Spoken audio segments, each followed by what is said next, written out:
Welcome, class. Welcome to my Devil Fruit Deep Dive Paramecia One Piece stream and instruction.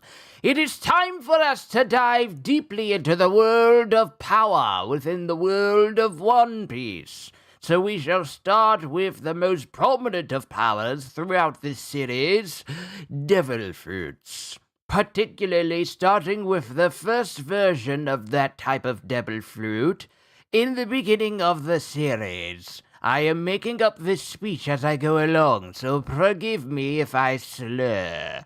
But in all seriousness, let's begin.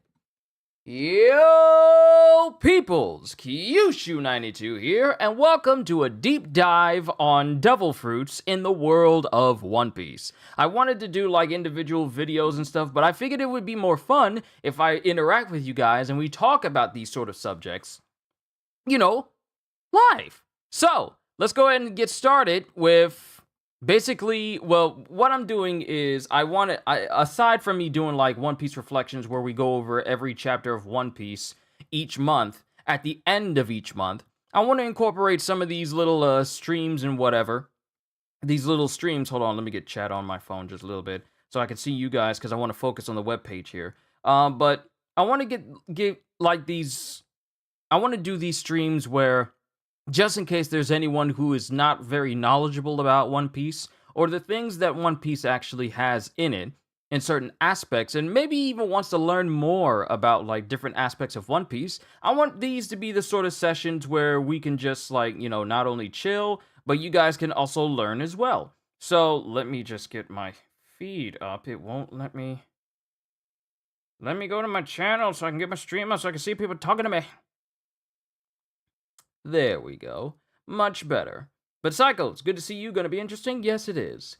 Alright, so we're gonna start out with the first type. There are three types. Well, firstly, let me explain to you what devil fruits are if you do not know. For those of us who do know, we all know that, well, devil fruits are a type of fruit that exists in the world of One Piece that gives people a variety of different abilities. Some that are just basic and focus on a superhuman aspect, of which we are going to be focusing on for today's session, to those that allow an individual to turn into different types of animals, not limited to modern animals, but also extending to ancient creatures. Ancient creatures from, like, the Ice Age, or as far back as the prehistoric days. And also including creatures that are of a mythological variety, such as a phoenix, or a nine-tailed fox, or an eight-headed Yamata no Orochi. A lot of different creatures,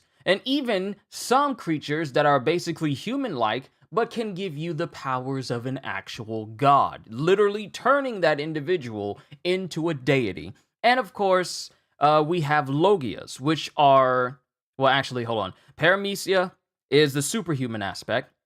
Zoan is the animal aspect, and it has all the ones that I just mentioned. And then you have Logia, which essentially allows an individual to turn into an element, such as light, darkness, magma, ice. If it can be an actual element, it allows that person to turn into it with various different properties. Some are destructive, some are highly powerful, and they all vary in terms of scope. Some have its own set of categories where you have some fruits that operate on the same wavelength, such as the Mag fruit, or the Flare fruit, with there always being a hierarchy, with the Mag fruit being, the on top of the Flare fruit, or the Meta no Mi, enabling it to overcome the firepower, no pun intended, of the Flare fruit. So when it comes to devil fruits, there are a lot of them, but we're going to be focusing on the Paramecia types today because it is the most widely known and it's the most seen in the entire series. It's the most common,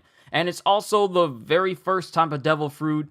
Well, I wouldn't say the very first type of devil fruit, but we do see Paramecia type devil fruits pretty early in the series. Now, we cannot count Luffy's Gum fruit because due to recent knowledge, especially if you're following either the anime or the manga, we all know that Luffy's Gum fruit was recategorized as a Paramecia type in order to hide its true nature. Of course, I'll cover that once we do the Zoan session. But today we're going to be focusing on Paramecia. So let's just go ahead and see let's just go over what Paramecia types are.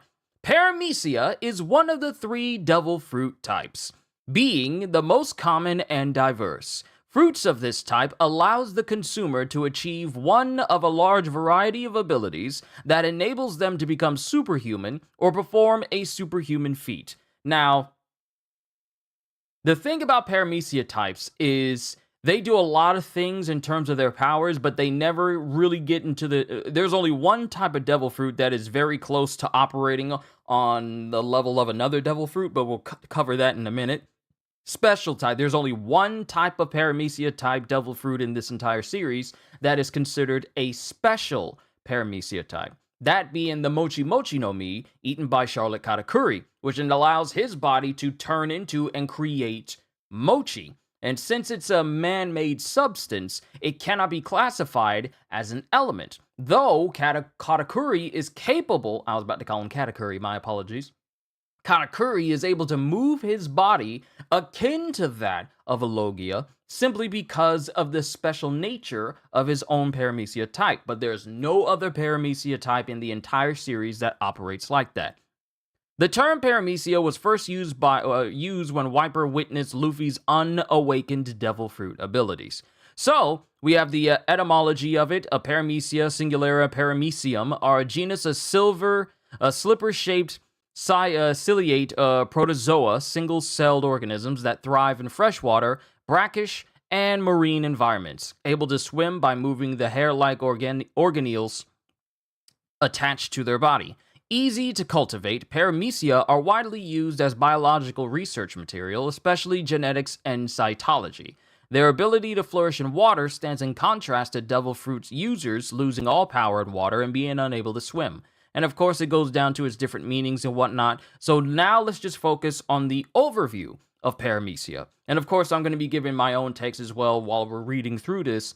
So, it's not just me just copy and pasting and just saying everything word for word and not offering my own take on things. And, not plagiarizing or anything. The defining aspect of Paramecia fruits, in basic term, is that they grant any power other than the ability to transform into an animal, like a Zoan, or a natural element, like a Logia, like I explained before. Thus, the Paramecia type encompasses a massive range of varying and peculiar abilities with their own strengths and weaknesses. Which is right, because Paramecia can give you a wide variety of abilities, such as the Chop Chop fruit, the ability to basically cause your body to fall into pieces, but also levitate them so you can achieve different effects. Buggy likes to use this, especially now in the story, when combined with a giant blanket-like cloak, that'll make him appear bigger than he actually is, because, it makes it easier to fool his own very stupid crewmates that follow him with his Buggy's delivery service and everything. But also, we have different devil fruit users who are capable of changing their bodies into blades. We've seen that with Mr. 1. We have other people who are capable of producing wax, which is the case of Mr. 3. And then, of course, we have people like Alvida, who was once a very morbidly obese woman. She ate the slip fruit, and that not only changed her entire body to be very slim down and beautiful looking, but it also made it so that anything that comes in contact with her skin just slips right off of her body. It's the slip fruit. It basically just smoothed out her entire body to the point where anything that would normally do harm to her, not to the degree of Kuma's pawpaw fruit, which we'll get to in a minute as well, it basically allows things to just slip right off of her, enabling her to not only shrug off attacks, but also use her own body as a means of locomotion if they were to because we've seen during the whole incident with Logtown, where Buggy uses his Chop Chop Buggy, which essentially is amalgamation of his body parts combined with different wheels that allows him to, just go driving off in a direction. And Alvida, if given enough momentum and with the use of a ramp, she is essentially able to just slide across the ground without any shoes, allowing her to achieve her own form of locomotion at high speeds. So the Paramecia type in One Piece is very varied to the point where if you think it exists, there's probably a power of it. as it falls in this category. Thus, the Paramecia type encompasses a massive range of varying and peculiar abilities with their own strengths and weaknesses. They can range from the simplest abilities to highly destructive ones, and even the incredibly bizarre, such as being able to, turn into a jacket and let someone wear you. Which, to this day, is one of the strangest abilities. You ate a fruit that essentially allows you to be worn like a jacket. So, we'll cover that. Some Paramecias have abilities similar to other ones, but each one is still unique in their own way. A good example would be Miss Valentine's Day.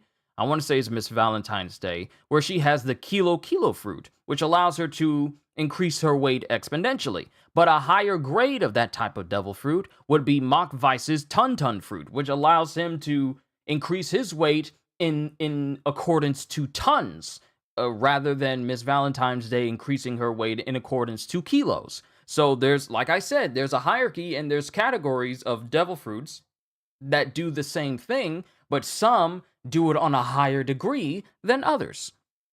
They are the most numerous type of devil fruit, with most users in the series comprising of them. Sorry. Eyelash in my eye. Just Miss Valentine? Okay, just Miss Valentine. What I like about Alvita is that she thought and still thinks that she hasn't physically changed at all. Yeah. Beauty is skin deep, and that's the only beauty she sees on herself, apparently. At least one certain Paramecia is regarded as special compared to others of its type due to its similarities to a Logia, the Mochi Mochi no Mi, like I mentioned. In addition, Vegapunk has recently achieved the artificial replication of Paramecia fruits by using the lineage factor of real Paramecia users to replicate their powers. Also, his own man-made blood in order to allow this lineage factor to exist within other individuals, such as the Seraphim, which is why they can have the same powers as other people throughout One Piece without that person dying and causing that fruit to go into circulation. Also, I might need to cover just the many aspects of devil fruits in general, just so that, I cover all the bases. So, let me just say this. Devil fruits around the world that give you strange powers, with the caveat being you're no longer able to swim and you're basically powerless when you're in water. And the only way and only one type of devil fruit of a particular type can exist at any given time. Two people can't have the same exact powers unless it was done artificially, as it was done with Vegapunk and the Seraphim. But the only way that fruit will go back into circulation is if that person dies, and then that fruit gets reborn into another nearby fruit somewhere, and that power goes back to, being in a fruit and someone can eat that, and then they gain the power. But no one can have the same type of power at any given time unless it was done artificially, like Vegapunk has shown. That is the main crux of devil fruits. And it was, for a time, thought that no person could eat 2 devil fruits, because it would destroy their body. But that was something that was proven to be false, because Blackbeard became the very first person to wield multiple devil fruits within a singular body without any adverse effects. So we'll cover that when we get to the Logia aspects of the devil fruits. Let's see. Common Paramecia types. Just about every Paramecia ability can be placed in 3 general categories: altering the user's body, manipulating the environment, and generating a substance. Some fruits fall into one of these categories, while others fall into multiple depending on usage. Body alteration. Body alteration caused by Paramecia fruits come in many forms. Some fruits will permanently change the user's body composition, allowing the user to utilize the ability at all times without the need for a mental command. For example, the user of the Gum fruit, the Gomu Gomu no Mi, will always have a rubbery body, and even if they are rendered unable to use their devil fruit ability, they will still stretch if acted upon by an outside force. Now, of course, they're saying Gum fruit here, but we all know that it is a Zoan type fruit.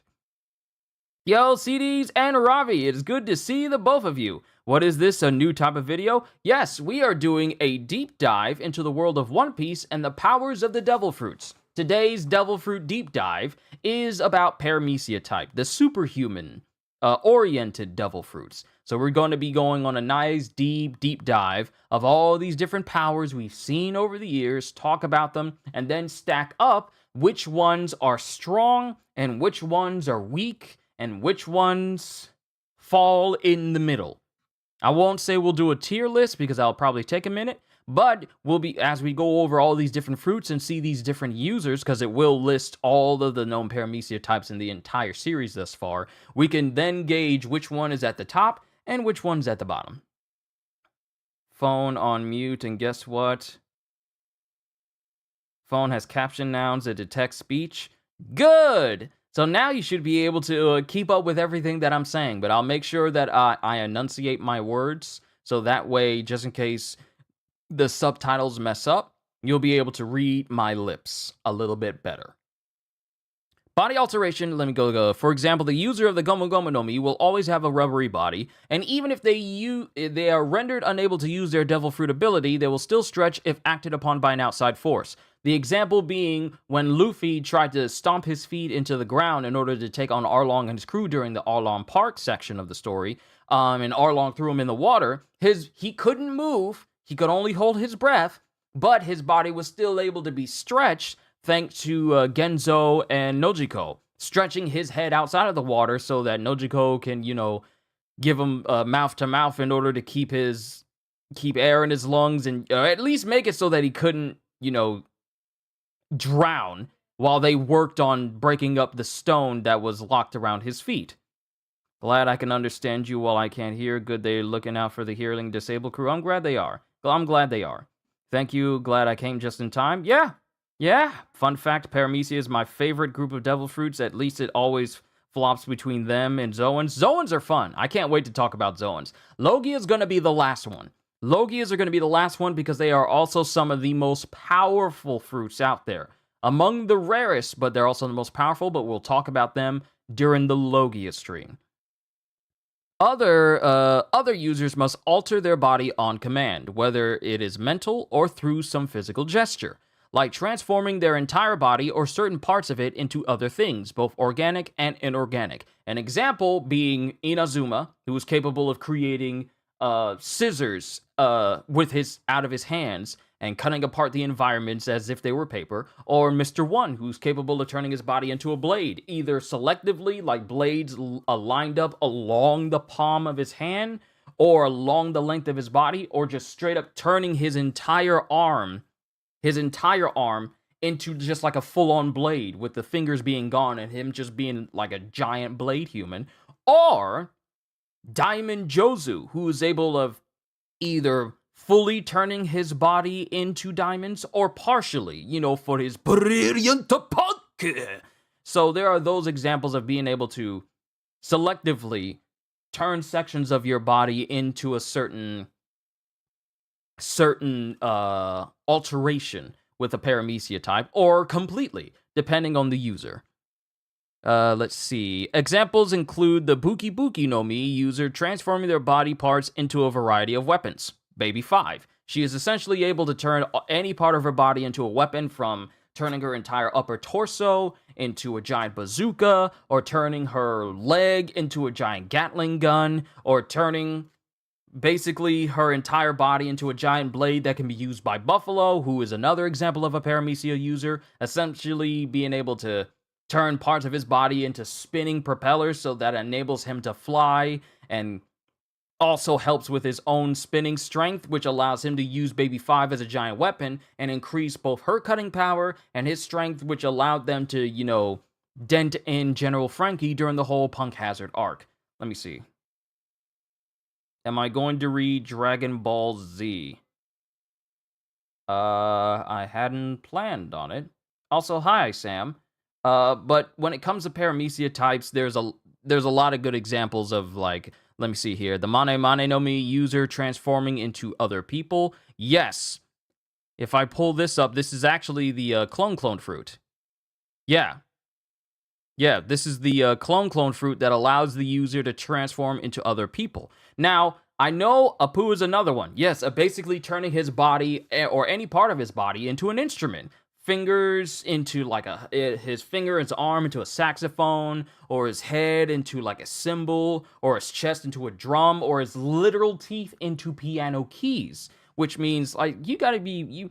Then there's also a bunch of fruits that require a certain level of expertise in using that fruit, like a certain amount of knowledge prior in order to fully utilize this fruit. With a poo, he's a musician, so of course he excels at using his own fruit because, I mean, you can't expect a person who gets a fruit that allows them to play music, and you would think they would be on the same level as a poo if they had no prior knowledge of music beforehand. Whereas a poo, he's already music oriented, so he has an advantage using that sort of fruit because it meshes well. He already has knowledge of music, so he's capable of using that fruit to its fullest abilities. So we'll get into more details about like how much prior knowledge you need to have prior in order to gain the fullest out of your fruits, such as, the ope ope no mi, which is essentially Law's fruit, which, while it is powerful on its own, if you have medical knowledge, the capabilities you have with that fruit would essentially make you one of the most gifted doctors in the entire world. But that's only if you have the medical knowledge. Thankfully, Law had that medical knowledge already instilled in him as a child, so he knows all about the medical field, so his ability to use the ope ope no mi is far superior to anyone who didn't have medical knowledge prior. And the Mane Mane no Mi user transforming into other people. In most instances, abilities that transform body parts into inanimate objects do not make their bodies intangible like a Logia transformation. A good example of this would be Baby 5 turning her entire body into like a bomb and then exploding, and she's able to reform her body from those pieces, but that doesn't mean she has the same capabilities as a Logia simply because she can reform herself after basically blowing herself up. Alternatively, the user may be able to change a property of their body, such as the Suke Suke no Mi, allowing the user to turn invisible. Or the Hira Hira no Mi, and the Suke Suke no Mi was eaten by Absalom, which was later taken from him by Shiryu of the Rain. Or the Hira Hira no Mi, letting the user make their body ripple like a two-dimensional flag, Diamante during the Dressrosa arc. The Yomi Yomi no Mi is a special type of body-altering fruit, as it enables the user's soul to return to the world of the living after death and reanimate their body with most of their energy and life force residing in their soul after resurrecting. Brooke. Additionally, some Paramecia users can alter their bodies by interacting with the environment in a certain way. For example, the Baku Baku no Mi user gains properties of anything they eat, Wapple, and the Jake Jake no Mi's purpose is for the user to be worn by someone else and thus combine two people's strength. To this day, it's still weird. It's still weird how there's a devil fruit that essentially just turns you into a jacket, and you probably wouldn't be able to get the most out of the ability if the person that wears you is weak. Because at this point, I don't even know if that person who has the Jake Jake no Mi, if their strength is well, actually, hold on. It just says combine two people's strengths, so hold on. Let's go over here real quick. Jake Jake no Mi is a Paramecia type devil fruit that allows the user to become a jacket and be worn by others, which makes them a jacket human. Let's see. The Jake Jake no Mi's main strength is to allow the user to become a full skin jacket that others can wear, humans or animals. The user can then control the wearer's body and gain their abilities, potentially increasing their strength. The user still maintains the ability to move and talk while turned into a jacket, but it is unknown if they can force anyone to wear the jacket against their will. Size difference between the user and wearer seems to be of no issue, as the user's size seems to accommodate for a wearer who is larger. From all uses shown, this ability seems to require another person or creature as the wearer, and it is not known if the fruit can be useful to the fruit eater alone. So, don't diss the jacket. No, I just find it weird. Because likewise, as the user's display powers requires another to wear them, it seems they need a willing host. Other than that, this fruit shares the standard devil fruit weaknesses. So here's my thing about the jacket fruit. The thing about it is, it really shines when another person wears it.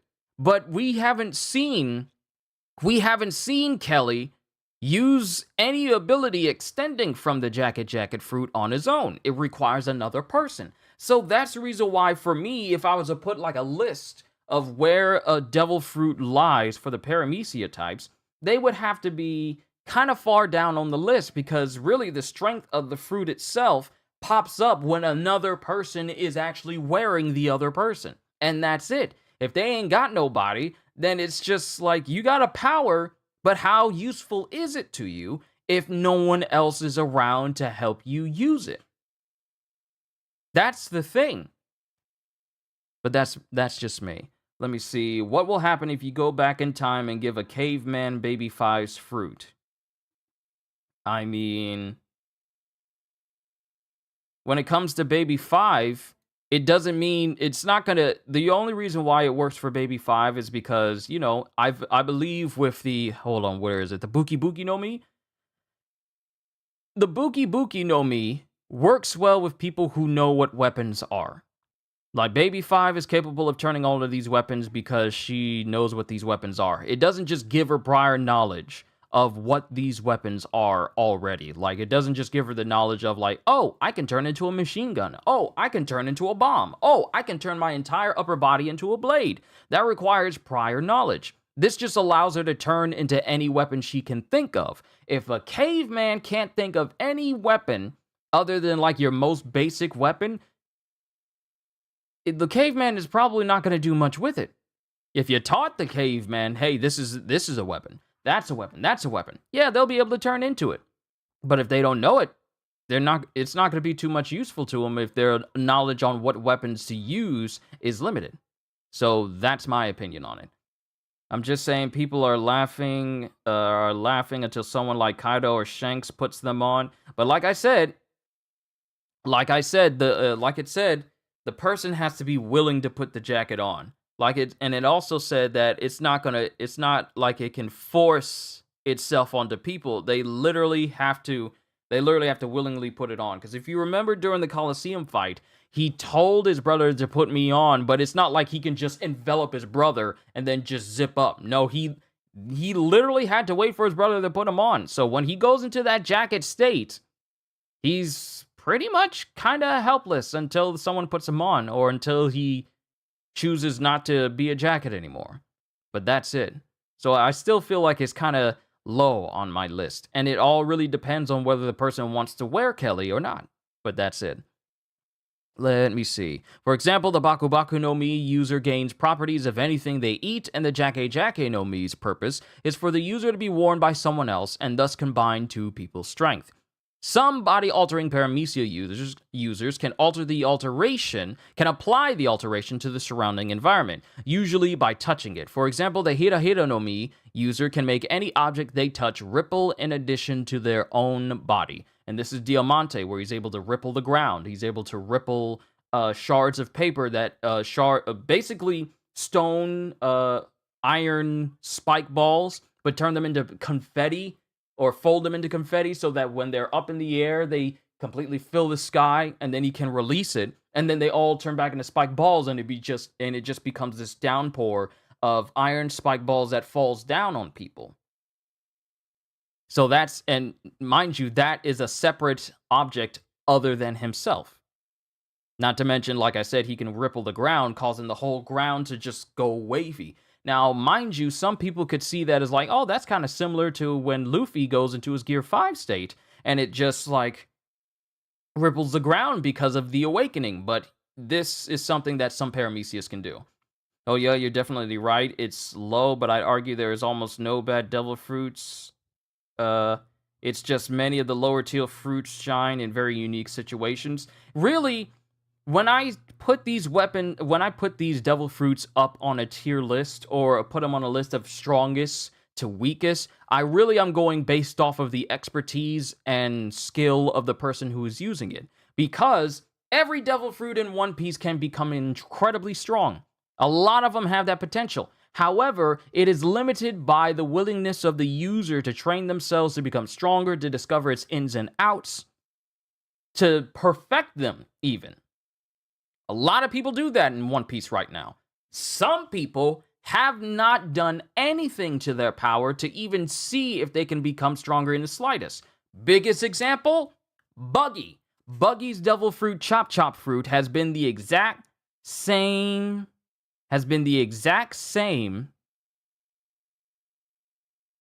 since the beginning of the series. Since he's been introduced, and he has not done anything with his chop chop abilities ever since. Baby 5 don't know about laser weapons. Can she turn into a laser, though?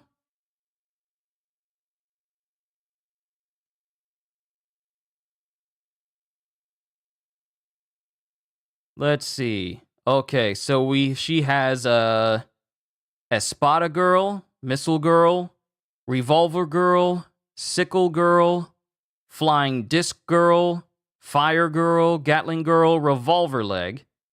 Let's see. Handheld Cannon, Sickles, Axe, Pistol Barrel, Cleaver, Musket, Sword, and Sai. But no lasers.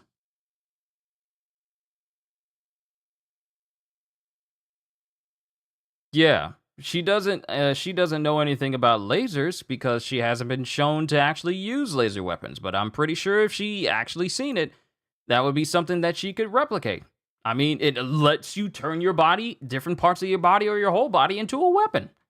Like I said, it would help if you already have prior knowledge of weapons in general, so it can help you turn into that weapon. So, let's keep going. What will Whitebeard's Devil Fruit Awakening be? I don't know, because it's already pretty busted. We will cover Whitebeard's Paramecia fruit later. I'll cover it during this entire session because we're going to go through all of the devil fruits that we know of in the series. We're going to talk about them, and we're going to weigh how strong they are. But Whitebeard, we'll cross that bridge when we get to it.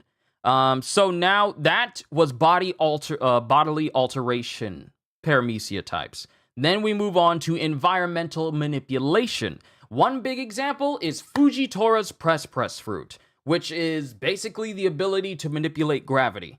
The entire concept of manipulating gravity is already busted.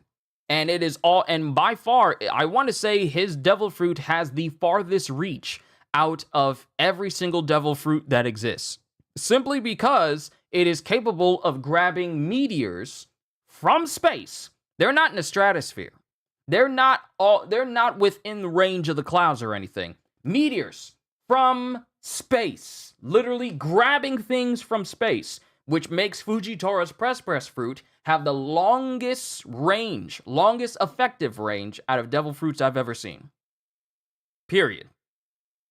Environment manipulating Paramecias enable their user to achieve an unnatural effect on the area around them. Some of these fruits work only on living organisms, some on inanimate objects, and others equally well on anything, which is the case of Fujitora's Press fruit. His ability to manipulate gravity works well against inanimate and organic things. It's just, he literally is just manipulating gravity. Many of these users can alter something or someone around them by simply touching it, while others can produce a certain substance that is used to achieve the desired effect. For example, the Noro no Mi user slows things down by hitting them with a photon beam, as is the case with Foxy. Just literally, Noro beam! Just slowing things around him. I still think it's his sword, not his. It's already been confirmed that it is actually Fujitora who's doing this. I already knew it was years ago, but it's not his sword. Many people like to think it is, but it's not. And it's already been confirmed in an SBS that it is a devil fruit that he has, called the, what is it called? Hold on.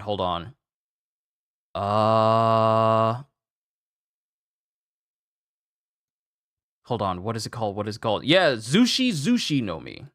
That is the name of Fujitora's devil fruit. That's his devil fruit. Because if I go down here, oh, it doesn't say that it was an SBS, but it was an SBS that confirmed it because it wasn't in a chapter. But it has been, it's been long confirmed that it was Fujitora's that was the name of the fruit itself. Actually, here it is. One Piece official YouTube channel. Yeah, One Piece official YouTube channel. Fujitora does have one of the 12 legendary blades, though. Does he? Right, because he does. Because the name of his devil fruit is. The name of his devil fruit. I mean, the name of his sword has a name, doesn't it? I think it has a name. And I believe that was revealed in an SBS as well. I'm just taking this moment. Hold on. Abilities, swordsmanship. Zushi. Yeah. The Yakuza Kasen. Yakuza Kasen. Ooh, I did not know it was one of the 12 Supreme Grade Blades. So it's in the same group? Wow! I did not know this! I did not know that Fujitora's blade is in the same grouping as Whitebeard's Murakumogiri, Roger's Ace, Shanks's Griffin. I did not, and you know, the Ame no Habakiri and Enma, I didn't realize it was in the same grouping as those. No wonder it's so strong. No wonder his swordsmanship is Okay. 12 Supreme Grade Blades. We may do a session with 12 Supreme Blades. You know what? Let's deviate just a little bit. Let's just I'm still gonna focus on Paramecia, but I just want to go down to the 12 Supreme Grade Blades. Yeah, the most recent one, it was in last week's SBS. I haven't been keeping up with the SBSs, man. I haven't. So the confirmed 12 Supreme Grade Blades, at least the ones that we've seen thus far, is Mihawk's Yoru, you know, his big giant black blade. The Shodai Kitetsu, which Zoro has. The Murakumogiri, which was the Naginata that Whitebeard once wielded. Ace, which was the sword that Roger once wielded. And the Yakuza Kasen, which is the sword that Fujitora now wields. I did not know this at all. That's sick. SBS Volume 9. Volume 9. 109. Yeah, okay. All right. Nice. Okay, getting back to environmental manipulation. Let's stay on topic. There are many big things in that SBS. I'll check it out. I'll check out One Piece's SBS later. I'll check it out later. Not now, but later. So we have the Nodo no Mi, which basically lets you slow things down, but not permanently because it has a duration.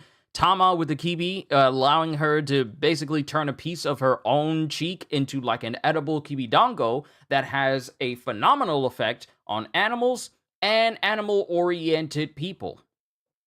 Case in point, the gifters, people who are altered by artificial smile fruits, are capable of being manipulated and affected by Tama's kibi fruit. And, you know, that also helped, you know, the whole rebellion against Kaido during the Battle of Onigashima. So that's another devil fruit. Uses the kibi no Mi by pulling a piece of kibidango from her body and feeding it to an animal. A few fruits can create a special zone in which their alteration takes effect, such as the Ope no Mi or the Nagi no Mi. And if I remember, the Nagi no Mi is the ability of Rocinante, that allows a user to create a quiet field around them, a silent field that eliminates all noise. Let me just say this. Due to A Quiet Place, The Road Ahead, a video game of A Quiet Place coming out, Rocinante would be the one person who would survive the easiest in A Quiet Place, simply because his devil fruit allows him to eliminate all noise that he makes, just flat out. And then also create an entire space where no sound can enter at all. So Rocinante would bona fide survive in A Quiet Place. Because I was watching the gameplay from that game, and I was watching the gameplay from that game, and I'm like, there is so much, this person is making so much noise just moving. And that does not make much sense at all. And a lot of people were talking about it too, but I'll talk about that later. An environment manipulating user may gain a special level of control over a certain type of object, including objects that normal people would not be able to interact with. For example, the Kage no Mi user can grab people's shadows. Gecko Moria, capable of not only taking people's shadows, but also injecting them into bodies, allowing that body to take on the characteristics of the shadow that was injected into them. With the caveat being that if the person who had their shadow taken does not get their shadow back, they will perish in the sun. They will literally turn to dust in the sun and die. So yeah, can grab people's shadows and cut them off with scissors, and the Buki no Mi user can perform supernatural actions with books, like levitating them, inserting objects into them, and using their content to create illusions. And if I remember, then this was eaten by Mon Dieu. Yeah. Yeah, this was eaten by Mon Dieu. I hope I'm saying the name right. Mon Dieu. And let me see here. Yeah. Levitating and inserting them. Alternatively, the user might transform their body parts to achieve the effect, such as the Horo no Mi user transforming their fingers into needles to inject hormones into someone's body, which we know leads to very different effects, such as is the case of, changing a person's gender or injecting people with energizing hormones or healing hormones, which have a wide variety of effects. Some are effective, some are not, and some are just purely based on the willpower of the user who's been injected. So it can achieve a lot of different things. And the Choki no Mi user, transforming their arms into scissors to give objects they cut the properties of paper. Like I mentioned earlier, Inazuma. And then, of course, we have substance generation. Finally, some Paramecia fruits are capable of generating a specific substance. Many of these powers resemble Logia users' substance generation, enabling the user to create a near limitless amount of their substance and shape it as desired. Example, Magellan, with his poison fruit, or his venom fruit. I think it's called venom fruit. He's able to basically constantly create a field or an endless supply of poison around himself that basically no one has been shown capable of resisting. You need an actual antidote in order to cure yourself of this poison from Magellan. Otherwise, you will die in a certain amount of time. There is no just definitive cure. There's an antidote, and even those are in short supply. But it's also the reason why I think Magellan's Devil Fruit is by far incredibly dangerous among Paramecias. Does it have the same level of power as the Quake Fruit?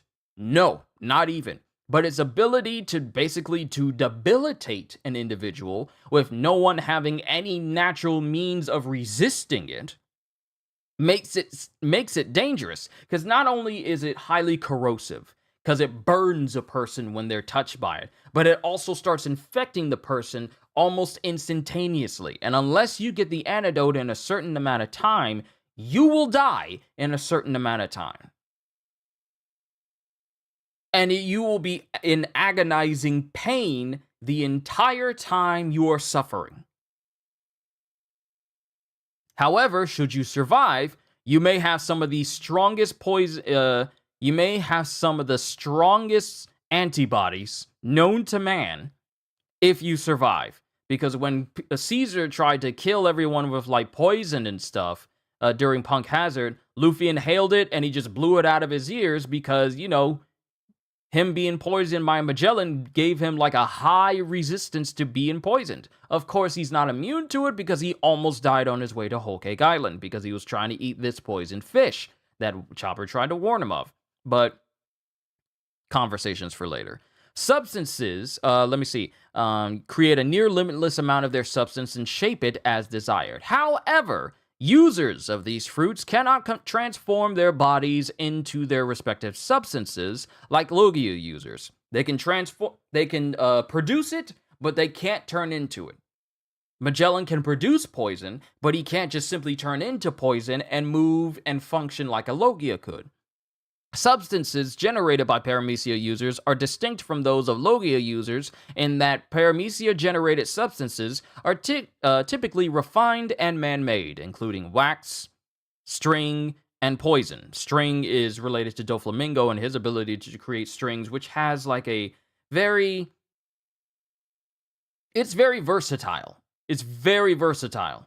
Incredibly versatile, even. Being so versatile that he's able to stitch together his own organs just in case they've been heavily ruptured in his own body and allows him to keep fighting. That, and he has inhuman levels of durability. Whereas Logia substances naturally occur. Some fruits can even generate extremely refined objects, including food, such as biscuits and clothing. And also turn things into food, which is the case of Struzan, who's capable of creating food out of everyday objects. Literally turning everyday objects into food, even though it doesn't really taste very good. By the way, have you checked out the cast for LAOP Season 2? A few were announced. Oh, you mean live action One Piece. Oh, I refer to it as One Piece N, or OPN. Was announced a few weeks. Yeah, I saw it. I saw the people that were announced for the season 2 for Netflix One Piece, including the one dude that I know back from Batwoman, who was the dude taking care of Wayne's Towers, like Lucius Fox's son. He's gonna be Mr. What is it, Mr. 5? Mr. 5, I think? Not Mr. 4, but is it Mr. 5? Because I know Mr. 9 has been cast, and I think it's Mr. 5. I think he's going to be playing Mr. 5. The dude that has the basically the booger bombs, or basically turning his whole body into a bomb. He's been cast, and I saw that. So, yeah, it looks like we're going to be getting the Whiskey Peak section of One Piece, which should be interesting. But let me keep going. A few substance-generating fruits stand out from others, as the substances they create are unnatural, with unique effects on the surrounding environment. Special substance-generating fruits include the Bari no Mi, which can create impenetrable barriers with a maximum surface area, as is the case with Bartolomeo, and the Hoya no Mi, which summons a genie to fight on the user's behalf.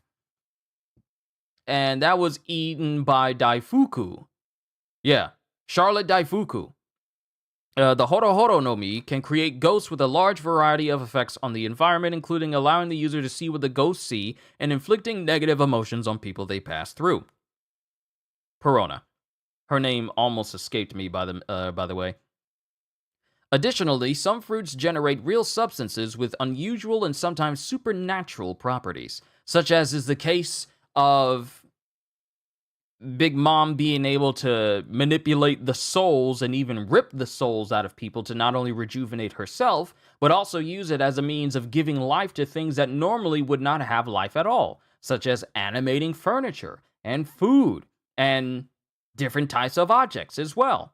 We'll go into that a little bit more. These substances include bubbles that can wash away the strength of anyone affected, as is the case of Vice Admiral Suru, which makes, and one of the reasons why her devil fruit is very, very dangerous is because, well, actually, bubbles that can wash away the strength of anyone affected, that is not the same. I just realizing that belonged to Khalifa. Sorry, that belonged to Khalifa. I got that. I completely got her, what was it?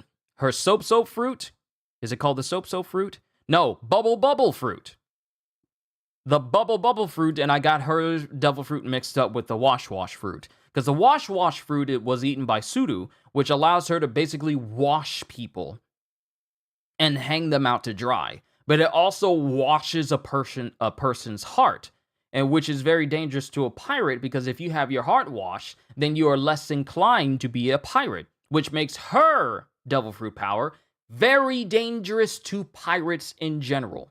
Because if she can wash your heart and get rid of some of that little nastiness you got on there as a pirate, then you have a lesser desire to be a pirate and want to do wrong. So out of all of her devil fruit abilities, sure, we have a lot of devil fruits that are considered very dangerous, but hers is dangerous to pirates specifically. But bubbles can wash away the strength of anyone affected. Khalifa, if you want to call it, Khalifa, if you want to call it, or Khalifa, I just call it Khalifa, where she can basically wash your body and it'll smooth out your whole body into a almost cartoony sort of state, but it also makes you super weak because being in that state, you don't have strength, you don't have the capability of standing up properly because your whole body has just been smoothed out to that of like a Build-A-Bear bear. Your whole body is just smoothed out and just incapable of reaching that level of strength that you had before. Straw that can deflect damage to others, which is the case of Basil Hawkins, where he could basically turn his own people around him into voodoo dolls that allows them to take the damage he would normally take, including damage that would otherwise kill a person, such as being caught in an explosion, or being kicked at the speed of light, or getting cut across the body that would then in turn cause that damage to go to the person who's been, turned into a doll. Even damage he inflicts on himself, such as slamming his head into a pillar with all of his might, would have no effect if he is linked up to another person who's just taking all of this damage, which was the case when Hawkins was fighting Killer, and he put Killer in a place where he couldn't attack Hawkins because any amount of damage that went onto Hawkins would go to Kid instead. The only thing about this is that if you injure the straw fruit user in a place where the recipient of the damage does not have a limb, that damage will not go to that person still. It'll go back to the original straw user, which is how they were able to beat Hawkins. Since Hawkins didn't account for the fact, nor did he pay attention to the fact that Kid had no left arm, Killer taking out his left arm did permanent damage to him, literally slicing it off in the process, simply because the devil fruit didn't have the capabilities of going anywhere else other than the area inflicted. So there's that weakness. If you're missing a limb and you aim for the user's limb, that limb is getting cut off and it's not getting directed to someplace else. So they all have their strengths and their weaknesses.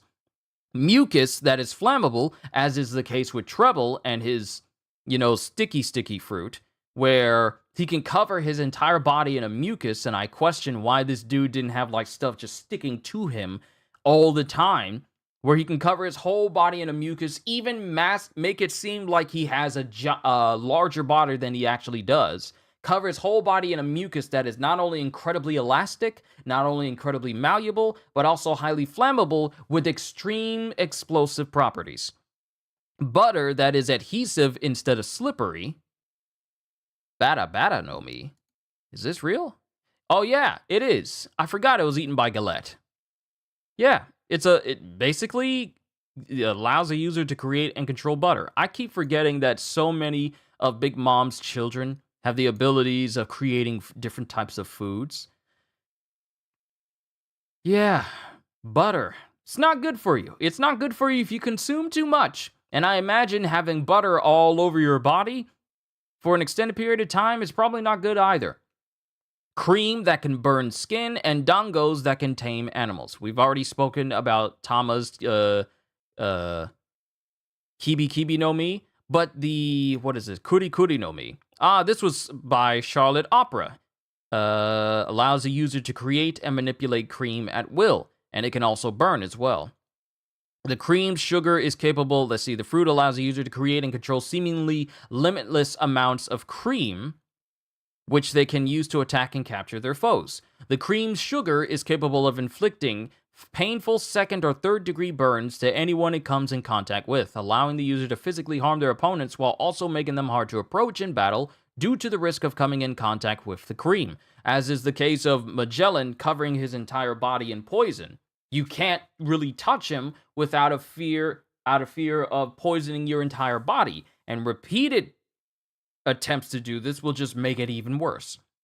So that is the substance generating aspect of Paramecia. Then we come down to the only known special Paramecia type in the series thus far, Katakuri's Mochi Mochi no Mi. The Mochi Mochi no Mi has been referred to as a special Paramecia, as it heavily differs from other substance-producing fruits because it allows the user to not only create and control mochi, but transform into it as well, therefore making it very similar to a Logia-type devil fruit.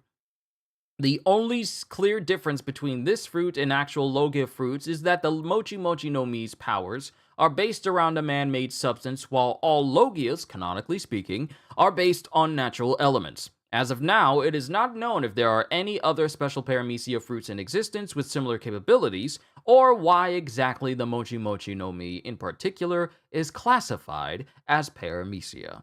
So that's it. Katakuri's devil fruit is special due to the fact that amongst all of the devil fruits we've talked about, especially the ones that are substance creating, Katakuri is the only one who can actually turn into that substance. We've seen examples of people creating cream, people creating wax, people creating string, people creating poison. All of these aspects fall into Paramecia, but Katakuri is the only one who can create mochi and then turn into mochi.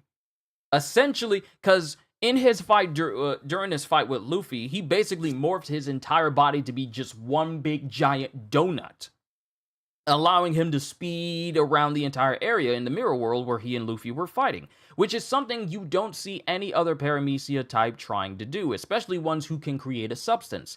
Mr. 3 is capable of creating numerous structures, but he cannot turn into wax. Magellan, obviously, can create tons and tons of poison, but he can't turn into it. Doflamingo can create an insurmountable amount of string, but he can't turn into it. Katakuri is the only very, very, very special case where he's capable of creating a man-made substance.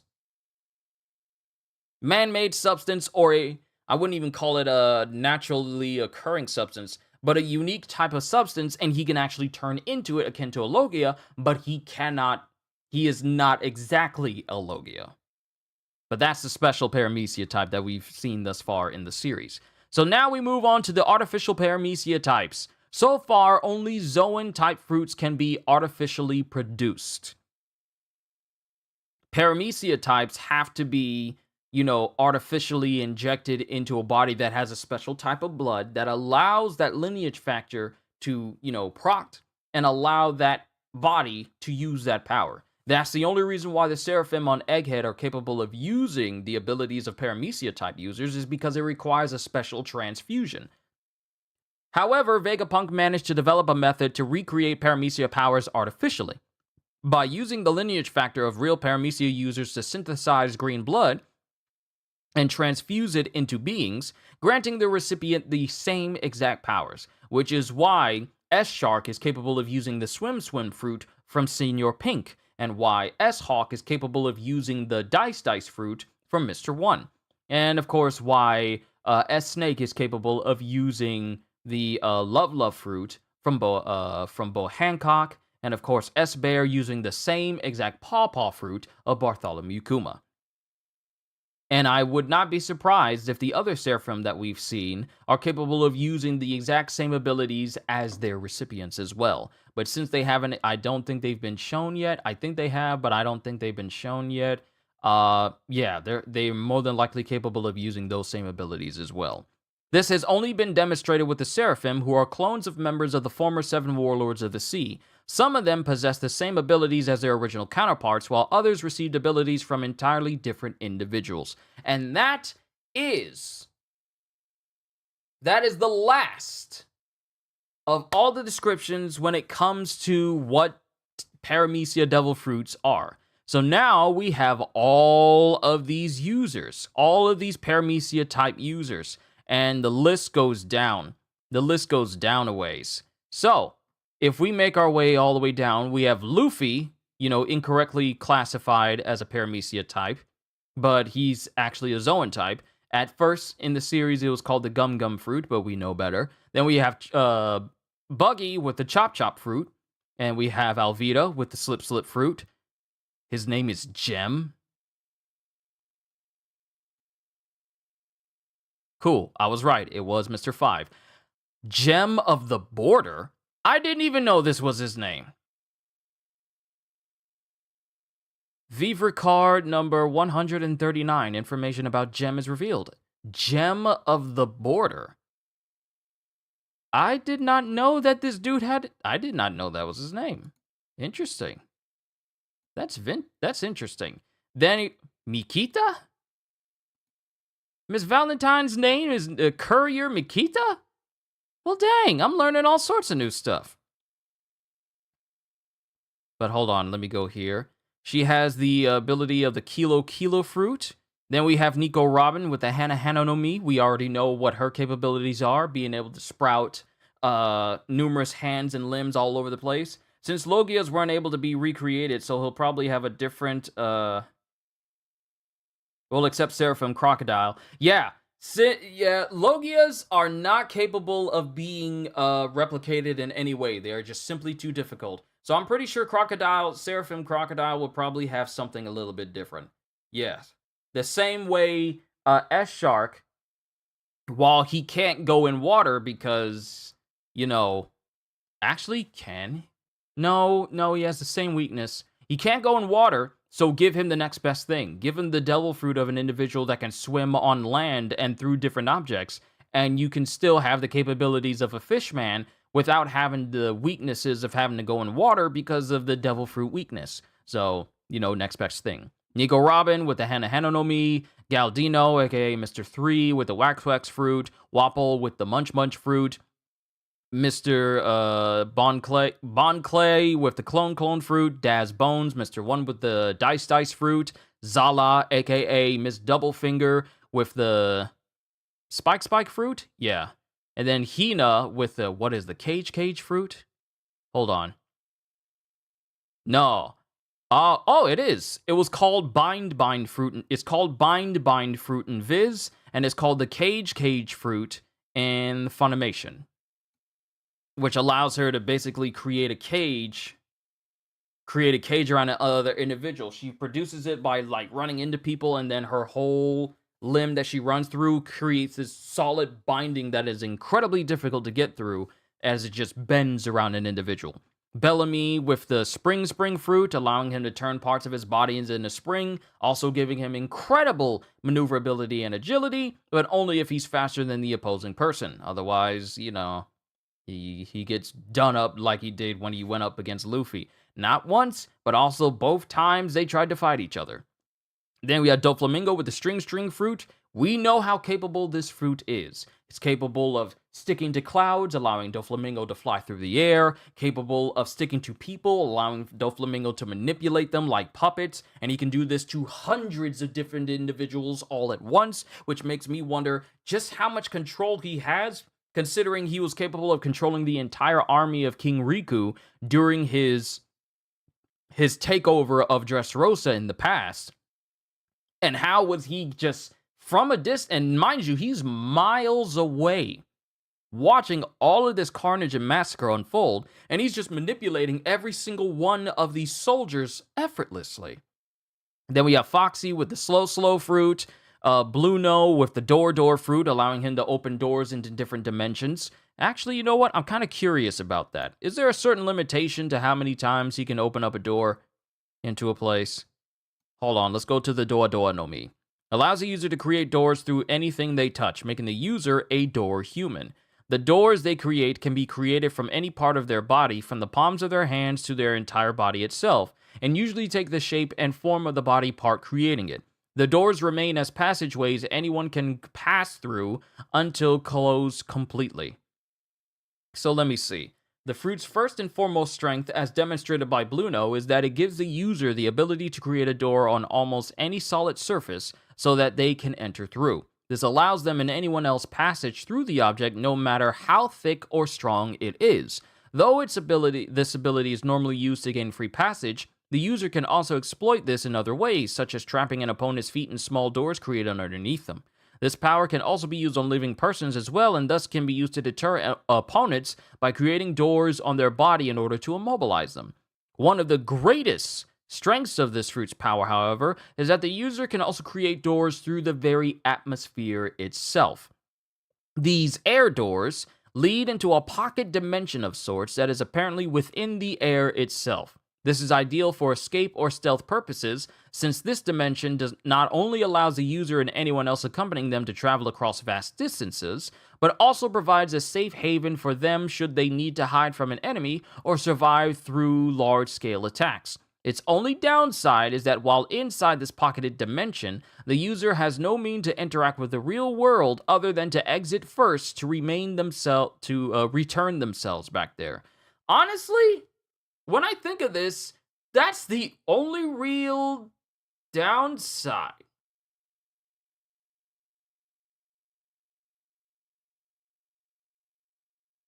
But then we go down to the weakness. Perhaps the fruit's most prominent weakness is that once doors have been manifested, rather than remaining that way indefinitely, they will automatically reseal themselves once again after a set amount of time. Regardless, be it by Blueno's volition or simply by their own. This was seen when Luffy's face, after being turned partially into a revolving door by Blueno, reverted back to normal shortly after that. According to Blueno, this is because if a door is opened, it must close. Also, the Doa Doa no Mi is one of the few Paramecia fruits unable to directly injure or kill the opponent, meaning it has very few offensive capabilities. It's very good for spies. In One Piece Film Red, the two other prominent weaknesses were revealed. One is that using techniques like Air Door, which takes the user and the others into an alternate plane, consumes a lot of stamina and thus cannot be used for extended periods of time. The other weakness is that the doors the user makes is proportionate to the user's size. As the current user, Blueno, is a large man, this normally does not present a problem and allows normal-sized people easy access. However, should the user's strength, as Uta did to Blueno during the events of the movie, the doors he makes will be much smaller too. Other than that, the fruit is weak against the standard devil fruit weakness. It's still kind of good though. This fruit is still kind of good. Being able to open up a door into a pocket dimension and you can just chill there, especially if you can bring some food in there and you're just waiting.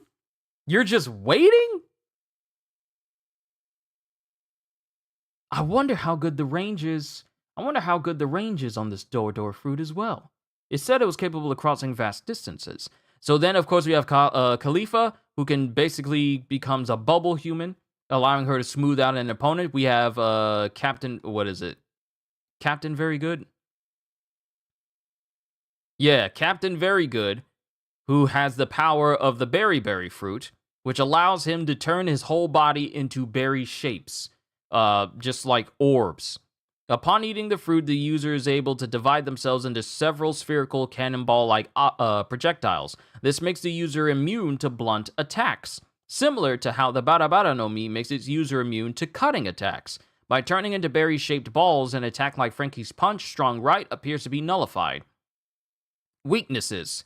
Unfortunately for the user, any defensive advantages granted by this ability comes at the expense of strength and speed, as the user's charging attacks can be blocked with both Frankie's arms and Zoro's swords. Unlike the Bara no Mi, it also seems that the user's body can only be split once, and the balls cannot be split further into smaller parts. Lastly, the user needs to keep track of all of its parts, as if the opponent grabs one of the balls, there's no easy way to recover it. Frankie defeated Very Good by grabbing his head, leaving him defenseless. Other than that, the user is also affected by standard devil fruit weaknesses.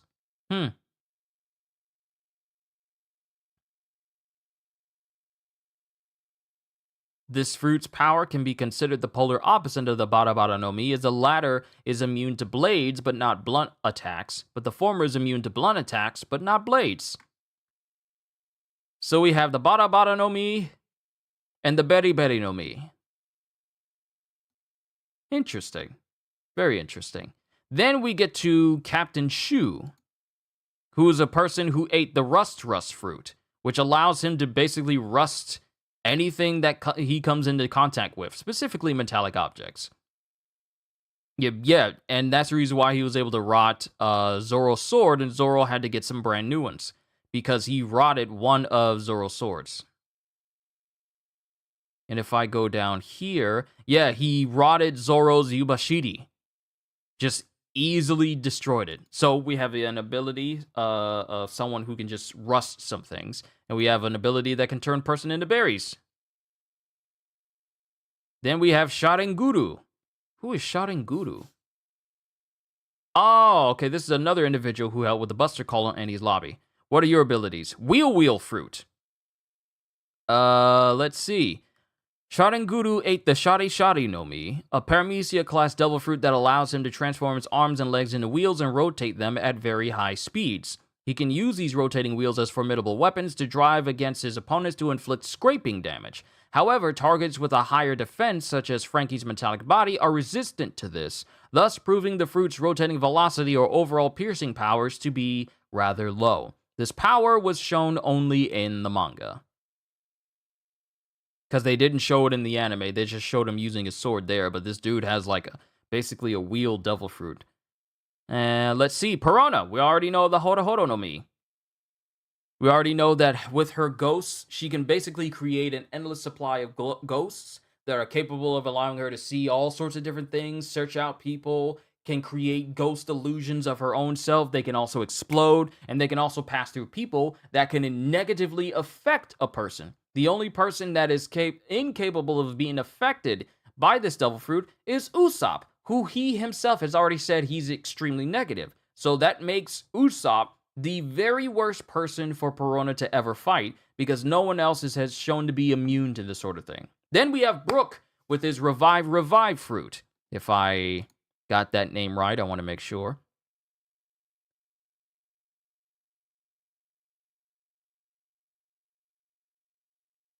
Yeah, Revive fruit, which enabled him to come back to life after he died, which is actually kind of unique amongst all of the Paramecia types, even more than a special Paramecia type, due to the fact that the person has to die in order for this devil fruit special ability to take effect. Out of all of the devil fruit users, you actually have to die first. Actually, you know what? This makes it one of the few devil fruits in the world where the fruit automatically does not go into circulation when the user dies. Because the special ability of this fruit is the sole purpose of bringing that person back to life. Now, it remains to be seen. And I believe it's only a one free revive. It's literally a free one-up. And it's not something you can just abuse where it's like, well, I died again. Well, I guess I can just keep coming back, because then it would kind of be broken and then you can be reckless with it. But this is actually one of the more unique Paramecias due to the fact that you have to die in order for this fruit to actually start working. And since Brook wasn't able to find his body in time, it still enabled him to come back to life only as a skeleton, with only his afro still being the only thing intact. So, but it also afforded him the capabilities of being able to move and eat and, go about life as a normal person, even though he lacks, well, if you don't die via drowning. Yeah, that is, well, actually, you know what? Is that the case? Is that the case? Now we got to think about, is it possible to die by drowning while possessing the Yomi Yomi no Mi and you still come back, but you can't move because you're technically stuck underwater? Let's go down to the weaknesses. Hold on, let me go down to the weaknesses. Let's see.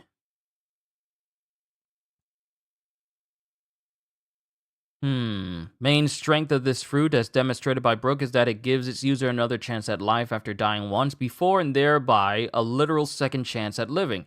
After death, the user continues to exist in whatever state they were revived as, and can even go as far as to grant a form of immortality that lasts until the user suffers a second death.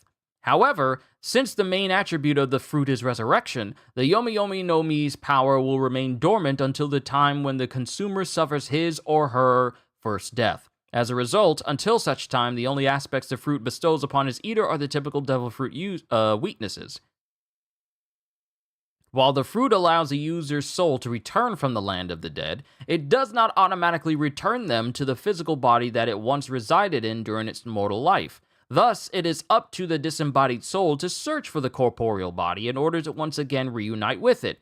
Though the user gains another life, their body, however, will continue being a lifeless corpse and will continue rotting away until the user's soul can find its way back to the body. When the user's soul returns to their body, the powers of the devil fruit will fortunately support the user's well-being in the case that their body may be in a condition unable to support life. which is the case of Brook, where he came back as a literal skeleton. The fruit is basically his entire life force, enabling him to do everything that a full body is supposed to be doing, such as, breathing, speaking, seeing, smelling, hearing. All the things that you should not be capable of doing as a full-on skeleton, the Yomi Yomi no Mi grants you all those capabilities once again. And that includes eating and drinking and, using the bathroom and slipping out some gas. Even though you don't have a butt anymore, it allows you to do all the things you could do when you were still alive, even though you're nothing but bones, literally. While the fruit can make the user an undead being of sorts, it however grants the user the ability to still feel pain as proof that they have been truly resurrected back to life, regardless of what physical condition they have been revived in.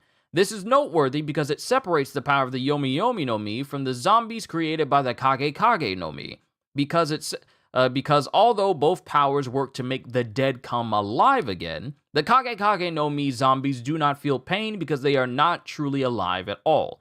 Brook's susceptibility to sensation seems to be selective, since Brook was able to traverse Punk Hazard's frozen terrain without any sign of discomfort, while the rest of the Straw Hats were shivering in comparison. So of course, you got that little advantage there. Earlier during their travel to Fishman Island, he did chill at the ocean level. It may possibly be that Brook is immune to damage that is based on impacting one's tissue, as he carried a petrified Kinemon out of the new H2S compound without much incident. It has been shown that sleeping gas does affect him. Another case of this comes from Brook showcasing immunity towards electrocution, at least in 2 different occasions. Brook demonstrated a new power of his Devil Fruit on Fishman Island after the time skip. Brook's soul that came back to inhabit his skeleton is still able to leave the body, usually by exiting his mouth, similar to astral projection, and move it everywhere he wants to. It can even pass through walls, similar to Perona's own astral projection power of the Horo Horo no Mi. In the anime, it was shown as Brook repeating the words bone multiple times like a mantra of some sort, and then his spectral form leaves through his mouth, leaving his body completely colorless. When Brook is in spectral form, it mostly resembles his skeletal face, complete with the omega shapes cracked across his forehead and is engulfed in spiritual flames. It appears to be not only visible, but also audible to both people and animals, since Zoro and Usopp were seen being able to converse with Brook while in this form, and Papagu was shown scampering away from Brook in this state, mistaking the skeleton soul as a ghost, therefore frightening the starfish. It is currently unknown as to how far the extent Brook maintain the separation of his soul from his body, or if there are any limits about it at all, i.e., when Perona uses her own spectral form, she leaves her corporeal body dormant. However, the main weakness to this ability is that while Brook has his soul out of his body, he cannot use or move his physical body, and has to have someone guard him so that Brook won't be harmed. And then, of course, we have so many more things as well, such as him being able to reattach his body back together again due to his soul, being strongly linked to his body as well. During his fight with Zio, Brook reveals that in the past 2 years he has come to know the true power of his Devil Fruit. The soul of a human that died is supposed to go to the land of the dead and stay there. But for his soul to exist in the human world, it emits a powerful energy. Therefore, the power that allows him to live in the human world is neither organs or muscle, but rather his soul. The fruit's influence enhances such to make the impossible possible. As long as his bones are not hurt, any attacks will not go to his core. When Zio beheaded Brook, his soul managed to repair it and connect his bones together again. He has also displayed that he can transfer this energy to an object like his cane sword, in which he summons the chill of the underworld, allowing him to freeze his opponent with ice created from his soul's energy. Lastly, he has stated that he can feel the souls of others and, when mixed with his music, is able to move them. And then we go to the last section, and then we'll continue on with the rest of the Paramecia types in this list. It's a long list. We got a long way to go before we get down to, basically people who are deceased. But we got a ways to go. The fruit also gives the user certain advantages over the user of the Soru Soru no Mi, the Soul fruit wielded by Big Mom. Brook is capable of using the raw energy and presence of his own powerful soul to overwhelm the homies due to them being created from small pieces of souls that do not belong to them. The effects of this are visually similar to Conqueror's Haki. It renders the homies unconscious and immobile. This advantage is decreased against homies made from Big Mom's own soul, such as, Zeus and Prometheus and Napoleon, as Brook cannot overwhelm them, but he is capable of injuring them as well. And we've seen the uses. This is a bit of a long list as to what he does with his fruits and everything. So that's the Yomi Yomi no Mi. Then we got Gecko Morio with the Kage Kage no Mi, allows a user to manipulate shadows into different things, create shadow constructs, create blades of shadow that allows a user to, pierce individuals. Also, the ability to basically take shadows from other people and imbue those shadows into, example, dead bodies that can bring them back as zombies, which also has the added benefit of causing that body to behave like the shadow of which it is inhabiting. Basically behaving like the shadow of the person that a person was taken from. I'm trying to say this correctly. Zombies capable of behaving like the person their shadows are extracted from, not only in terms of personality and mannerisms, but also fighting capabilities as well, such as the case of Sanji's shadow being taken and put into like this penguin dog zombie hybrid, and it's still having the mannerisms of Sanji, not knowing who Sanji is, but also the fighting style of Sanji by basically fighting with his feet. So that's the capabilities of the Kage Kage no Mi. Not only that, but also taking shadows and imbuing them within the user's body to empower themselves, such as the case with Gecko Moria's Shadow's Asgard, which allows him to inhale and imbue himself with hundreds of thousands of shadows and engorge his body to an enormously large degree where he's just, overburdened with just like tons of shadows in his body. He's not agile at all, but he grows to a massive size, and that increases his power exponentially. Of course, we found that if a sufficient amount of force is applied against him, like, say, a giant rubbery body enlarged into a high degree and then launch them at high speeds, or, let's say, the strength of a fishman who punches him square in the chest with a very solid hit, he is incapable of keeping those shadows still in his body, and he will subsequently release those shadows. And he got beaten by both of these. But that is Gecko Moria. Then we get to Bartholomew Kuma with his Niku Niku no Mi, his Paw Paw fruit, which, aside from Fujitora's Press Press fruit, has one of the largest ranges out of all the Paramecia types. Fujitora being able to reach things from space, and Bartholomew being able to reach things all around the world, whether he's pushing himself or pushing other people. And one of the biggest aspects of the Paw Paw fruit is the fact that it is capable of deflecting anything that it touches, which is why he has to wear gloves in order to keep him from repelling things by mere touch. And mind you, this is not specific to animate objects. It's not specific to people and objects, but it's also to incorporeal things, such as memories or pain. And he is capable of pushing that out of a person. However, as we've recently discovered in the story, if the pain is not put into something else, it will return to where it came from. So, for example, if you were to push an amount of pain out of, say, Luffy, and no one took that pain in, such as Zoro. If Zoro chose not to take that pain in, that pain would have gone right back into Luffy. So that pain has to go someplace. That's the caveat of being able to push out a person's pain. Now, mind you, just because you push out a person's pain does not mean that they are healed from what caused them that pain. It merely just removes the sensation of pain from their body. But it still has to go somewhere. And I mean, for those of you who are anime only users, you'll understand how he came to this conclusion. But not only that, it's capable of deflecting things that normally we've seen get destroyed instantly. Like the blades of Zoro's swords are capable of just being straight up repelled He is capable of repelling pieces of debris to far off distances with just like a mere touch. He's capable of pushing people to other parts of the world just by touching them, and they'll go sailing for 3 days and nights in the direction of where he wants them to go, which means that this dude is crazy accurate because he never sends people to places that they don't need to be.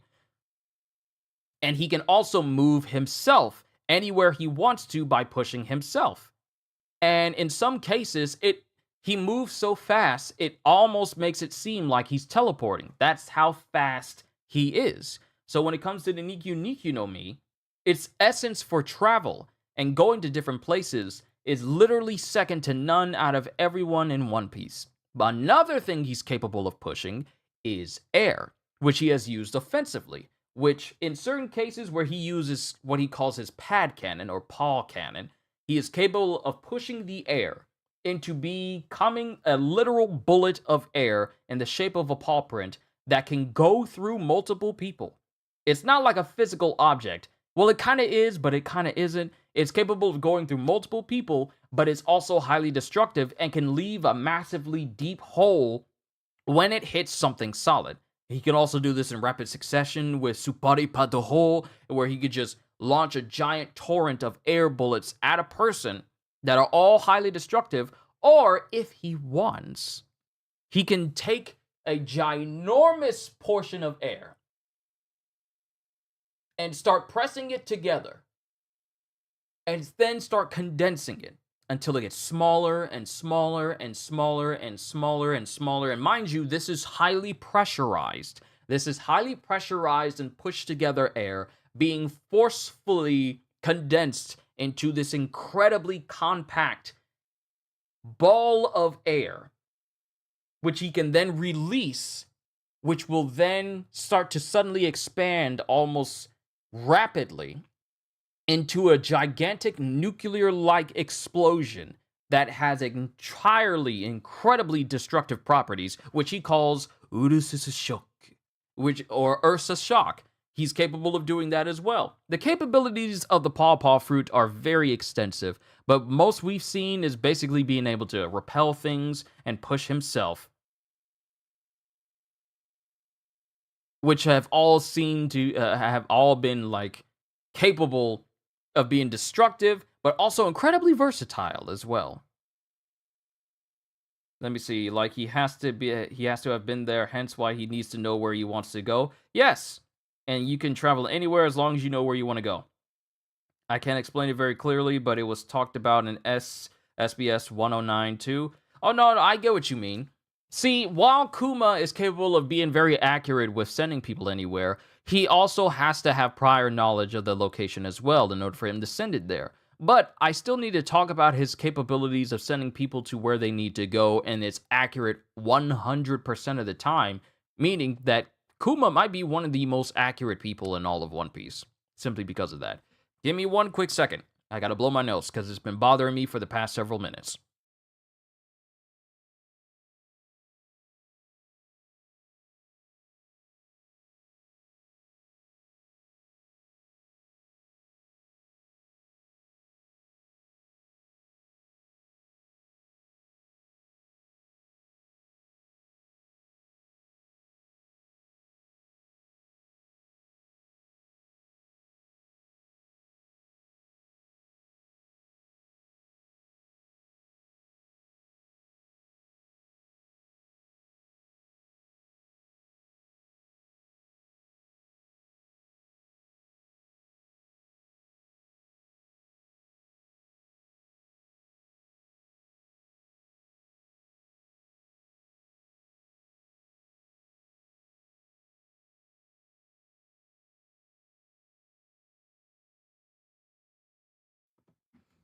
All right. I'm back. So, we already went through Bartholomew Kuma, then we move on to Jewelry Bonnie. Now, I'm going to say this now. If you're not caught up with the manga and you are just focusing on the anime, I'm going to do this. This is heavy spoiler territory. So if you want to go ahead and mute, when I do this, then that means it's safe for you to unmute. Okay? So this is just in case people are really big on spoilers for the anime and whatnot. But what I'm about to say goes in heavy spoiler territory. So I'm starting now. Once I get done, and when you see me do this, then it's okay to unmute, just in case. Just in case. I don't know who's listening, but I just want to make sure that I cover that basis for you. But yes, so the case with Jewelry Bonnie is she has the age fruit, which allows her to alter the age of individuals and inanimate objects. When it comes to people, and not just people, but also herself as well. What you see of Jewelry Bonnie is just an aged up state, with her natural state being that of a 12-year-old.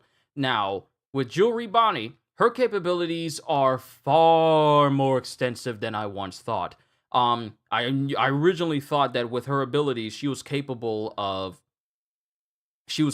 just changing the ages of people. But due to recent chapters, I found out that her capabilities far exceed what I once thought. Skip! Hey, good to see you. I am going into some heavy spoiler territory for One Piece concerning Jewelry Bonnie as the most knowledge we have of Bonnie in One Piece. Now, mind you, I'm not talking about anything concerning the upcoming chapter on Sunday, because I don't read early scans. I know they're out there. I know they're out there because I get warnings saying like, hey, be careful, the next chapter update, the next chapter information is out there on the internet. So I don't read early scans. You know me, I'm strictly official. So I'm only talking about the most recent chapter of One Piece, which was like 1120, or the chapter prior to that for Jewelry Bonnie. And this is heavy manga spoilers. So if you are if you prefer to watch the anime for One Piece, then I suggest you back out now, because I'm very big on spoilers towards people who watch One Piece. And if you're not caught up with the manga, I don't want to spoil anything for you.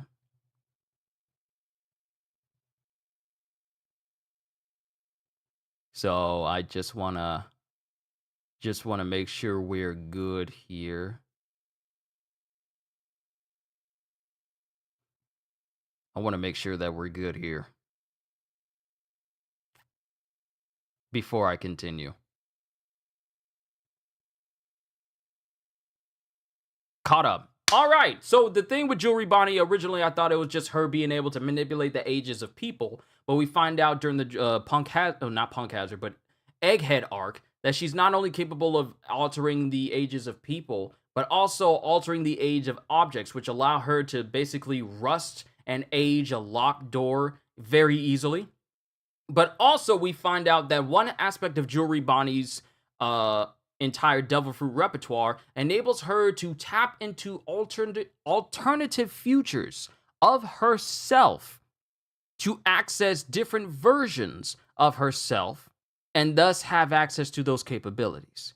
So she has this one move called Distorted Future. And then when she says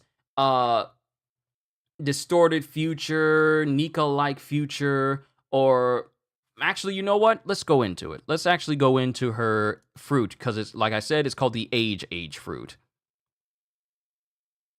So the Toshi no Mi, if we go down to her capabilities and moves, we have Distorted Future, which is a alternate version of Bonnie that gives her a body kind of reminiscent of that of Kuma. Then we have Nika-like future. Then we have Giant-like future. And then we have future where I'm the most free, which allows her to take on the characteristics of Luffy in his Gear 5 state. Now, the thing about this is that it essentially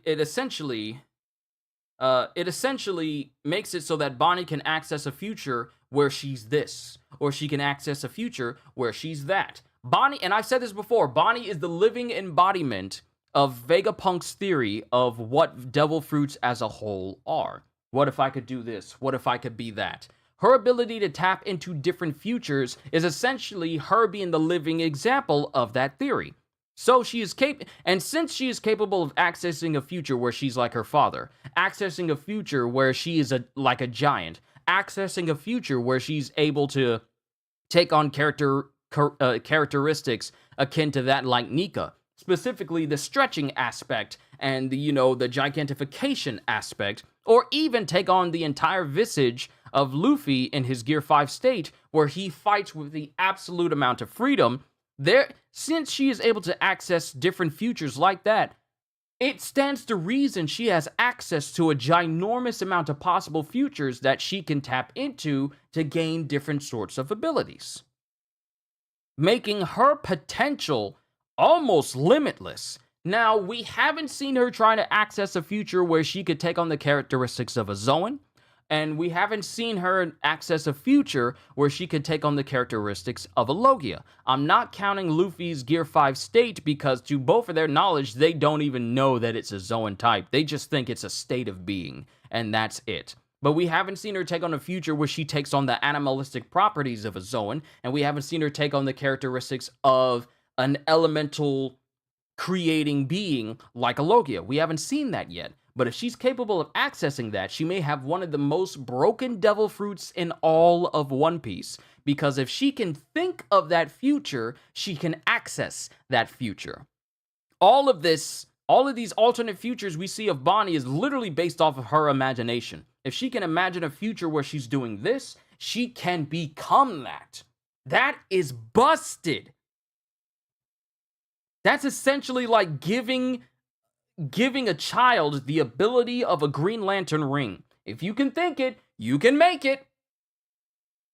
That's what her Devil Fruit ability is called. Now, of course, it also comes with a caveat where higher degrees of transformations, higher degrees of distorted future transformations can tire her out. Where she acts as Luffy's Gear 5 state with her own distorted future where I'm the most free version for herself, she got incredibly tired after trying to use it. Yo, dude. Boo-boo dude. What's going on? Hi, hello. We are talking about devil fruits in One Piece. We are focusing on the Paramecia types right now. So, that's Jewelry Bonnie's fruit. Now we move on to Eustace Captain Kidd, who is capable of using the Jiki Jiki no Mi, which allows him to manipulate magnetism to various degrees. And since he awakened it, it allows him to apply magnetism to different objects and such. And he's able to create a wide variety of structures using magnetism. He's capable of, attracting magnetism. He's basically the Magneto of One Piece. So that really doesn't need too much explanation. It really doesn't need too much explanation. He's basically the Magneto of One Piece. He can attract and repel metal. He can also combine metal on top of each other to create different structures like giant mechanical bulls, floating mechs with skull heads, giant rail guns, giant limbs and arms, all sorts of different things from these structures. And with his awakened abilities, he's capable of attaching different polarities of magnetism to objects to cause objects that normally would not be magnetic to become magnetic, such as wooden objects and a living person together, which has absolutely no way of bonding to each other magnetically. He's capable of causing things that are incapable of magnetism to suddenly become magnetic to each other. So that's a caveat. That's another aspect of his devil fruits. Some people hate that One Piece characters don't run out of power. What's my thoughts? I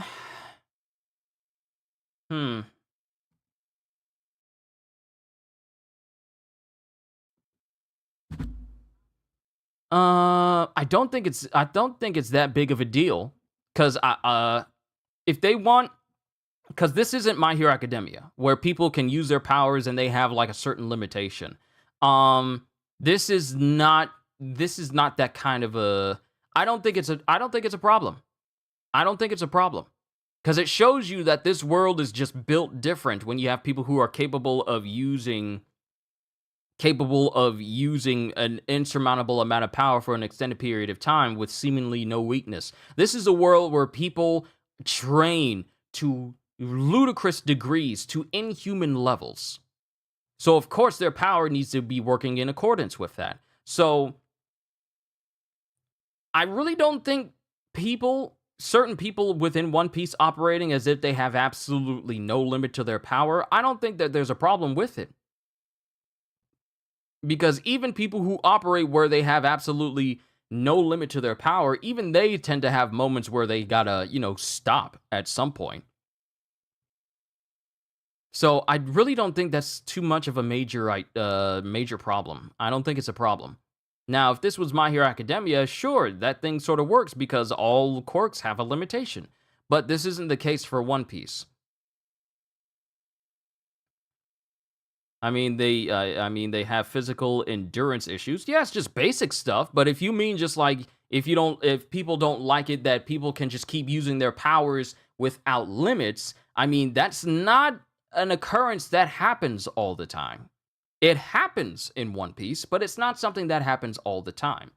Now, the reason why you're probably seeing a lot of people operate with maximum power with seemingly no limit is simply because these are just very strong characters. Like if you got characters who are very strong, but they're still getting tired and they have all this power, then, they're still getting used to it. But if you got these different characters like Whitebeard and Akainu and Kizaru, they've shown being able to use their powers pretty much without limit, but that doesn't mean that they're invincible and they have no way of, like resting or whatever. I hope that's what you mean, but I really don't see an issue with characters who can keep using a power with seemingly no limit because, for one thing, we've never really seen a character just constantly use their powers without limit without stopping whatsoever. We haven't. We haven't seen them just use it for an endless amount of time. Just like we've seen examples of them using them for an instance, and then it has like long occurring repercussions. But we haven't seen Akainu just constantly use Ryusei Kazan just endlessly, and he doesn't stop. We haven't seen that. We haven't seen Akainu just constantly produce magma endlessly without turning back partially or turning back into himself. We've seen him use it for an extended period of time, but we haven't seen him use it just endlessly. We heard of that sort of example, which is why Punk Hazard is half hot and half cold, but we haven't seen it in action. But it really does come down to the strength of the user. That's always been a thing in One Piece. It always comes down to the strength of the user. Let me see. I mean, they're physical. If they're tired, they can't use their abilities well. It all depends on the devil fruit and the strength of the user. It really does. Because if the person who is using the devil fruit isn't strong or capable, then they won't be using their devil fruit for very long. But if they're on like Admiral level or Yonko level or anyone who is shown to be incredibly strong throughout this series, then they're going to be able to use their abilities for an extended period of time, sometimes almost indefinitely. So it really does depend on the strength of the user. It's not like, oh, we're just going to make everyone OP. No, they're OP because they are shown to be strong, not just because their powers are boundless and super powerful or omnipotent even. It's really, really purely based on the strength and skill of the user. So no, there's really no problem. There really is no problem with people, using abilities without limit in One Piece because it just shows you these people are on a whole different level compared to people who can use their abilities for just a short period of time and that's it. We're seeing incredibly strong people show up. So of course their ability to show off their power is more extensive than those who are weaker than them. But that's just my opinion on the matter. That's right, it's in their DNA and their power that there is no source in their body like chakra or quirk. It's really just a matter of some people in One Piece are just built different. I know people like to use that as a meme, but that's a fact. No, there's no truer statement. There's no truer statement than that. Some people in One Piece are just built different, capable of just fighting endlessly without ceasing. Like Roger, for example. This dude was capable of single-handedly eviscerating armies of entire countries. Do you know how long you need to fight for you to wipe out armies of entire countries by yourself? You need to have inhuman levels of endurance. So people are just built different. People are just built different. But we've already been through Bonnie, we've seen Eustace Kid. Law is the one I really want to talk about because this is an example of, and I know you brought this up, Holster, I know you brought this up, and I really want to talk about Law's Ope Ope no Mi because his devil fruit is the clearest example of you need to have some prior knowledge prior to having this devil fruit, or at least learn extensively a certain aspect of medicine in order, or biology, medicine or biology or both, in order to take this fruit to its absolute extent. So with Law and the Ope Ope no Mi, since he was brought up as like basically to be a medical student and be brought up to be a doctor just like his dad, his knowledge of medicine and medical practices and also biology enables him to use the Ope Ope no Mi, which is essentially a devil fruit that allows you to manipulate the world around you as if you are on an operating table. But in the case of Law, with his extensive medical knowledge, it makes him one of the most accomplished doctors in all of One Piece, capable of taking children that were once addicted to a drug that Caesar fed them, that forced them to not only suffer through gigantification, but also made them suffer through drug withdrawal whenever they couldn't get this candy that, steadily forced this gigantification, but also made them addicted and incredibly violent when they didn't get this candy. This man, Law, was capable of using his own devil fruit abilities to literally cut these kids apart. Mind you, Chopper was the only person to actually see this thing happen, and he lost his mind when it happened because he didn't know how Law's fruit worked. Law cut these kids apart into pieces to find out where this addiction was lying in their bodies, and wasn't able to fully remove it, but also made it less likely to affect them negatively, which is why the kids went to a different location in order to receive some more, medical attention. But in Law's hands, he was able to take something that Caesar pretty much pumped into these kids, with seemingly no cure, and lessen it to a far greater degree than anyone else has been able to thus far. The only other person who's capable of matching what Law can do in terms of medical knowledge is Vegapunk, because he studies medicine as well. He's not just specific to mechanical science and cybernetic science, but anything that has something, science, in front of it is something that Vegapunk has studied. But the thing with Law's fruit is that, like Smoker said, if you are in his room, which is basically this spherical domain expansion, Jujutsu on the brain, this big, almost see-through visual domain expansion, where everything inside of this room is left up to Law to determine. The only thing that can counteract this room are people whose haki are sufficient enough to resist it, which is why Law's room is capable of manipulating anything and anyone inside of it. But unless your haki is more powerful than his, then you're going to be manipulated by this room, which is why people like Big Mom and Kaido weren't able to be forcibly moved or shambled around by Law, simply because their haki was just that potent. Your haki is strong enough, you can resist even the Ope Ope no Mi's room, which is why no one was sliced apart by any of Law's powers during this entire time during the Onigashima, simply because the haki of Big Mom and Kaido were just that potent, where even Amputate wouldn't be able to do anything.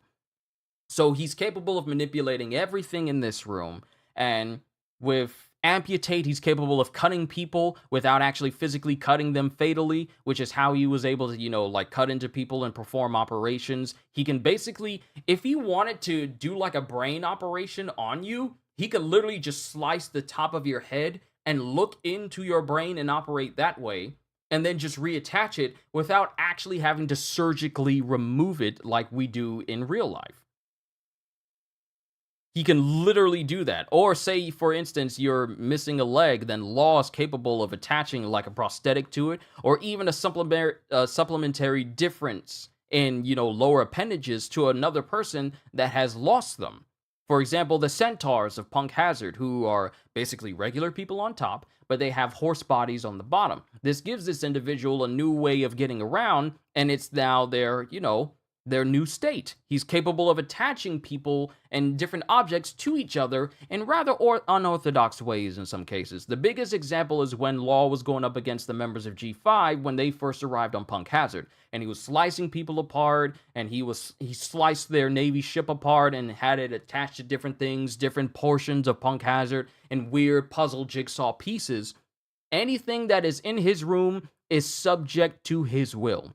But not only that, he's capable of doing certain aspects of this Ope Ope no Mi in terms of turning it into things that can affect not only people on the outside, which would be his counter shock, where he basically just turns his hand or both of his hands into a defibrillator and allowing him to apply very high voltage shocks to an individual. Sometimes to a degree, sometimes so powerful it's capable of rendering even giants unconscious, which is what he did to one of the Scotch brothers. Or it's capable of harming an individual such as tough as Doflamingo from the inside when it's, like straight up point blank. And it's even capable of momentarily shocking Big Mom when he does it point blank as well.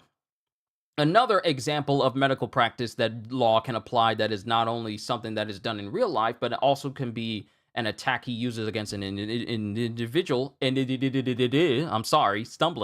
individual is the gamma knife, which allows him to basically just irradiate and fry a person's insides, causing their organs to rupture severely. And the only reason why Doflamingo was capable of fighting as long as he did was because, one, he has incredibly high endurance, and two, he was using his own string ability to stitch together his organs because Law literally decimated them from the inside. It is unknown if Doflamingo fully healed from having his body messed with in this way. We just know that when you look at the anime and see the example of him saying, like, I stitched together my organs, it means that Law's capability of rupturing organs is incredibly potent because of the gamma knife. Matter of fact, let me bring it up as well. Another thing about Law when it comes to his Ope Ope no Mi is that when he awakens it, you know what? It's probably best if I just go through it. Because there's another aspect of the Ope Ope no Mi that calls it pretty much the ultimate devil fruit, as it were. So let me go through here. Let's see. Ope Ope no Mi allows its user to remodel the world around them as if by operating on it. By conjuring a translucent blue spherical domain of sorts that is centered around the user, dubbed Room by Law, they gain total control over everything that is inside that territory, from living beings, including themselves, to non-living objects. As put by Smoker, the ability's user becomes the surgeon, and their circle is the operating room. And those caught inside are like patients on the operating table. Examples of the ways in which the user can surgically manipulate things within their room are swapping the locations of two objects to teleport them, which is how Law can get around extremely quickly in different situations. He literally can just swap places with another object, which affords him a form of quick teleportation. One great way to showcase his teleportation ability is during his fight with Big Mom in the anime. I can't remember the exact episode. When he was fighting Big Mom, he was using his room to basically teleport all around the world, all around the room, around her, and going to different places and avoiding her attacks, which is, a sick way to use that ability. Levitating and moving objects of any size around, akin to telekinesis, which is literally is called tact, and he's able to manipulate everything in the room and just, basically give him absolute control over everything. Just like causing it's a 1066. Thank you, Holster. Thank you. Basically allows him to manipulate everything in the room. So if you're in his room and he causes a whole bunch of rock pillars to come up, he can just send it straight towards you. Absolute control. Scanning targets, slicing people/objects apart without actual injury, and then reattaching separated parts to other surfaces, permanently taking out people's organs without harm, which is Mess, which is ability to take out a person's heart, which has the effect of causing the person without their heart to become incredibly tired, and thus also have one of the scariest bargaining chips in One Piece, which is like basically you have a person's heart in your hands. If anything happens to that heart, then it's going to confer to the user, such as if you squeeze a person's heart while it's in this state, it causes immeasurable pain to the recipient. And if you were to just like stab the heart, which was the case with Caesar unknowingly stabbing the heart of Monet, it is just instantaneously capable of killing that person. So that's one aspect that he can use as well. Transplanting personalities, which is what he's capable of doing, scanning and shambles onto different people. Switching personalities also means switching that very person's being into another body. When it comes to switching personalities, you can take that person out of their body and put it in another, which was the case between Sanji, Chopper, Nami, and Frankie, when all of their bodies got switched. So he's capable of basically doing a Freaky Friday on everybody. Creating electrical shocks, counter shock, or energy constructs to destroy people's body from the inside, Gamma Knife, etc. As long as the user's chosen targets are inside their room, they are within range, and the user's techniques instantly reach them regardless of distance. Law doesn't need to be close to you. You just need to be in his room.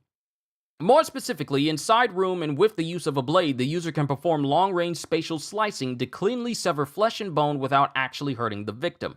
People separated by this ability are not killed and can still feel their separated parts, regardless of the distance, much like Buggy when he separates himself using the Barabara no Mi.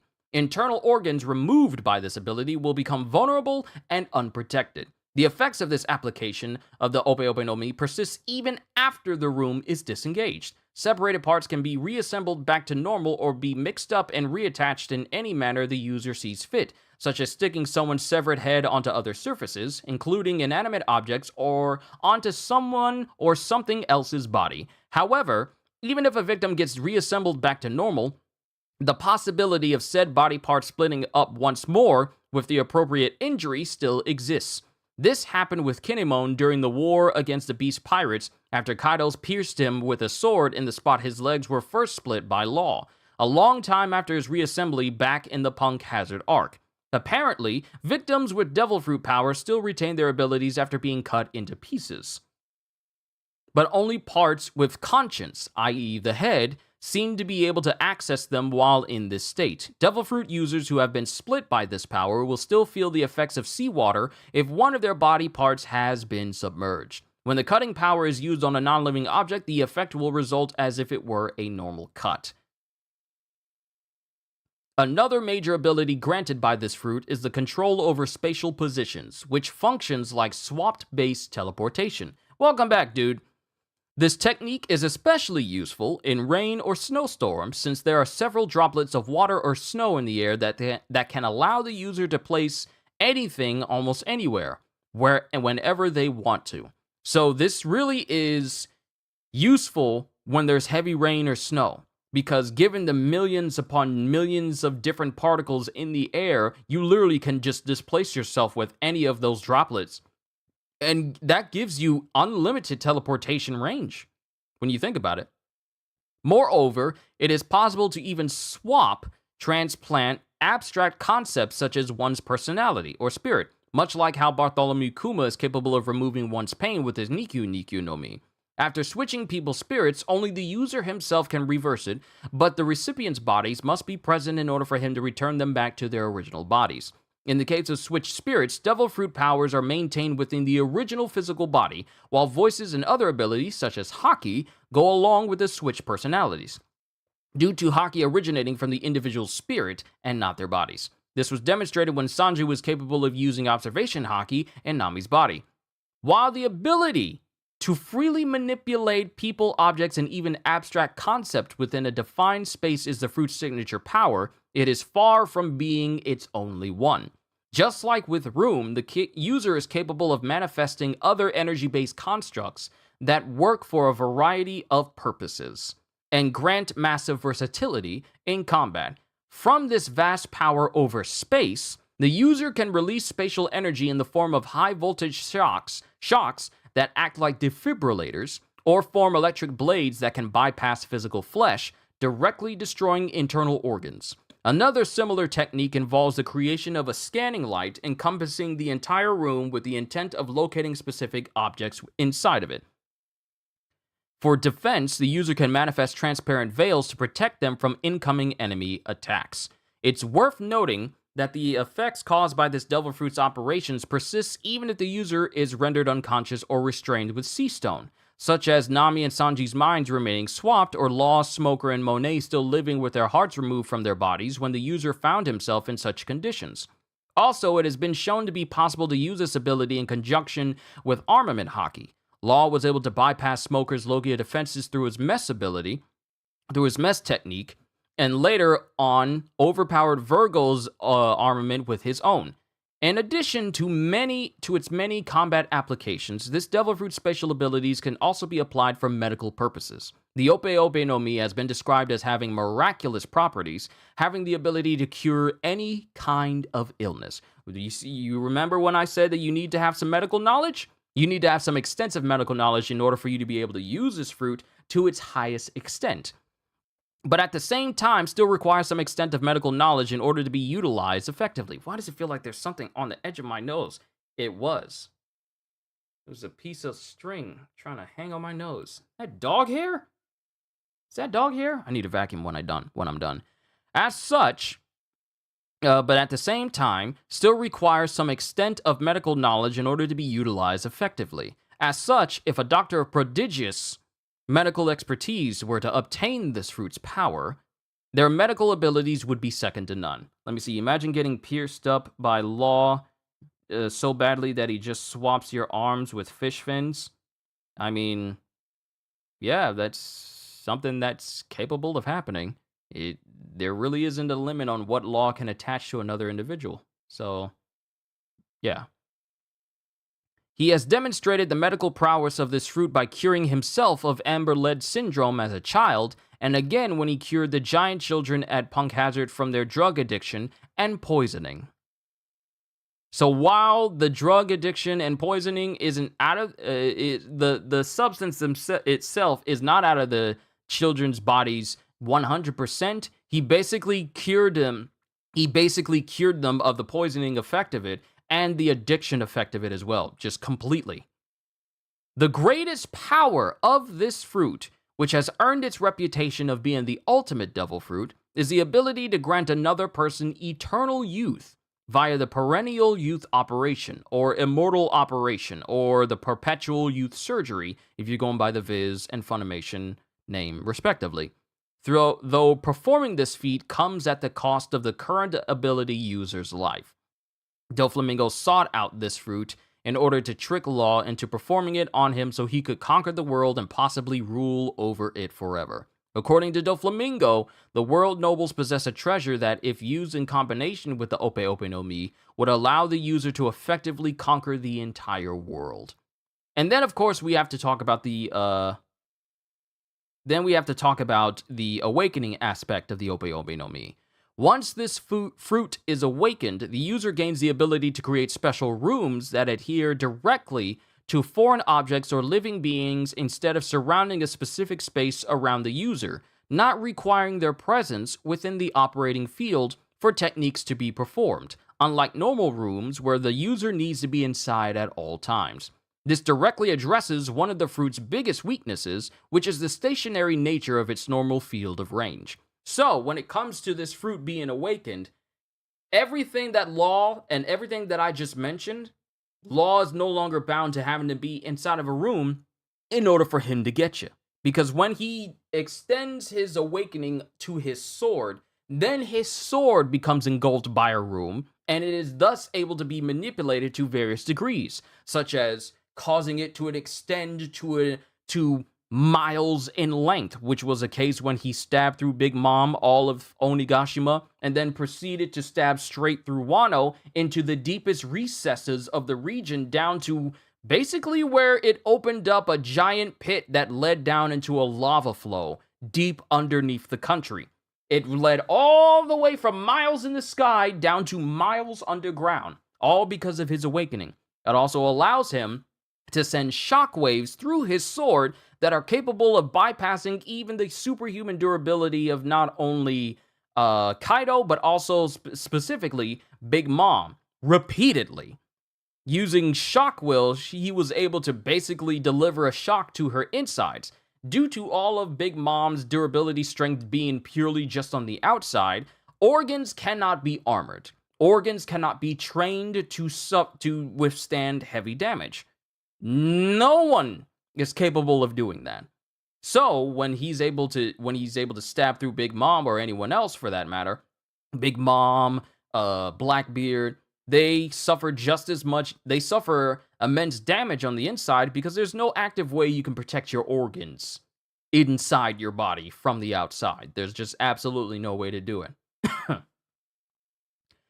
But weaknesses. The fruit's most obvious drawback is that the user of the Ope Ope no Mi can only use its power within a spherical area. But we've already addressed the awakening. The awakening of the Ope Ope no Mi pretty much circumnavigates that weakness now. Is that the user of the Ope Ope no Mi can only use his powers within a specific spherical area that they have to summon themselves. So if either the user or the target moves outside the area, they are unaffected by its powers. But like I said, the awakening pretty much eliminates that one weaknesses overall. So we know the usage from Law. It has an extensive range.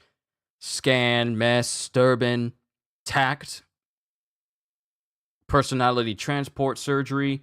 Yeah, and also I skipped over that as well. Let's see, where is it? Weaknesses.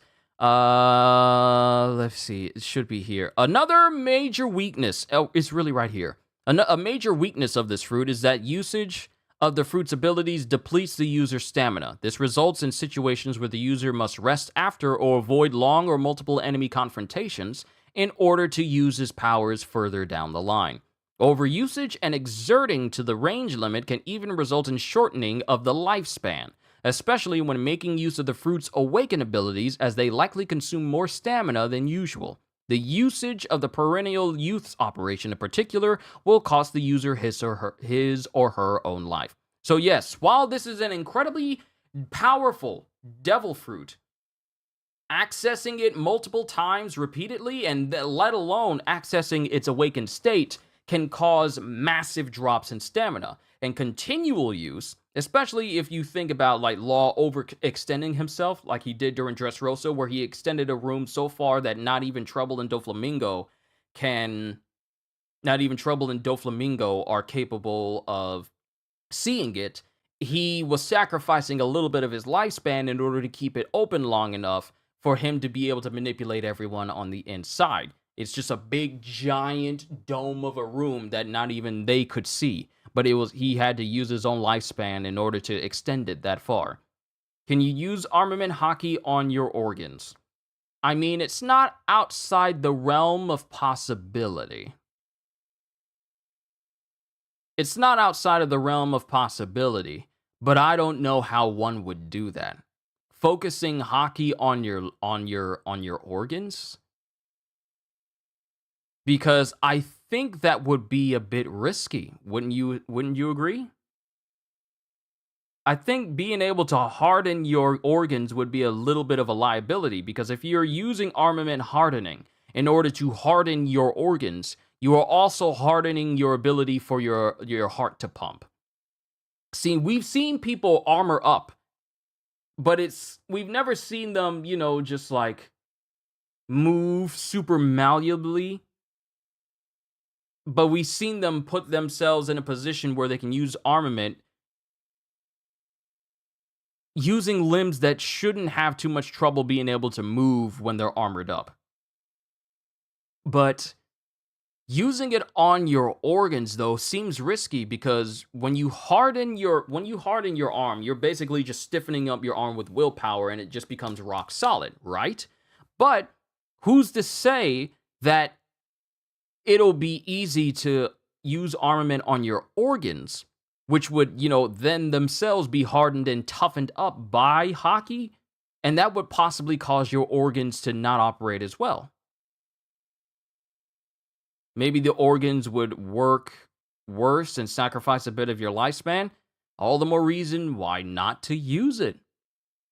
Even though it's not a concept that exists in One Piece, it still feels way too risky to try and use hardening on your organs on the inside. You got to think about it. Your pancreas, your liver, your stomach, your literal heart.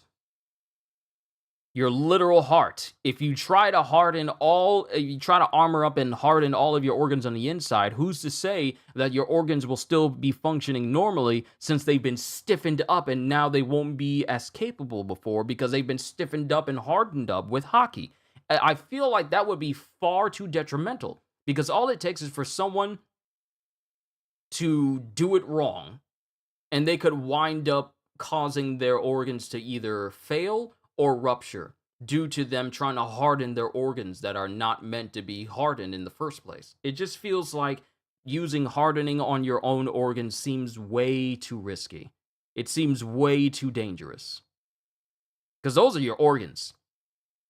It'd be one thing if you do it on your limbs, at least you can heal from that. But your organs, if you trying to heal from your organs, you like getting messed up by hockey and stuff, that's going to take some medical attention that not everyone has access to in a moment's notice. So it feels like it's way too risky. It's way too risky. Let me see. Weaknesses.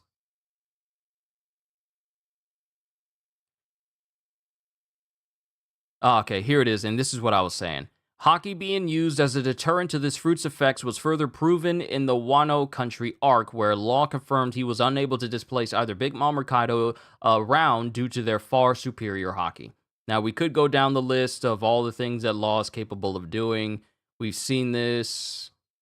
When his awakening is applied directly on enemy targets, Law becomes capable of operating on them from a much greater distance than he normally would, as the room in this case adheres to the target's position, be it through his usual moves or more abstract effects like noise canceling. Through this application, Law has developed at least one technique in homage to Don Quixote Rocinante, his childhood savior. That said, Law claims that he is not yet used to this ability and its huge consumption of stamina, hence him relegating it to a last resort move should his regular techniques fail him. Just wanted to say that this is a W stream. Well, thank you, dude. Thank you. I really wanted to do streams like this where I just talk about different aspects of One Piece. Not just the chapters that we get, but the stuff that's in the story as well. So I'm glad you're enjoying yourself. We still got a little ways to go, because we still got many people down this list. And I'm going to talk about, and there are a lot of devil fruits in this list that are very, very, very strong, and I really want to address those. So we got Law with the Ope Ope no Mi. We got Capone Beg with the Castle fruit. Yeah, Castle fruit, which allows him to basically function as a castle human. He's a walking house. He's a walking home. All of his men that serve him, they usually take up residence inside of his body where he can then expel them out in a way akin to like a castle where they could go out on drawbridges and they can go out and they're small. They're all miniaturized. When they enter into Capone's body and Beggie's body or Beg's body or Beggie's body, they shrink down in size so he can store them inside. And of course, he functions like a castle. Like he has cannons and different armaments within his body that make it seem like he's just opening his hand and just sending blasts out. But there's like a certain field around Beji that makes it so that things that are small on the inside resume their normal size outside. So if anyone shoots a cannon from inside of him and it's this small, it goes to its regular size when it leaves this certain field from around him. And it allows him to transport people inside of him as well. And he can also turn his body, at least his lower half of his body, into tanks.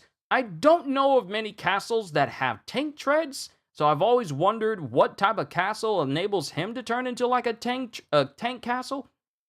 But it's one thing that he has access to. Do you think they sleep in the castle?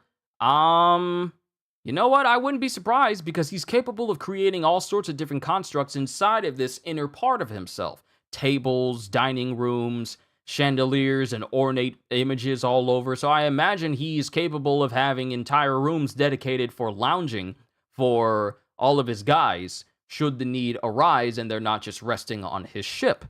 So I would not be surprised if they have like entire areas where they can rest until they're called for.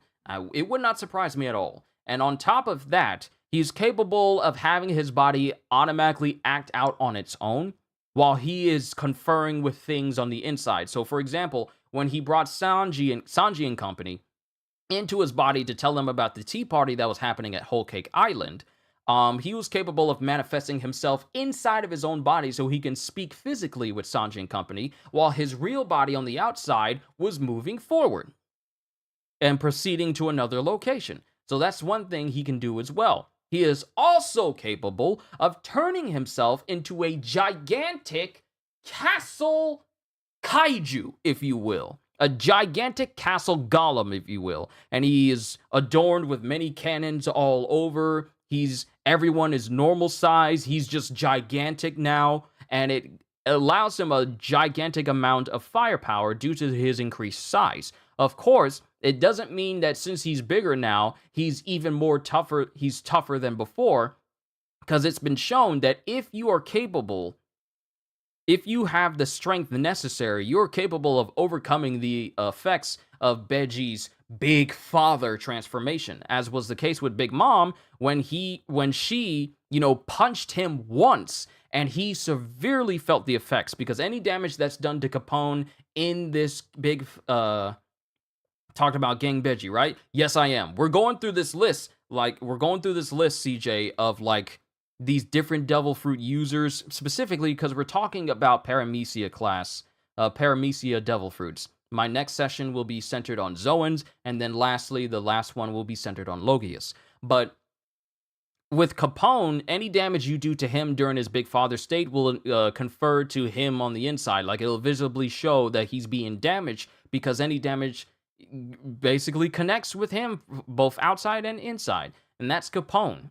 That's Capone and his castle fruit. Then we have Mad Monk Urouge, who has this unknown devil fruit, which is unnamed currently, unless it's been named in an SBS. Nope, it hasn't been named yet. An unknown devil fruit, an unknown Paramecia devil fruit that allows him to enlarge his body size in proportion to the damage that he suffers. Now, it's a weird devil fruit, because it's not the first, it's not the first body-altering size devil fruit that we've seen in the series. But it is unique in the fact that because I'm really going off of the knowledge of how they do his body in One Piece Power Warriors 4. Because there's only so much we know about the devil fruit of Mad Monk Urouge. Because if I go down to it,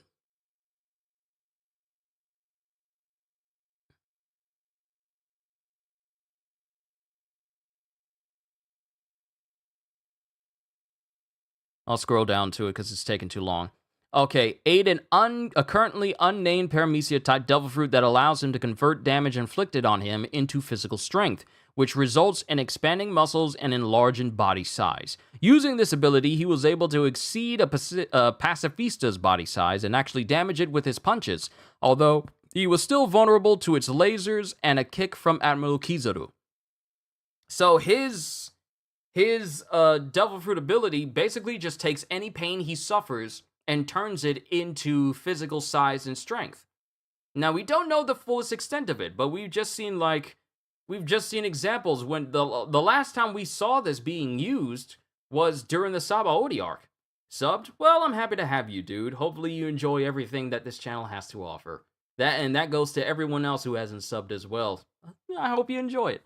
But the only examples we've seen of this fruit having this capability was, during his fight against the Pacifista during Sabaody, and during the non-canon movie Stampede, where he tried using it against Douglas Bullet, and him, like every other supernova, was bodied by Douglas Bullet. So, there's not much else I can really say about this particular devil fruit, because we really haven't seen it all that often.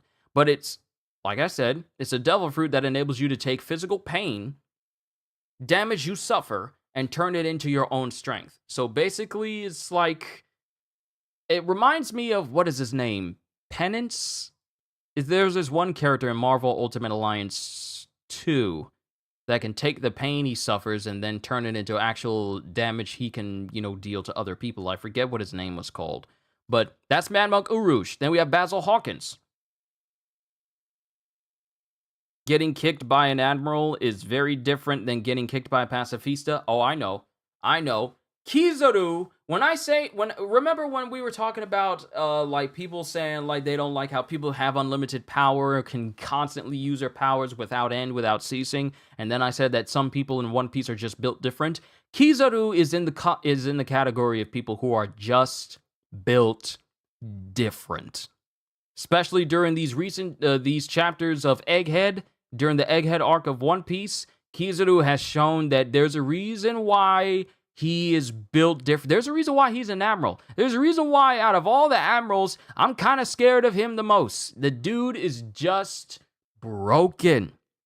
But we'll get more on that in terms of like his capabilities once we get to the Logia side of things. So Basil Hawkins, I've already explained, he's basically capable of turning himself into a straw man. He's able to manipulate straw. He's able to create a giant straw scarecrow that can mimic his movements. And he is also capable of converting any damage that he suffers onto another individual by making straw voodoo dolls of any individuals that he sees. And he can keep like a certain number of dolls within his body to mitigate a certain amount of damage. Even damage that is capable of killing a normal person would completely miss him. Even damage he inflicts on himself, like I said much earlier on, will be instead inflicted on the person with absolutely no adverse effects to Basil's person. However, we know the weaknesses. The weakness of this power is that pain and that damage that he suffers has to go somewhere on the other person's body. So, for example, if he gets damage inflicted on a limb that just so happens to not be there on the recipient's side of things, he will instead suffer that damage. And if that amount of damage is capable of cutting off the limb, then Basil Hawkins will lose that limb, simply because that pain will not just dissipate into thin air. It has to go somewhere, or otherwise it will affect the user, which is why Basil Hawkins lost his fight against Killer, because Killer cut off the arm of Basil Hawkins that was in the same spot where Kid lost his arm. And since that pain had absolutely nowhere to go, that pain went back to Hawkins and cut off his left arm in the process, shocking him, and that pretty much led to his defeat as well. But it is versatile, as well as allowing the user to basically turn themselves into a straw creature as well. Though we've seen that he is still affected by the standard Devil Fruit weakness, and he is also susceptible to, getting blinded in the eyes like any normal person. So it doesn't give him like over protection. And since he is capable of turning into straw, that doesn't necessarily mean he is capable of functioning like a Logia, because he was repeatedly shot by Kizaru, and every shot rendered one doll he had in his body incapable of, taking away that damage from him. So while he can turn into straw, it doesn't allow him to function like a Logia. So he still has a certain amount of weaknesses, including the big glaring one that I already mentioned. That's Basil Hawkins. Then we have Scratchman Apu, who is pretty much a music man. He is capable of turning his body into any part of his body into an instrument, from saxophones to pianos to flutes. Any instrument you can name, he is capable of turning different parts of his body into it, with different effects. So when he has crash, he has slash, he has boom, which is capable of producing, slices, that is capable of slicing a person out of thin air, and you're not capable of dodging it unless you know how his Devil Fruit works. Can he get hearing loss? Do you mean Scratchman? I don't see why not, but that wouldn't affect his ability to use his Devil Fruit, though. So with this, by transforming their body parts into instruments, such as turning teeth into piano keys or an arm into a trumpet and playing specific notes and tunes, the user can release music that causes damaging effects to their opponents, the type of damage being determined by what tune they play. There is a wide range of attacks the user can perform, from physical strikes like punches and slashes, which can dismember victims, to elemental attacks like explosions, which we first saw being used against Kizaru, to very little effect because it did not slow him down at all. He was just like, oh, okay. And then he literally just got right back up. Since attacks come from sound waves, which travel at very quick speeds and cover a very wide range, it can be very difficult to recognize and dodge an incoming attack. Even Admiral Kizaru, whose Devil Fruit power allows him to move at the speed of light, was caught off guard by the fruit's effects. Anyone who is within earshot in eyeshot and earshot of Apu will be affected by the music. He can specifically choose which targets to affect by simply looking at them. However, the fruit's powers only work if the user's targets can actually hear the music. If the enemy covers their ears or otherwise manages to move out of Apu's sound range, then they will not be affected. And when this was revealed, this pretty much reminded me of the limitations you would see from someone with a quirk in My Hero. Out of all the powers in One Piece, this pretty much reminded me the most of a quirk from My Hero. Because it has that one big limitation. Hey, this works only if the person can hear you. If they can't hear it, then they're not affected by it. Additionally, Apu will be unable to attack anything he cannot see, so if an opponent is fast enough to elude his eyesight, they will stay out of harm's way. Speed and being unable to hear. So a deaf person who can also move faster than Apu would literally be his worst opponent. Since Apu plays specific tunes for each attack, it is likely that the user must be well versed in music and have the ability to play a large variety of instruments in all major classes, including wind, percussion, and string. While some of the user's attacks can be performed quickly, others appear to require a longer playing period. The attacks do not have any special impact on Logia users, who can easily reform their bodies after being struck. Other than that, the user is also affected by the standard Devil Fruit weaknesses. So like I said, he's a music man, but the caveat to his abilities, I mean, you have to hear. Oh, you were talking about Basil Hawkins. Can he get hearing loss? Yeah, I'm sure he can get hearing loss, but that's not a weakness that contributes to his Devil Fruit.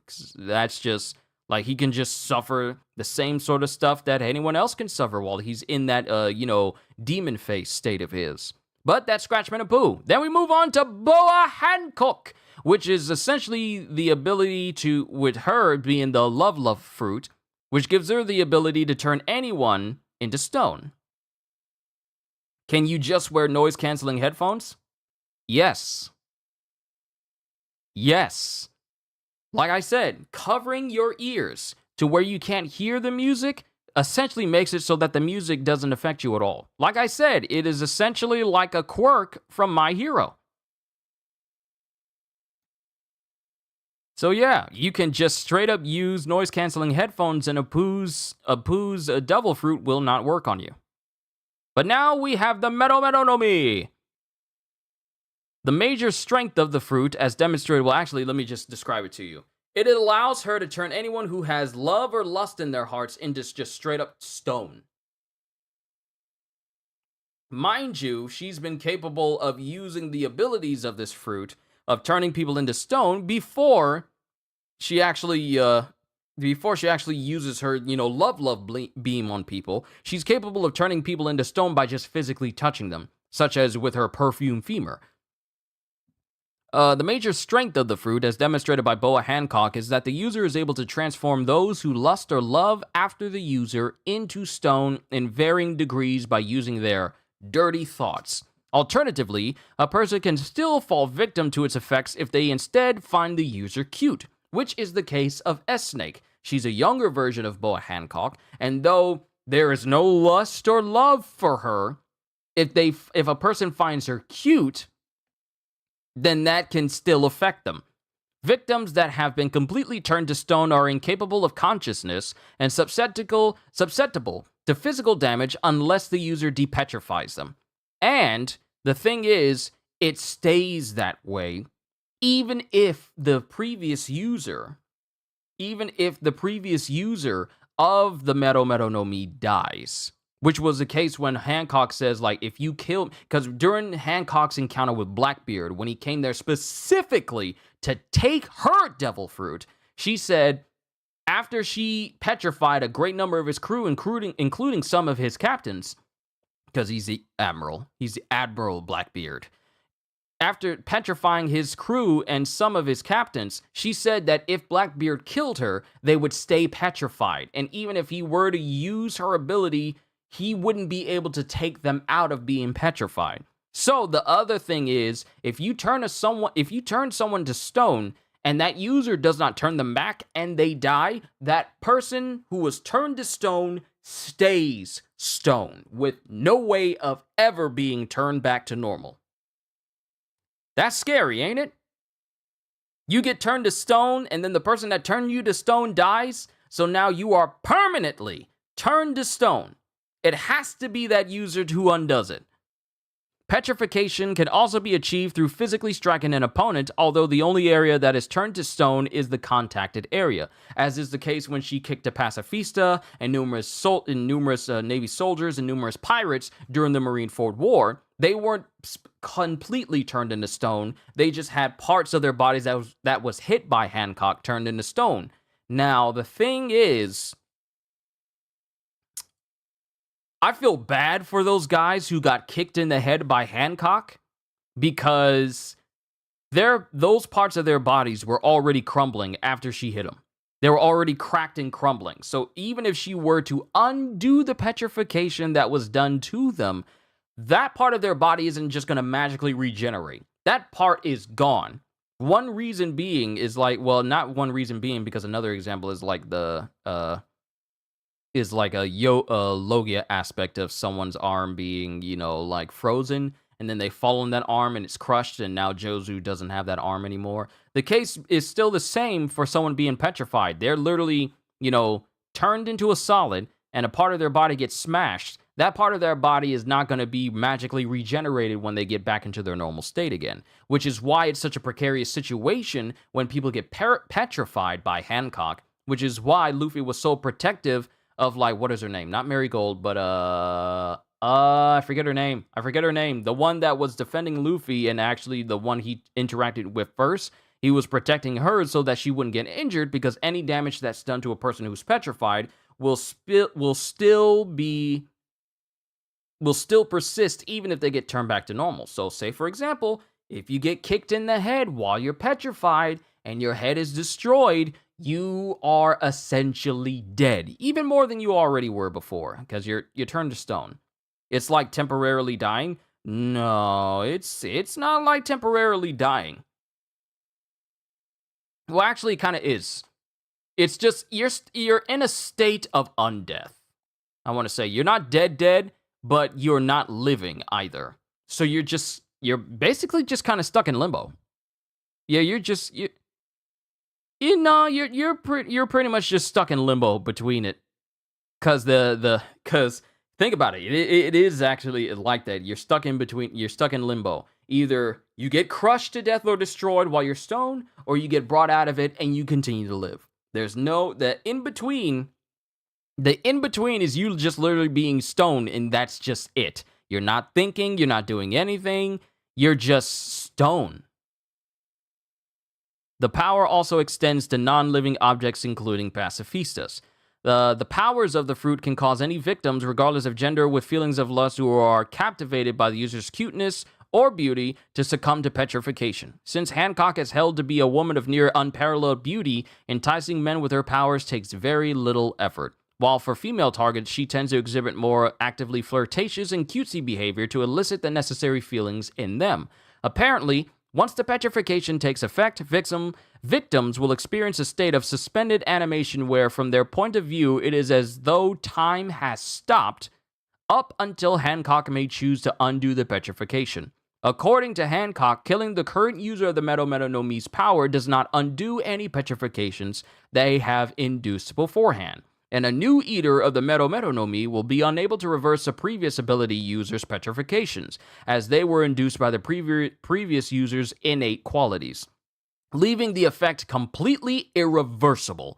This means the user can exploit petrified targets as hostages and potentially deter foes intent on killing them.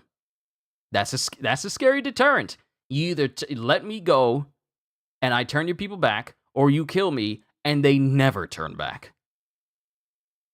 And then, of course, we have the weaknesses. While the fruit's power, specifically the aforementioned technique, use the focus, lust, or the enthrallment by their cuteness of a user's victim to fuel the petrification, if the intended targets have no sense of lust or cannot see her, such as being blind, which is the case with Fujitora, or simply does not find the user beautiful or cute in their own perspective, Like Luffy, he doesn't really care about that stuff. So he's essentially one of the few people in the world of One Piece who's just straight up immune, permanently, pretty much immune to it. And then the powers are nullified.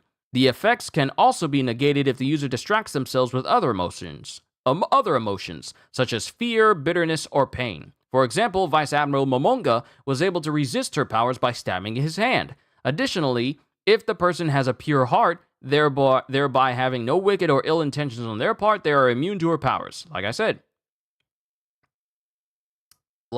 Luffy is also this. Also is in the case of this as well, because he's not interested in Hancock's beauty, and there's also people like Rayleigh who's just straight up he doesn't see her that way, so he's not affected by it at all. Hancock also claims that this fruit is useless unless used by someone as beautiful as herself, and suggests that someone like Blackbeard would not benefit from stealing this fruit's powers, because Blackbeard is ugly. And that's pretty much the Medo to me. Being able to petrify her victims. Even a pacifista, which has been shown to be incredibly durable, is susceptible to this fruit and is rendered incapable of defending itself from her own devil fruit power. Welcome back, Ravi. Good to see you. Yep, Luffy's pretty oblivious when it comes to such matters, plus he's rather single-minded in general. Yeah, plus Luffy really doesn't actively think all that often, so he doesn't have that much time. He doesn't even get that. He doesn't even give himself that much time to even see Hancock that way. He just lives in the moment. There's a reason why we never get inner thoughts from Luffy, because he's not the type that does inner thoughts or inner monologues, ever. But that's Boa Hancock. Then we get to Magellan. Like I said, this dude can basically create any... I spoke about this before. Magellan's ability to create poison is vast, because he is capable of mixing different types of poisons together to incredibly excruciating degrees, and he's capable... Sorry, my eyebrow itches. I literally just took a shower. Why you itch? But Magellan and his devil fruit allows him to create any type of poison. And that goes from just like physical poisons to airborne poisons, such as chloroform, and that creates hallucinogens in the person who's inhaling this, to acidic poison that is capable of burning, stone, or poison that is capable of infecting a person pretty much immediately, to creating even more corrosive and even more potent, deeper poison that is capable of not only almost pretty much killing a person almost instantaneously, but allowing this poison to be contracted by another person if they're touched, and allowing that to progress through their body rapidly, like instantaneous body poisoning that can also be transferred to another person like a virus. So he's capable of doing that. He's capable of creating constructs out of poison, such as a giant hydra, or using like this long tube of venom of poison as his own method of high-speed transportation. And this degree of poison has one antidote, but even that has its own limits. And it's not produced in high quantities. Magellan, and I said this before, Magellan is the only person to bring down Luffy with little effort.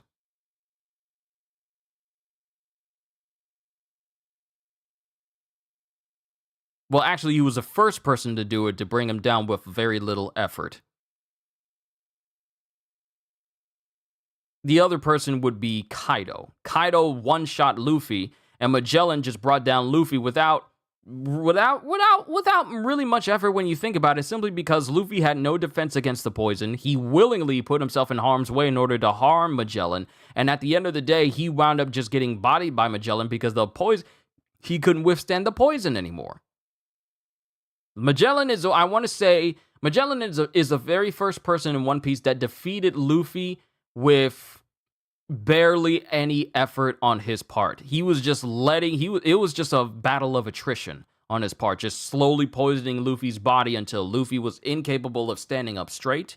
He was incapable of accurately seeing where Magellan was because his eyes were being affected. His whole body was being burned by this poison constantly.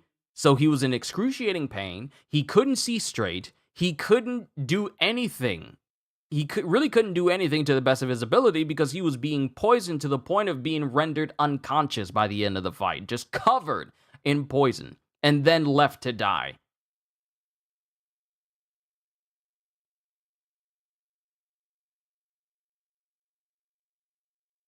If Magellan trained up his hockey, he could be admiral level. It's not a matter of hockey. It really isn't a matter of hockey because Magellan is capable of covering himself. Because, sure, you could use hockey to, protect yourself from poison, but there's only so much you can do against poison. Merely touching him poisons you. Merely touching him. Not only that, but Magellan was almost capable of killing Blackbeard. He was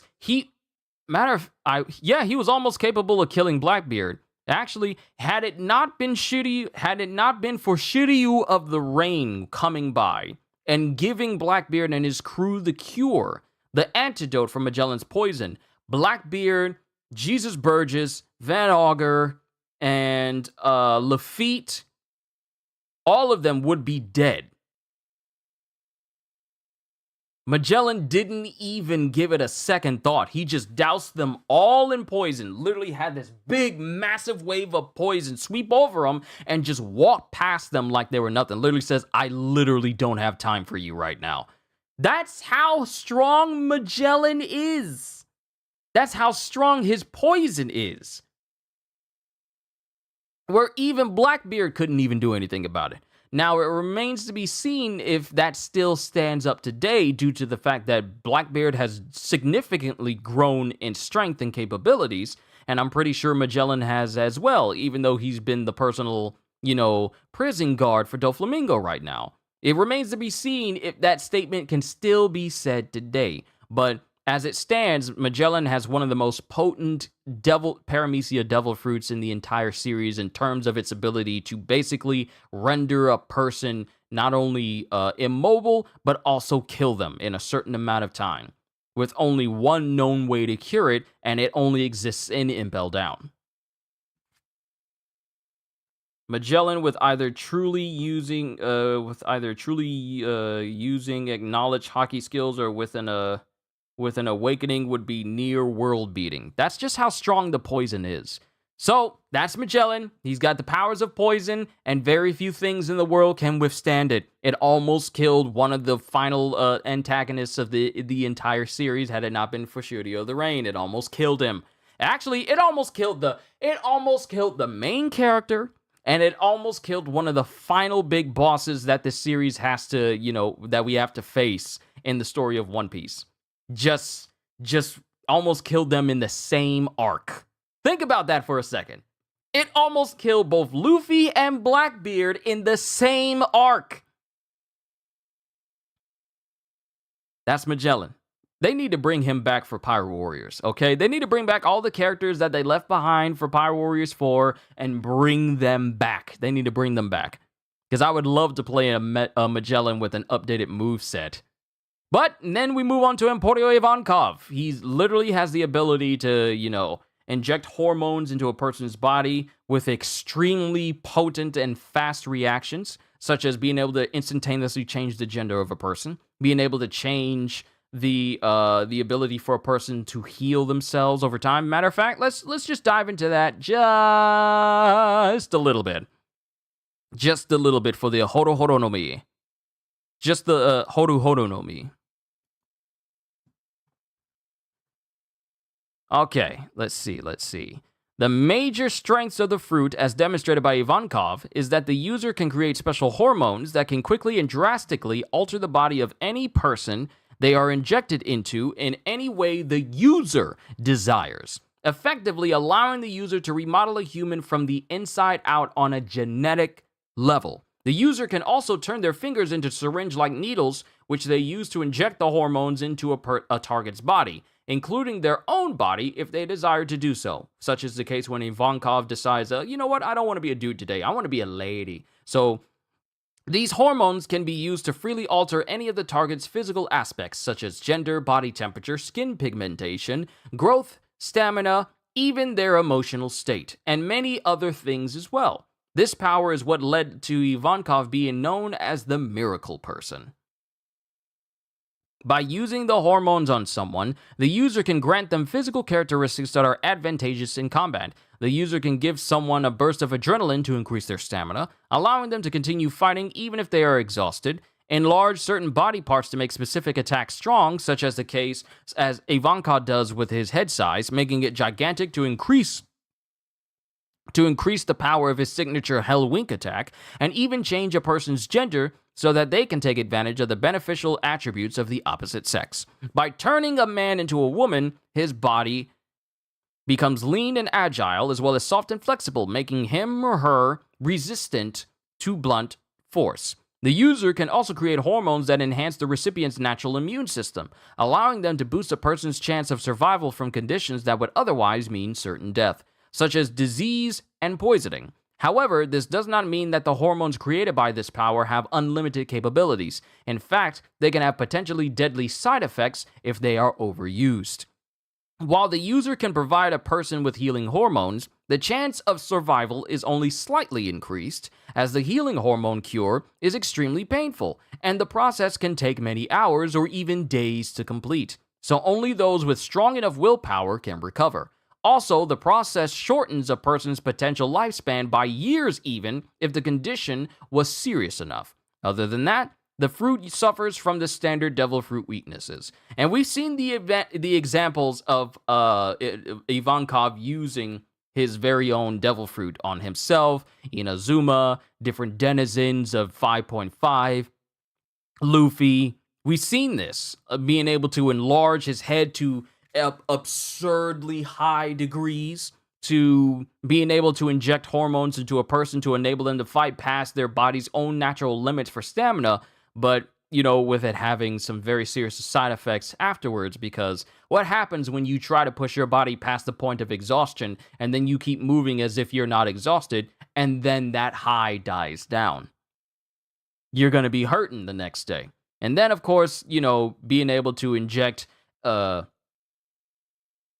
immune-enhancing hormones into a person's body that can help them recover from stuff, but that doesn't necessarily mean it's going to be 100% successful, because it really does depend on the person's willpower to live in order for that to enhance their body. Otherwise, it could straight up kill you.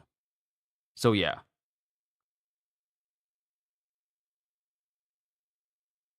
Ivankov should become a plastic surgeon for gender. I mean, he does that now, but he's not a plastic surgeon. If you think about it, Luffy is almost like a reverse Sun Wukong. For the most part, yeah. So that's Emporio Ivankov. Inazuma, Devil Fruit allows him, or her, depending on his mood and Ivankov's mood, allows them to essentially turn their hands into scissors and cut the world apart as if it was paper. So, in one example, he's capable of cutting an entire staircase down and it falls down like paper as if it doesn't have any weight to it at all. He's capable of doing this with any substance or any material, really. He was capable of cutting apart a giant road behind him and then throwing it upwards, causing it to lead straight up to Ace's scaffolding during the Marineford War, allowing Luffy to get up there to Ace. Of course, we know of the encounter with Garp versus Luffy during that time. But with his Devil Fruit power, it's really just him being able to cut the world around him, specifically inanimate objects. We've never seen him use this against people in terms of cutting them apart and turning them into paper, but he can use those scissor blades as like actual blades to fight. But it doesn't have the same effect on living beings. It just cuts people apart normally. Then with Jozu, Diamond Jozu, he has a Paramecia ability to basically turn the exterior of his body into pure diamond. One of the hardest substances, if not the hardest substance in the world of One Piece, enabling him to become a diamond human, which, combined with his titanic strength and incredible speed, allows him to not only harm individuals such as Logia users, but also, withstand attacks that would normally be impossible, such as the case of him basically blocking a slash from Mihawk in combination with his own body and strength and the diamond fruit Actually, you know what? What is his fruit called? It's not diamond fruit, is it? It couldn't be that simple. Twinkle fruit. Wow. Twinkle fruit. uh, I can't unsee that. The twinkle fruit. Twinkle, twinkle, little who. I got hit by Diamond Jozu.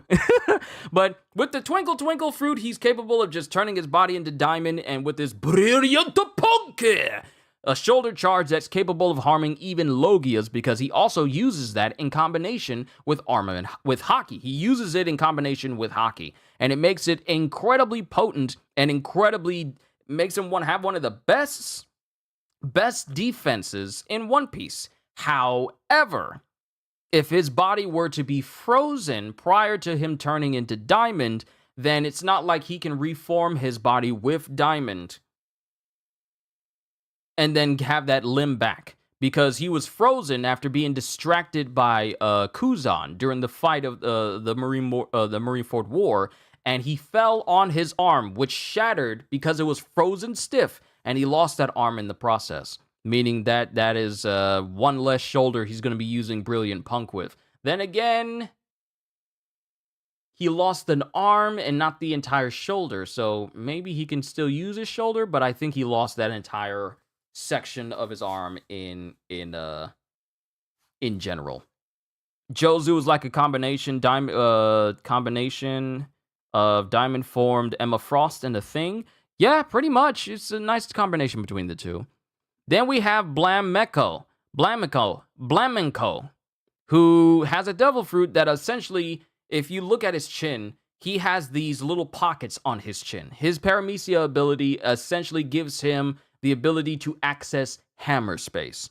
For those who don't know what hammer space is, it's that little space where cartoons can take cartoonishly and ridiculously large objects out of spaces that are very small in size. So, if you ever seen a Bugs Bunny cartoon, and you see him take something out of a space that shouldn't afford an object of that size, like say a bat or a mallet or a hammer, and he just takes it either out of his back pocket or, takes it out of nothing. That's essentially what Blamenco is capable of doing. During the Marineford War, he takes this big, gigantic mallet out of his chin pocket, and it's a mallet that eclipses even his own size, and he uses it a bunch against many Navy soldiers. It's unknown if he can store people into these spaces, but he's capable of storing an insurmountable amount of stuff inside of there, and I would imagine since it is hammer space.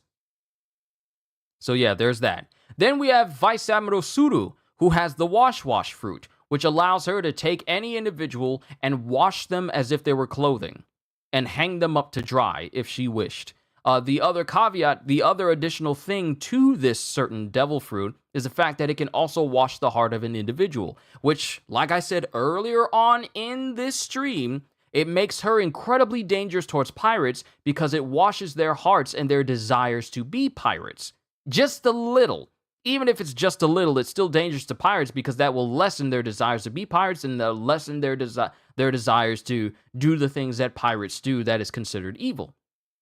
At least to Vice Admiral Suru and everyone else. So it makes her power very dangerous to pirates in particular.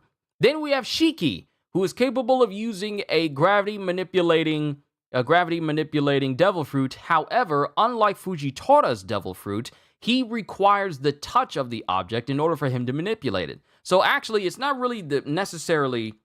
even really necessarily the gravity manipulation, but it's telekinesis based that requires touch first. So he's capable of levitating and manipulating objects after he's touched them, whereas Fujitora is capable of doing that by himself without having the prerequisite of touching it, simply because he can manipulate gravity as a whole. So that's Shiki. It's not really that deep, it's just he has telekinesis that requires him to touch things. Then we move on to San Juan Wolf. His is very basic. Him allows him to grow to a giant size. At least 236 feet in height, I believe. Hold on, let me bring it up. Yes, he ate the Deka no Mi, the huge fruit, that enables him to grow to... What's the size? Oh no, that's not 200. Sorry, my bad. 590 feet. 180 meters. Which pretty much essentially makes it so that he's the tallest person in all of One Piece.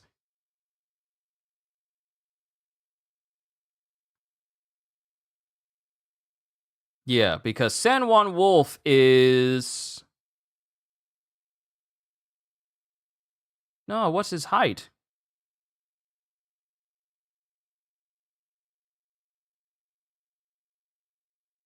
I guess they're just listing his height. I guess they're just listing his height when he's enlarged. Okay, but yeah, San Juan Wolf can just basically enlarge his body. It's not selective, it's just him enlarging his body to gargantuan size. He literally just can become a huge person. That's that. Then we have Blackbeard, who is included in this category because he wields two devil fruit powers that allows him to essentially use the Quake fruit, which formerly belonged to Whitebeard. And the Quake fruit allows the individual to create tremors or quakes throughout a certain medium, whether it's through the ground, the sea, or even the air itself. And it affords different capabilities that you normally wouldn't associate with earthquakes. Being able to basically break the air, which can send quakes through the air that are capable of physically harming individuals. They are capable of repelling different attacks. They're capable of literally tilting the world and changing like different orientations of like balance and everything, splitting the sea in different halves. It is pretty much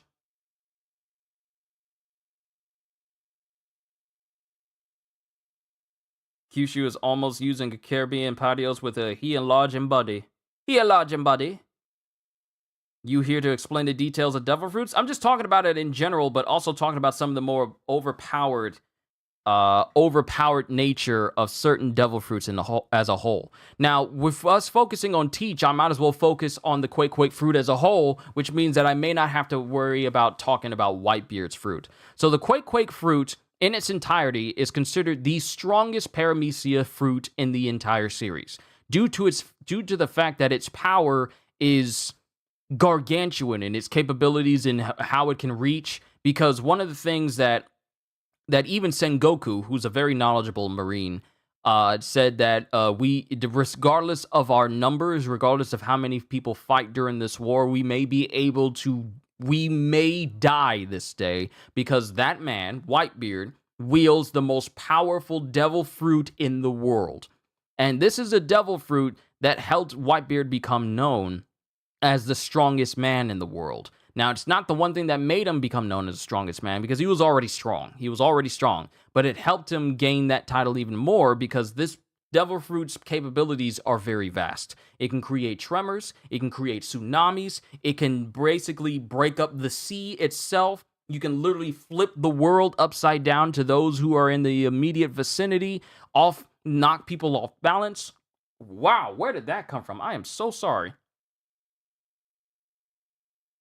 Is capable of knocking people off balance. Sorry, it just kind of flew out my mouth there. I'm so sorry about that. It is capable of knocking people off balance. It can be used in close proximity to one's body to resist the effects of being frozen, causing vibrations to keep yourself from being frozen. It is capable of being used as a shield to completely break weapons or block objects that are trying to hit you, such as cannonballs or even giant axes wielded by giants. You're capable of causing an epicenter you are capable of engulfing your hand with it and causing point blank shockwaves. You're capable of imbuing your weapon with it so you can do long range shockwaves and travel a far distance. You're capable of causing it to implode literally at a certain point so it can do like crushing damage instantaneously, where he did it like with Vice Admiral Lawns. When Lawns tried to run up on him and hit him with his axe, Whitebeard. Hold on.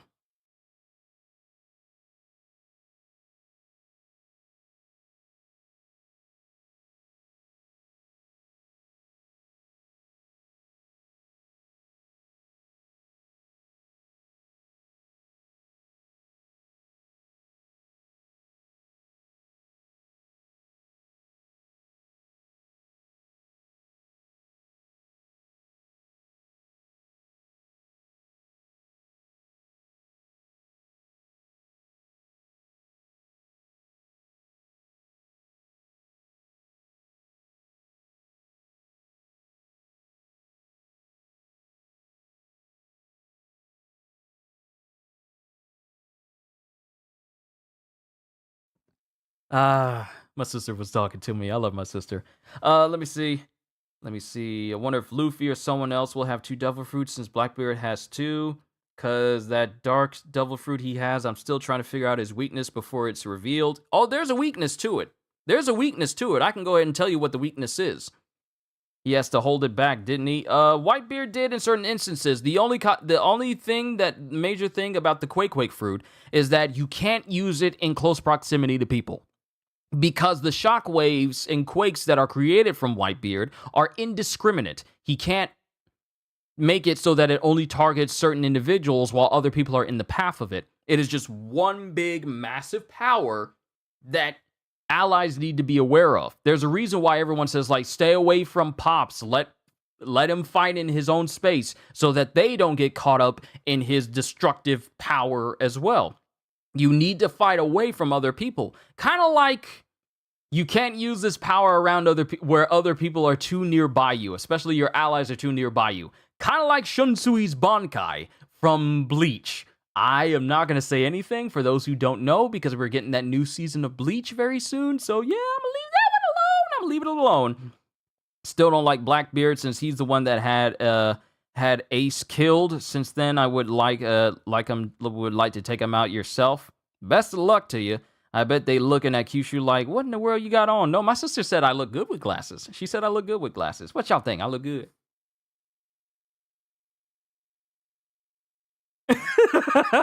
I'm messing with y'all. I'm sorry. But the Quake fruit is incredibly strong, but it has been shown that there are some things that are capable of resisting it, such as the siege wall during the Marineford War. And, of course, when people combine their armament hockey together, such as the cases where the three admirals blocked Whitebeard's shockwave by combining their hockey together and completely blocking it. Because, as you know, Kaido did say, there's something on my eye, it won't leave me alone. I'm trying to have a Paramecia class here. Stop it, buddy. But as Kaido said, only hockey can transcend all, and Law said that if your hockey is strong enough, it is capable of nullifying Devil Fruit effects. The Admirals are the biggest example of that statement that would later get told to us many years on. But if your hockey is strong enough, and if you combine it with other people, you're capable of even deflecting and blocking a shockwave created by Whitebeard. So there's those weaknesses as well, and also you have to consider that Whitebeard, when he was using his Devil Fruit during the Marineford War, was 72 years old. He was having multiple strokes. He was suffering damage. So he was not fighting at his prime. So even though he was shown to be incredibly powerful and incredibly destructive, he's still not immune to the effects of aging, and that affected how often he could use it. Because remember when Akainu killed Ace and Whitebeard wanted to retaliate, but before he could do anything, he got shot in the arm by Kizaru, so even a momentary distraction can render it incapable of him using the Quake fruit. Not only that, there was a moment where he had like a heart attack and he couldn't, he tried using his Quake ability, but then he suffered a heart attack and then he had to take a moment to, recover because, let's face it, if you have a heart attack, normal people are not getting up from that as quickly. Whitebeard had to power through that because he was in the middle of a war. But even so, it still affected his ability to use the Quake fruit as much as he wanted. And even then, he still wasn't using it to its fullest extent because he tried to destroy Marineford, but he couldn't. Then Blackbeard tried it as well, and he got very dangerously close, even though he didn't have as much control over the fruit's power itself. So they both had various controls over the power, but I dare say that Blackbeard has far more destructive potential with using the Quake fruit compared to Whitebeard, because Whitebeard, he did it in service of, in part of him fighting other people, and also but not to just show how destructive he was. Not just that. Blackbeard, he just does it with reckless abandon because he really does not care who gets swept up in it. Even his own crewmates. So in Blackbeard's hands, there is far less inhibitions keeping him from, trying to have control over it. Sure, he has better control over it, but he's far more destructive because he doesn't care who gets swept up. So in Blackbeard's hands, he is still... In Blackbeard's hands, he is far more dangerous than Whitebeard ever was. Let me see. You brought something in my thoughts when you said Whitebeard had a heart attack. Yeah, the dude has... Anytime you saw Whitebeard, he would be connected to, like, IVs and multiple medical instruments because, he's getting old. He was 72 when he died. So he was always hooked up to these different machines. He was all like, I don't need these machines. And I was all like, you need to take your medicine. You need to take your medicine. And it's all that. If Whitebeard wasn't sick, he would definitely stop the war. And I look at him the same with Itachi, who was also sick. Yeah. The people who tend to be sick in One Piece also tend to be some of the most broken people. Most busted people. Roger went 3 years with an incurable disease that ravaged his body and still managed to not only conquer the Grand Line, but beat down every single person that came his way. No one could stop him. Not even Garp. Then you have Whitebeard, who was, dealing with the effects of old age. And he would suffer strokes and heart attacks and so many different things that would happen to him during the Marineford War. Yet he would keep going forward because the dude is just that busted. People who have incurable diseases in One Piece, not every single person, but a lot of them tend to be incredibly powerful. If you were to give the Quake fruit a power rating like JoJo's, depending on the user, what would it be? If we were gonna go from like a scaling of 1 to 10, then the Quake fruit would be an easy 10. It would be an easy 10, simply because of its not only its destructive potential, but also its defensive potential, and also the creativity of the user as well. But it's known as one of the most powerful devil fruits in the world, and pretty much the strongest Paramecia type.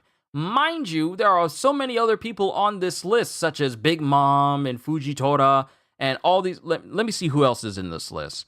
Okay, so Big Mom with her ability to manipulate the soul. We have Kinemon and Well, let me just do this, because I know it's probably going to take me a minute, because there are so many people down this list, good God. For the most part, I'll probably only talk a lot about the people who have devil fruits that are extensive in nature. So Vanderdecken the Ninth, he has a devil fruit that allows him to send any object he touches flying in a specific direction. He has aimbot. He essentially has aimbot. Big Mom, she has the ability to manipulate her soul. This one I can go into extensive with. She's capable of manipulating the souls of people and the soul of herself, infusing the souls of people and infusing the soul of herself into different objects, and also creating different things with her own soul personally, such as creating personal homies of her own that are incredibly powerful, such as Zeus, Prometheus, and Napoleon, and then later Hera. But infusing the soul of people, she can do that into inanimate objects, such as, like furniture or rugs or even foods, if need be. She's capable of manipulating her soul that way. She is also capable of manipulating the soul of her very bones, so that just in case if her bones get broken, she can cause them to re-snap back into place so that she can keep fighting. And she's capable of combining the powers of her own personal homies into gigantic attacks that have incredibly destructive capabilities, from creating giant poltergeist ghosts made of electricity that are capable of ravaging entire armies or entire crowds of people, to creating a giant amalgamation of homies that create a straight up laser cannon.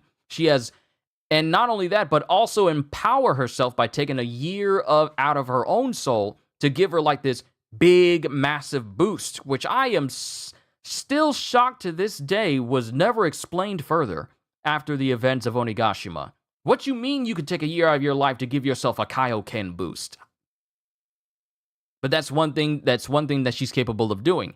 And she's capable of ripping the soul out of people forcefully, but The only thing that requires that to happen is if that person has fear of Big Mom. If a person doesn't have fear of Big Mom, then her ability to rip out a person's soul is rendered completely nullified, with Jinbei being the first person to be immune to the effects of her soul ability, and making him the first example of someone who's incapable of having their soul taken by her. Later on, it would be Law and Kid, because they did not have any fear of her, because they had the intent of defeating her during Onigashima. That's Big Mom. Kinemon, he has the Devil Fruit ability to create clothes.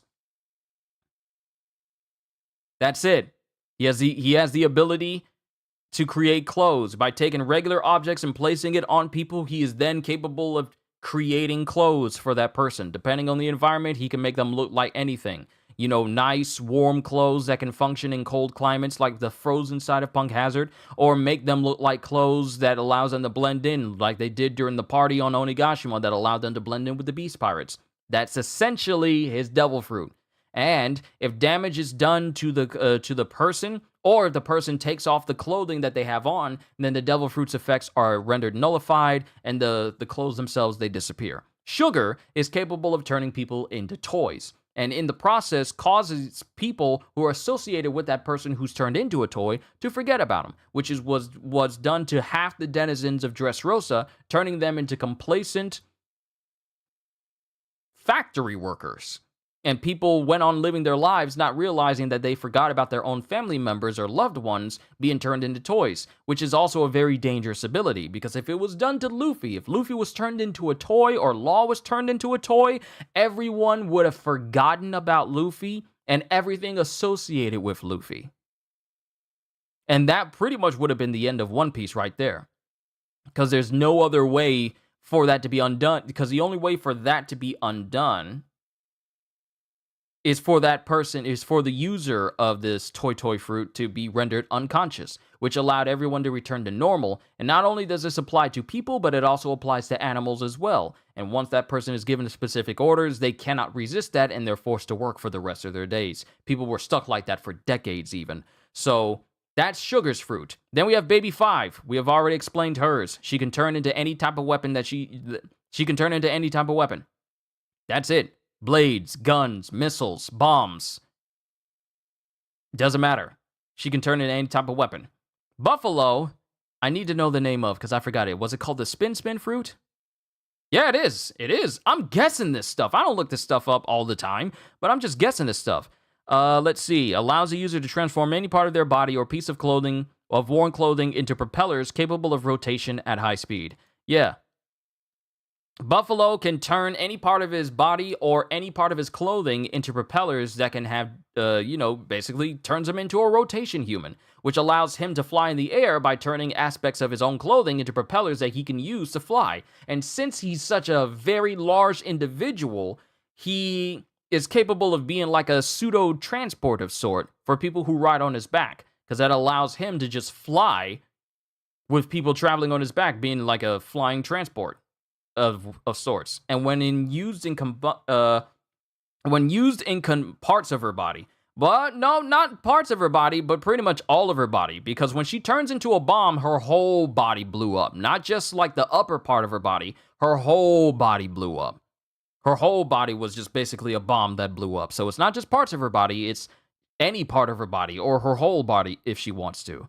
But when Buffalo uses his Devil Fruit in conjunction with Baby 5, who can turn into a giant blade, it increases her cutting power and turns her into basically an incredibly powerful, high inertia, high momentum driven attack between the both of them, like a conjunction attack between the both of them.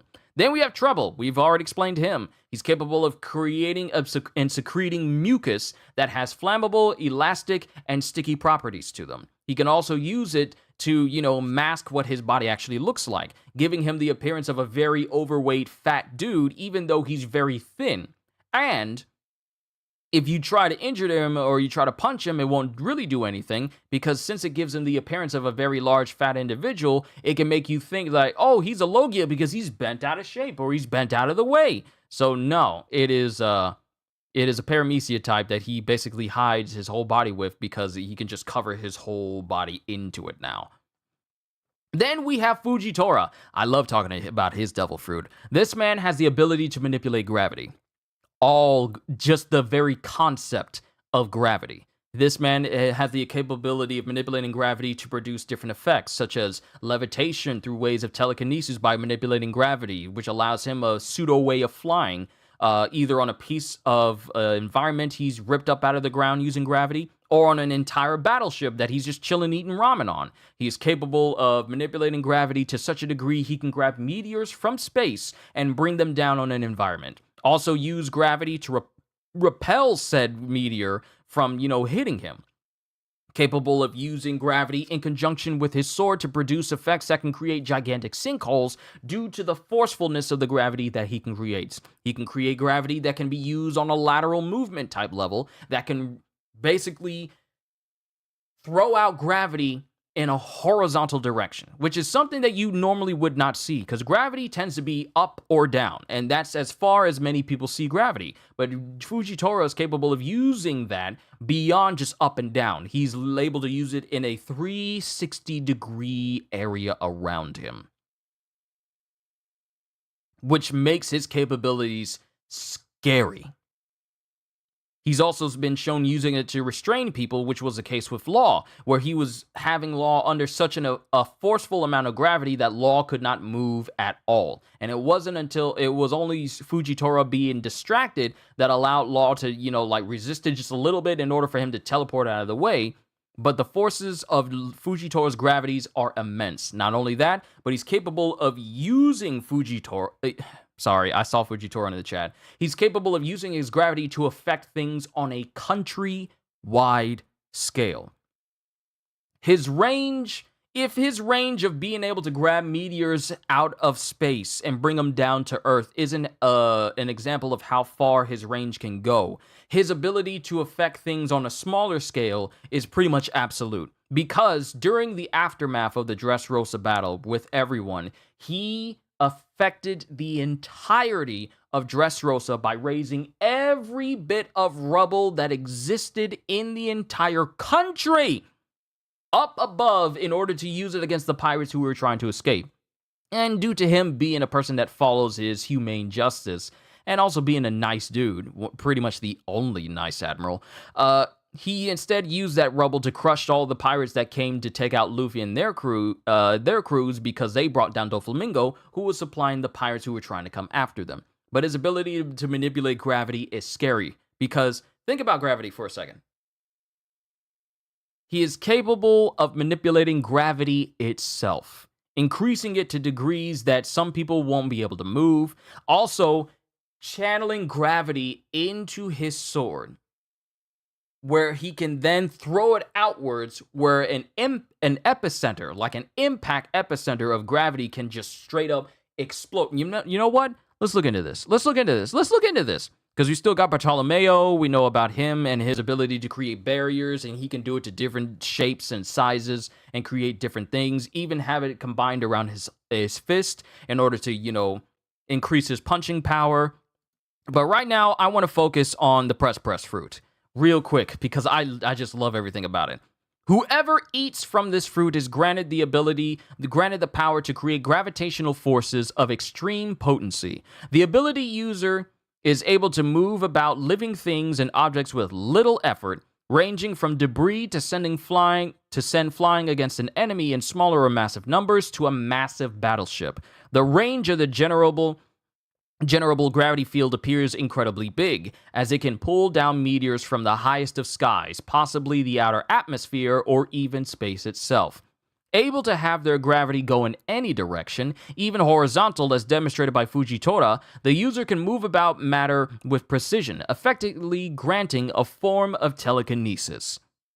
By negating natural gravity and forcing things upward to navigate in midair, flight can be simulated, as shown by Fujitora making either himself fly on a small rock platform or levitate himself alongside his men on a ship.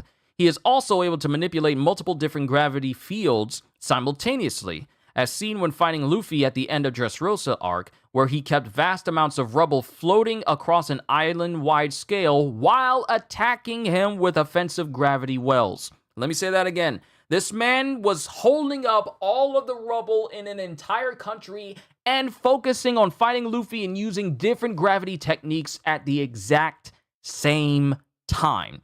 However, it seems that his gravity powers can be disrupted by attacking Fujitora himself. This was shown when Roronoa used a projectile slash to interrupt the Admiral from keeping him held in a gravitational pin, enabling Zoro to escape from it. Also, people and objects are capable of resisting the gravity if they are physically strong enough to maintain a hold on their current location, such as Sabo. In addition, it seems that the user is incapable of affecting themselves with the fruit, thus they must create a platform to stand on in order to achieve flight. Other than all that, the user is also affected by the standard devil fruit weaknesses. Let me see what you guys have been saying. Let's see, a human helicopter. Fujitora, I feel this devil fruit is up par with Whitebeard's. It's incredibly powerful, my opinion. No, you wouldn't be wrong. I rank Fujitora's ability to manipulate gravity pretty much up there alongside Whitebeard's ability to create tremors. Because, I mean, the ability to make gravity is a universal concept that nothing is resistant to. Everything is affected by gravity in some shape or fashion. Fujitora being able to manipulate the very nature of gravity to different degrees, to such potency and to such power, that's scary. See, and to think that gravity is scientifically classified as a weak force. Gravity's strong when you're safe. Gravity's weak. Gravity's a weak force when it doesn't endanger you. But when it does, such as, say, you fall off a building, gravity is indeed strong. It is indeed a strong force. So, yeah, will we see Fujitora again later in the series? I don't know. I can't tell you that. This isn't a theory stream, but yeah, he can create gravitational forces portrayed as circles of transparent energy, purple light, various degrees from using such heavy force as to crack, cave in, and deeply crater the earth, as well as keep physical powerhouses fully restrained or just barely able to move, let alone stand. To use just enough gravity to keep a physically weakened person pinned down and immobilized. Another feat that is seen done repeatedly by the Admiral is the summoning of meteorites from high up in the sky, though unknown from how far, even if it's just a test of his abilities. Apart from that, Fujitora can reverse the flow of gravity to create an attack-repelling field around him akin to a circular barrier. He can also, by negating the normal downforce of gravity, levitate free-lying objects around him and control them, even incredibly huge amounts. Although this power of levitation resembles that of the Fuofuo no Mi used by Shiki, Fujitora is not hindered by the necessity of having to touch a given target beforehand, and he can target both the living and inanimate. Shiki can only affect inanimate objects. He can't affect people. Fujitora, no limit. No limit. Then we have Gravito Moko.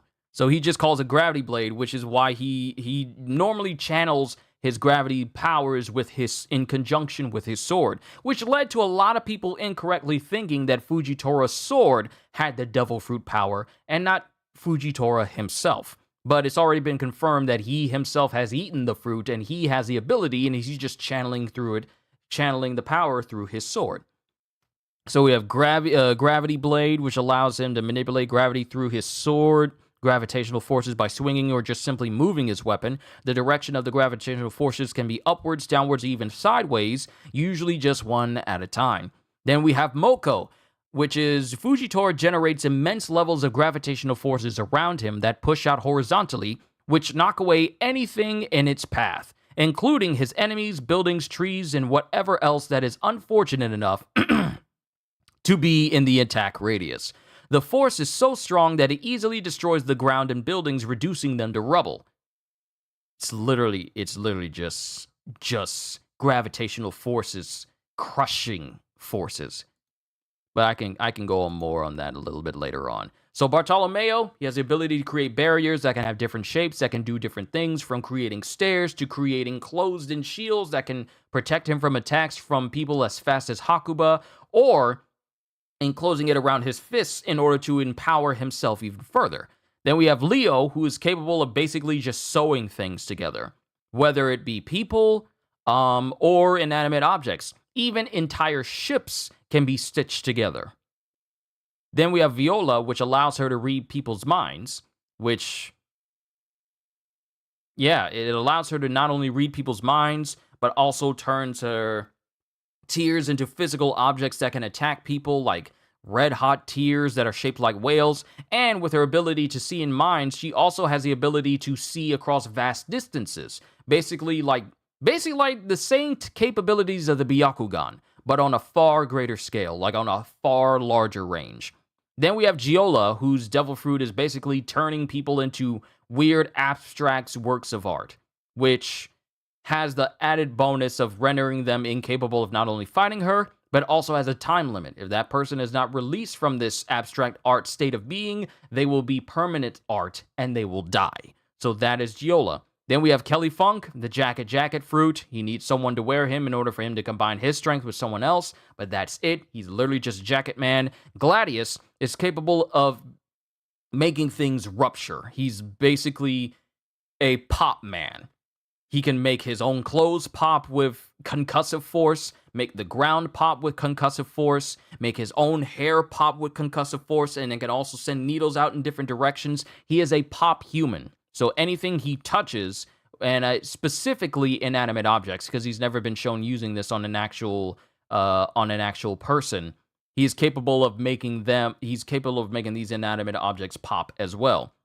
Senor Pink has a devil fruit ability to basically swim in solid. He can swim on anything except for water, which is crazy when you think about it. You can swim in anything except for water. So he can swim in the ground, he can swim up buildings, and this affords him a pseudo way of protection, because he can just swim into the ground, and the ground will then reform and go back to its solid state, and he can move at high speeds. But he can also do that same thing up buildings, allowing him a very high form of maneuverability. That's what his fruit can do. Mach Vice has the ability of the Tun fruit. It's the Tun fruit, isn't it? Yep, the Tun fruit, which allows him to increase his body in terms of tons. Now, we already spoke about Ms. Valentine, where she's capable of increasing her weight in terms of kilos. But Mach Vice is capable of increasing his body weight in terms of tons, which increases like his own. And his main method of attacking people is literally just and not only that, hold on, he's capable of reducing his body size to a very small degree, but also increasing it to tons. Hold on, let me get this right. I want Barto to develop his abilities along with using Haki almost in ways like the Invisible Woman can. Fujitora would make an interesting boss in a Soulsborne. Yeah, I would be more scared of a Fujitora Souls boss more than Radon. And Radon uses gravity magic as well, but he mainly relies on his like dual swords and everything to attack people. But Fujitora, I would have to be worried from the like big explosions. So the Tun fruit. The fruit allows the user to increase their body weight by incredible amounts, measured in metric tons, not to be confused with the imperial tons. This allows them to land crushing attacks that can easily crack the ground and even break the bones of giants. The fruit is superior to the Kirokiro no Mi, since while both fruits revolve around the manipulation of body weight, the user of the Tun fruit can become much heavier than the Kirokiro no Mi's maximum of 10,000 kilograms. The lowest weight shown is 10 tons, equivalent to 10,000 kilograms, and the highest weight shown is 10,000 tons, equivalent to 10 million kilograms. The user's weight can also be supplemented by holding other heavy objects, as Mach Vice sometimes crushes his opponents while holding a large shield. The fruit has not been stated or shown to be able to make the user lighter than their usual weight like the Kiro Kiro no Mi. Okay, because that was in my mind. Because I remember every time I see Mach Vice use his fruit, he is always airborne. So in my head, I was thinking, wait, is he making himself lighter or is he just a really fat man that can just jump high up in the air and then just, Tun Tun Vice and just come right down on people? But that's the case. However, what? Oh, wait, no, I was right. I was right originally. The fruit has not been stated or shown to be able to make the user lighter than their usual weight like the Kiro Kiro no Mi can. However, it still grants the user the ability to float in the air almost as if they were weightless. The fruit's power will prove ineffective should an opponent be capable of withstanding the selected weight, and can even use the force of the weight against the user, as shown when Harudin, a giant, defeated Mach Vice and sent Mach Vice flying into the birdcage, and, because of the added weight, heavily damaging himself when he got cut by it. Yeah, he jumps high and then tons up a ton to slam down on his opponent. Because here's the thing, Halster. In my head, I was thinking, he jumps high in the air. Does he make himself lighter? But apparently, when you have a weight-induced devil fruit, you are capable of manipulating your weight so you can be light, so you can bring yourself at high speeds when you increase your weight exponentially. So I was thinking to myself, am I wrong? But no, that is the case. But then we have, and that's Mach Vice. Then we have Diamante. How far are we? We're almost there. We got Diamante, who's a ripple human. He's capable of rippling objects and turning them into, basically thinning them out and turning them into paper, kind of like. So he can take objects that would normally have a solid consistency, and then make them flap in the wind, as it were, or ripple. Like his coat. His literal cape is made out of solid steel that he keeps rippling behind him in the appearance of like a very thin cape, which he can then, trigger to become solid again to protect himself. He is also capable of doing this with other objects, such as, steel, like I said, steel balls earlier on in the stream, steel balls that he can then condense into like small paper objects that he can stuff inside of a cannon that he can shoot up in the air, and it just looks like he's Steve Tyler, that can shoot up in the air like confetti, which he can then undo, and then that confetti of hundreds of thousands of pieces of paper suddenly become a massive torrent of spike ball death, which makes me wonder, did he have someone physically fold all this stuff up, or did he physically do this all himself? Because that's a lot of spike balls that's in the air for him to just take the time to just individually fold up and stuff into a cannon. So, and he's capable of doing this with his sword, and he's also capable of rippling the ground as well. Mind you, this should not be confused with awakening effects of affecting an environment, because this is just an aspect of his own devil fruit ability. It can work on the environment, but it's not the same as an awakening. So he can do that. He can do that with his sword, changing its shape into to be like a whip sword, or changing its entire consistency so it can reconfigure itself in order to be a massively damaging bullhead that he can shove into other people. And he can also do that to his own body and make himself, ripple like paper. So you can just, for quick escapes, he's capable of doing that.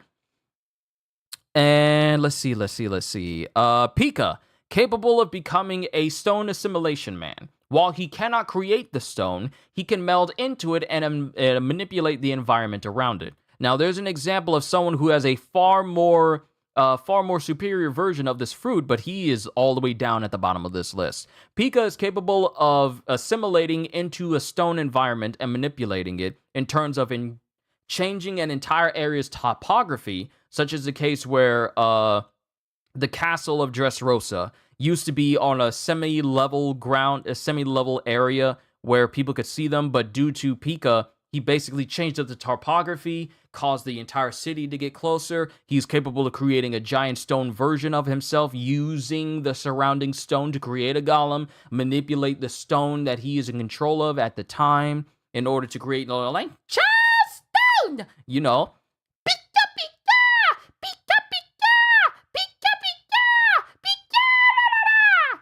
and using Charleston and using his own assimilation abilities to disappear within the stone and move very quickly throughout the environment. Like I said, he can't create the stone, but he can manipulate the entire environment around it.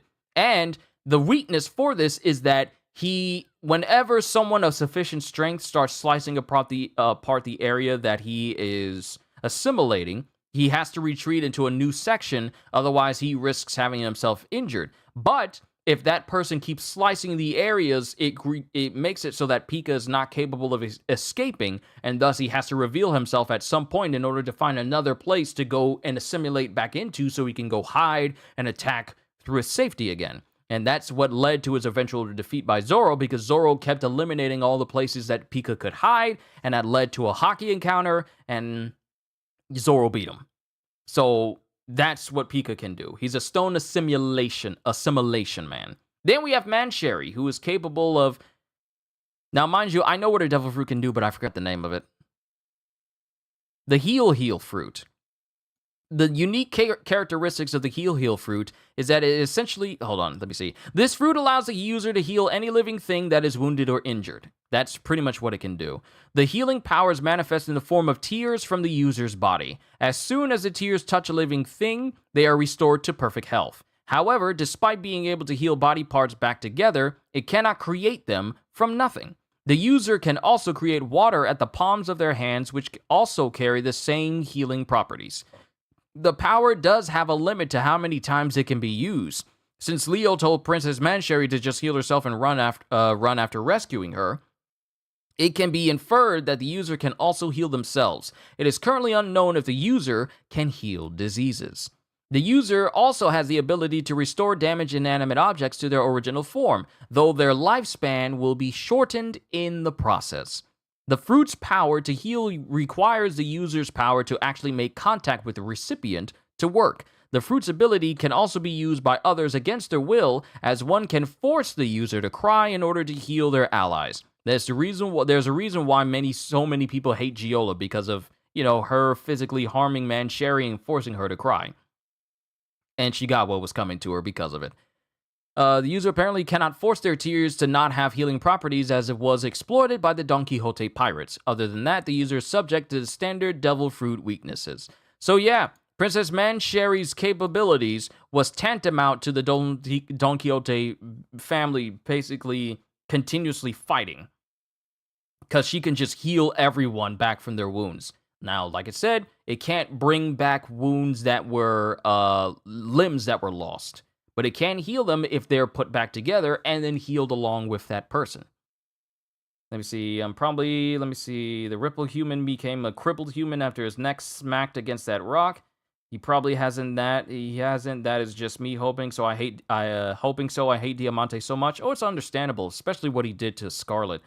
I'm probably in a minority, but if I had to choose who I prefer between Treble and Diamante, I'd generally choose Treble. I don't blame you.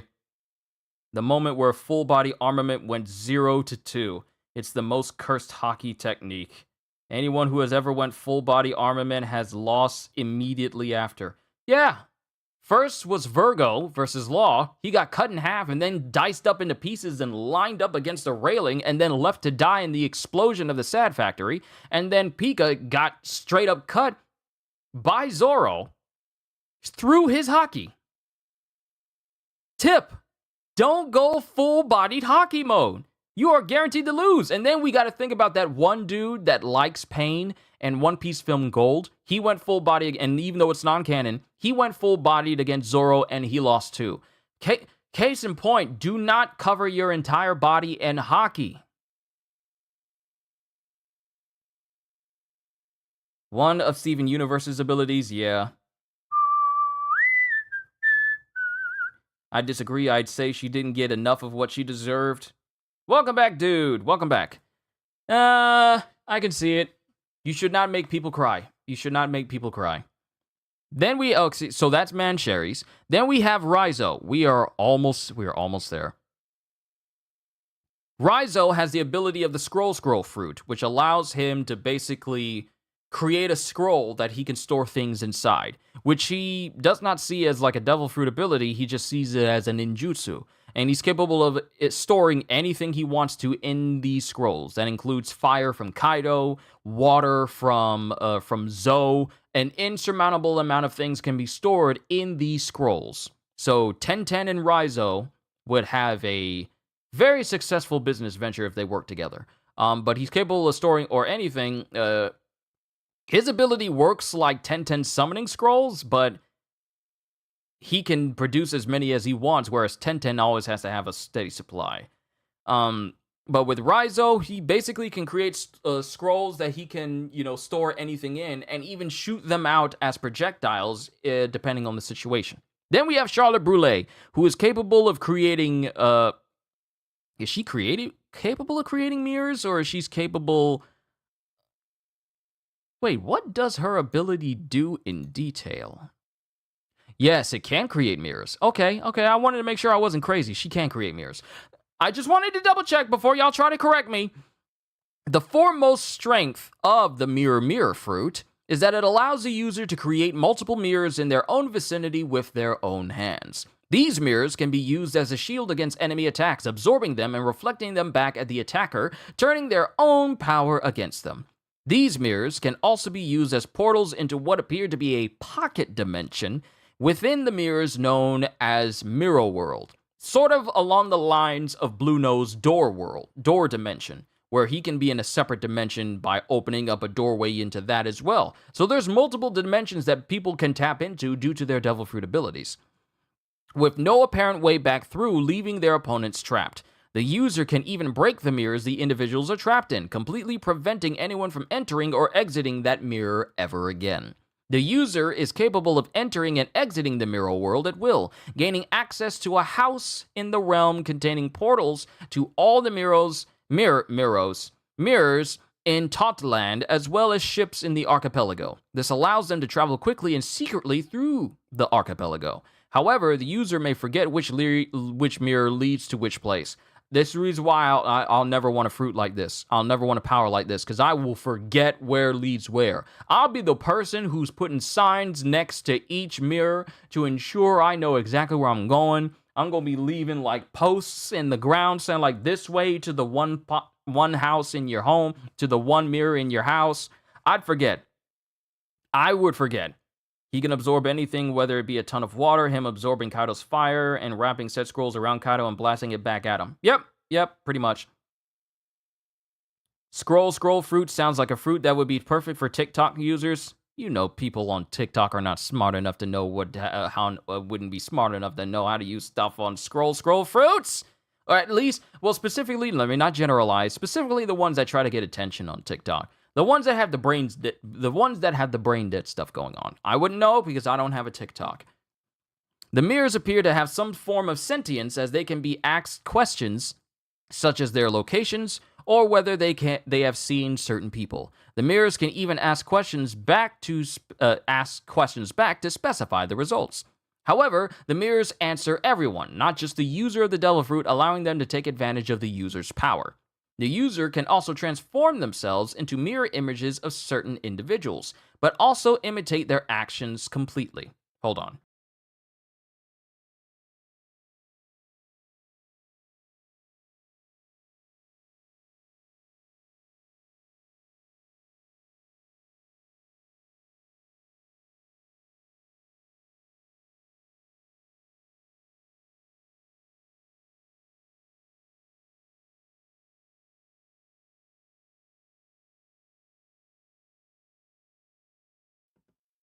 Thought I heard something, but we're good. Let's see. The user can also transform themselves into mirror images of certain individuals, but also imitate their actions completely. The user is also able to manipulate the target by imitating actions themselves, forcing the person they are reflecting to do the action as well. The reflection can be reverted back partially too. This effect can be applied on other beings in order to provide distractions and generate confusion. And then, of course, it has its slew of own weaknesses, but we're not going to get too into that. We're not going to get into that right now. So that's Charlotte Brûlé. Then we have Charlotte Petal's Petal, which allows him to create candy. Candy that can also be no. I say semi-sentient, but then I remember that Big Mom can infuse a soul into this candy to allow it to be sentient. Yeah, Petal's Petal has the Paramecia ability to create candy with different shapes.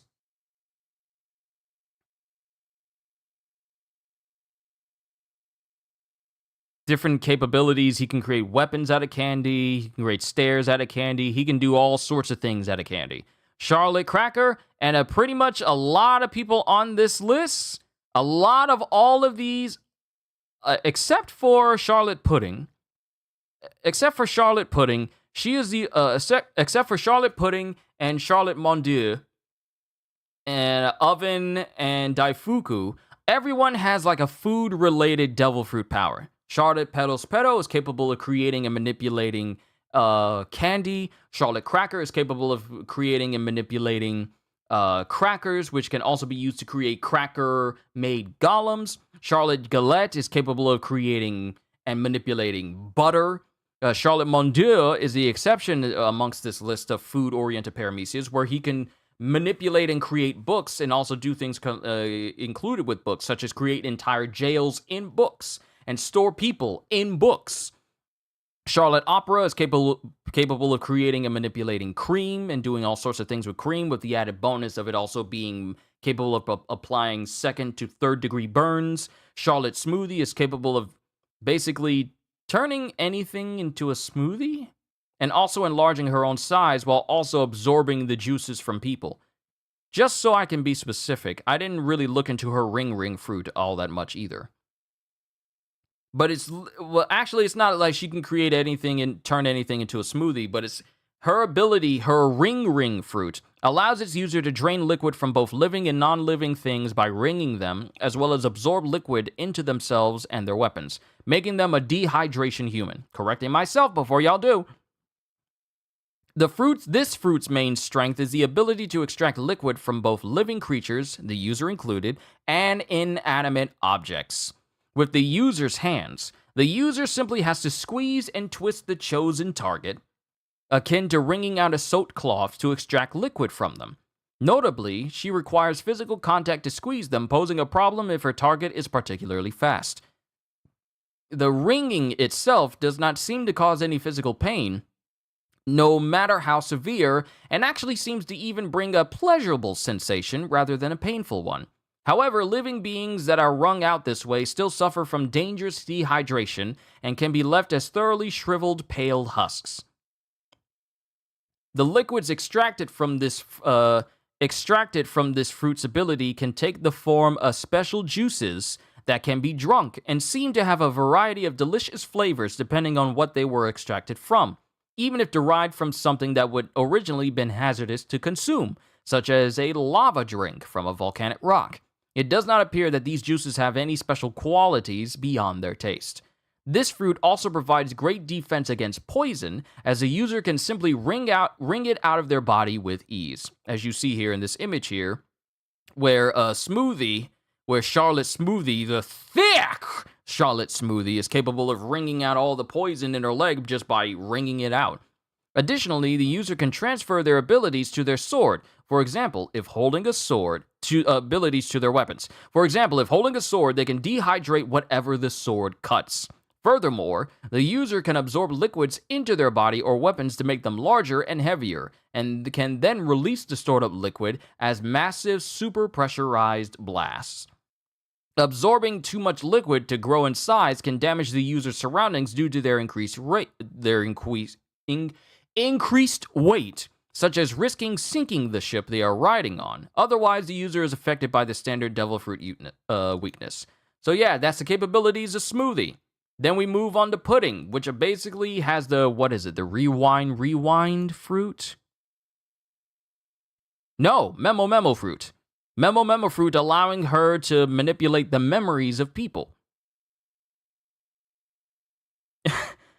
Also, Smoothie has them legs. Look, every single time Smoothie was on screen in a panel during a chapter, she was all like, thick!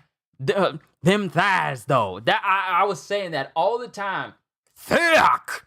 Lady Smoothie! Them thighs. I said that all the time when I was reading through the Whole Cake Island arc.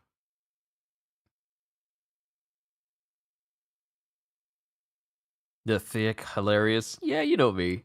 But by reaching, and this is the Memo fruit of Charlotte Pudding. We are almost done, and then I'll call it a session. By reaching into this target's head, the user can extract their memories in the form of film strips, which they can then manipulate using scissors and paste. By cutting out frames, they can remove that part of the target's memory, and by pasting in other people's frames, they can add new memories to the target. The removed frames can seemingly be kept for long periods of time, as Pudding had a soldier's memory stored away. This memory alteration can be a powerful tool to alter the target's mind. The memory extraction can be painful for the target and can cause them to faint afterwards, allowing the user to place them in a different area in order to complete the illusion. Unlike another memory-altering devil fruit, if the user is unaware of being eavesdropped or spied on, they are unable to modify the third-party memory of an event. If the third party is able to inform the victim of what really happened, then this fruit's power is useless. Additionally, despite the switching of memory, the victim might still suspect their new memories are false if there are other memories that can contradict it. To edit a memory, the user seemingly must have a pair of scissors. Other than that, this fruit is susceptible to the standard devil fruit weakness. So while it has its capabilities, I wouldn't exactly rate it really high. About the most significant thing we saw from this fruit, mind you, is just like her manipulating the memories of Reiju and also manipulating the memories of Sanji, so Sanji doesn't forget his very first kiss. So it's unfortunate that your boy Sanji would never know what that's like, or won't remember what it's like, but at least at least Pudding will keep that memory with her.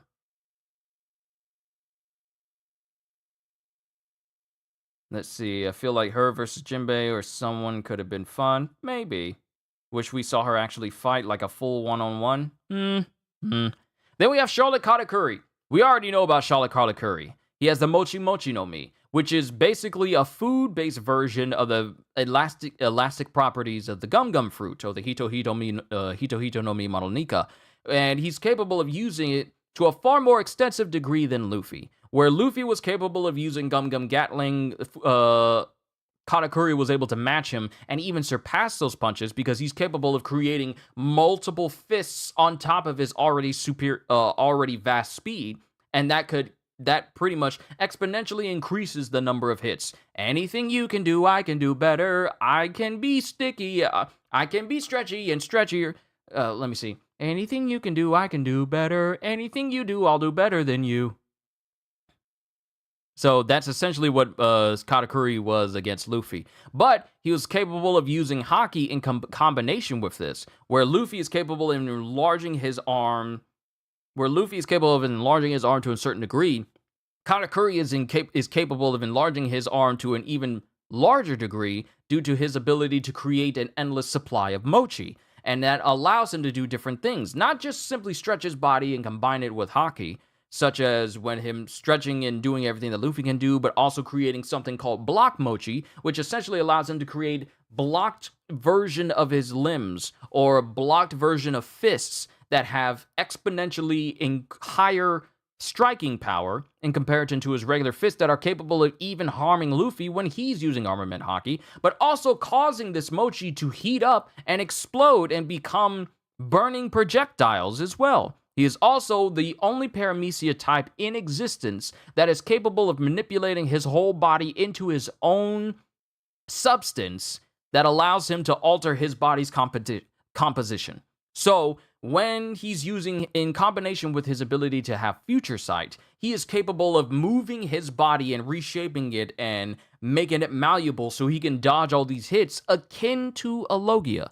Also allowing him to shape his body into different sizes so that he can turn himself into a literal rolling donut that allows him to make tracks, if you will, and cover a large distance in a short amount of time. These are the capabilities of Katakuri that makes him one of the most unique Devil Fruit users in all of One Piece. Because like I said, he is the only case where he is known as a special Paramecia that has the properties of a different Devil Fruit type. So we've already seen his mastery of it. Then we have Charlotte Daifuku, who's capable of conjuring up a genie by rubbing his stomach. And yeah, he's capable of having a genie that also is a stand. He has a genie stand, for a lack of a better description. His Devil Fruit allows him to create a genie that can fight on his behalf and also fight a far distance away from him. Charlotte Oven is a Paramecia user that has a heat-based devil fruit that allows him to heat up not only his body, but also a medium around him as well to certain degrees. Now, it's not on the level of Ace's Flare fruit, but it is a heat-based devil fruit, but its list on the hierarchy would be him, then Ace's fruit, and then the Mag fruit.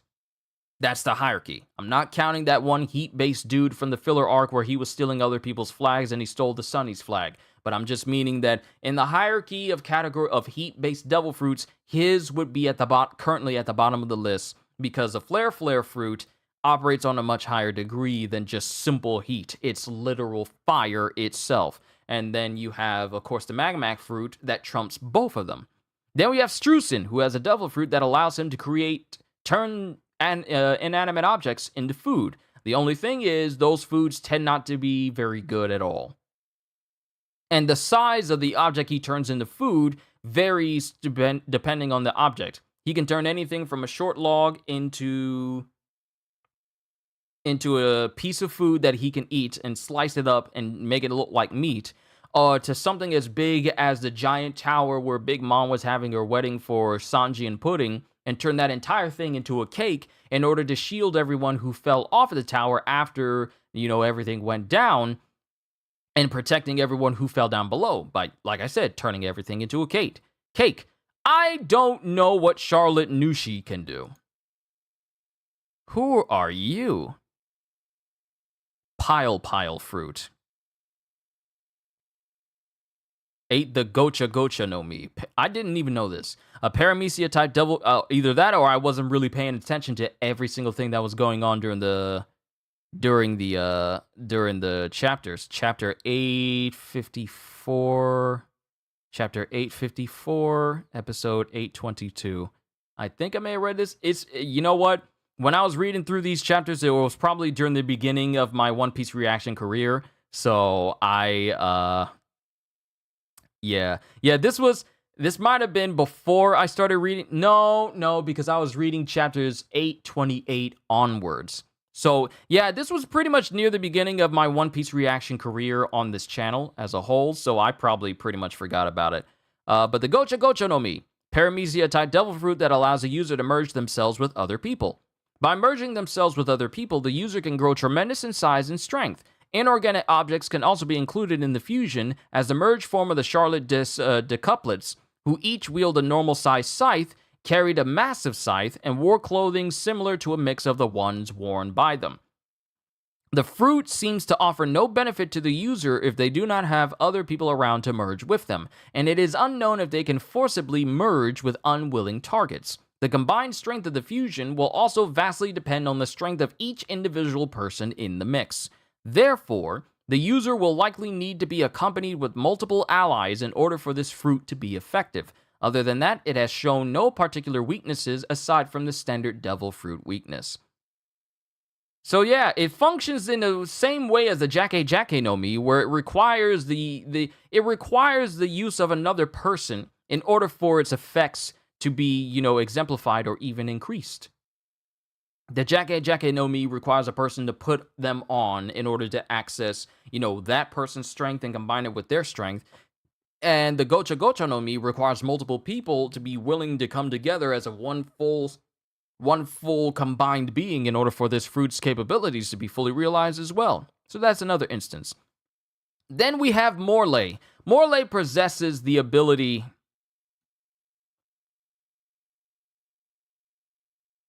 Morley possesses the ability of the Oshi no Mi, the push fruit.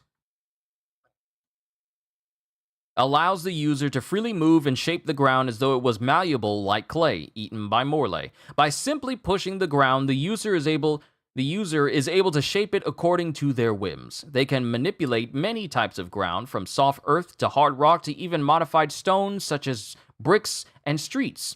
Thus, this fruit has a good degree of offensive power since it directly affects the enemy's footing, such as flipping an entire chunk of the street onto an enemy. The user is also capable of channeling this ability through objects they hold, and so can grab a hold of the ground by jabbing into it with a weapon.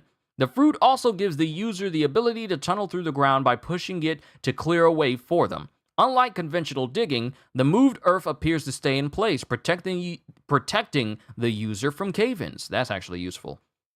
This tunneling ability works well for infiltration. No weaknesses are currently known aside from the standard Devil Fruit weakness. And the things we've seen Morley do with this power is essentially just create pockets in which Morley can hide with everyone else of the Revolutionary Army, and having entire areas where they can just sneak around everywhere. So that's pretty much it. It's pretty much being able to manipulate the ground in any way that they choose. Then we have Bello Betty, whose Devil Fruit allows her to, basically manipulate the morale and increase the morale of anyone who is rallied behind her. Matter of fact, let's get her Devil Fruit because I want to be specific when I go to that. The Pump Pump Fruit! Kobu Kobu no Mi!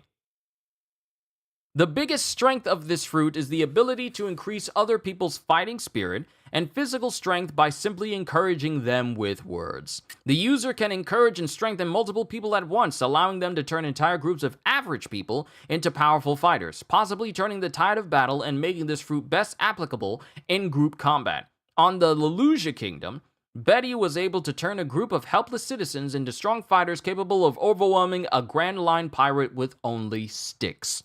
However, its effectiveness in battle largely depends on the strengthened targets being willing to help the user, as encouragement is the most the user can do to influence their target's actions, and the targets must have the choice to fight on their own. It is unknown if the user is capable of being strengthened by their own words, or could they be selective, could they be selective with whom they empower. That is. Encourage, acknowledge allies while simply letting be those that are not. Otherwise, the user is affected by the standard Devil Fruit weakness. This is a Devil Fruit that allows you to become powerful when you are encouraged. Encouragement powers. But family is home. Let me help them out with the food, and then we'll conclude with all the rest of these people down here. I'll say my final words, and then I'll bring this whole entire session to a close. I don't even know how long I've been going. Someone sound off in chat on how long I've been going. I'll be right back.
I'm back. Sorry for the wait. Let's go through this a little bit quickly. So, we've already explained the devil fruit powers of Bello Betty. Tama has the ability to pacify and tame any creature with her Kibi Kibi no Mi. Then we have Shinobu, who has the ability of aging things with her devil fruit ability, and that includes like the ground itself. Now, it's not like a what is it called again? What is her fruit called again? The ripe fruit. Yeah, ripe fruit. Which enables her to just basically mature things rapidly. It doesn't occur on her own body, but it occurs on things that she touches. It doesn't. She can't do it to herself, but she can do it to other people, which enabled her to age up Momonosuke to 28 years, even though he's technically still 8 years old. Actually, hold on. Give me 1 second. Wait, 1 second. One more second.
Okay.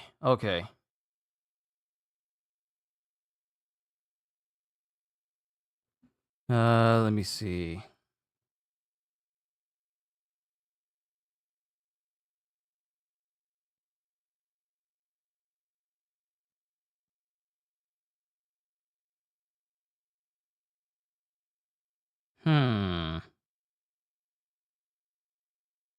All right, I'm back. So, Shinobu has the ripe fruit, which works on the environment around her, but also works on people as well.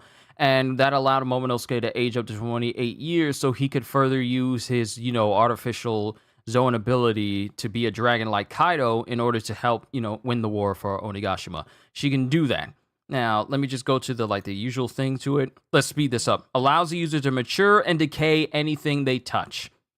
Cause it to by simply touching an object, the user will cause it to rapidly age and decay. Using it on the ground will cause it to become a sinkhole, allowing the user to potentially avoid attacks by sinking into the ground. The fruit can also help the user get past physical obstacles by weakening them through aging, causing them to collapse or be easily broken through. This power can also be applied on living beings, causing them to grow older in an instant.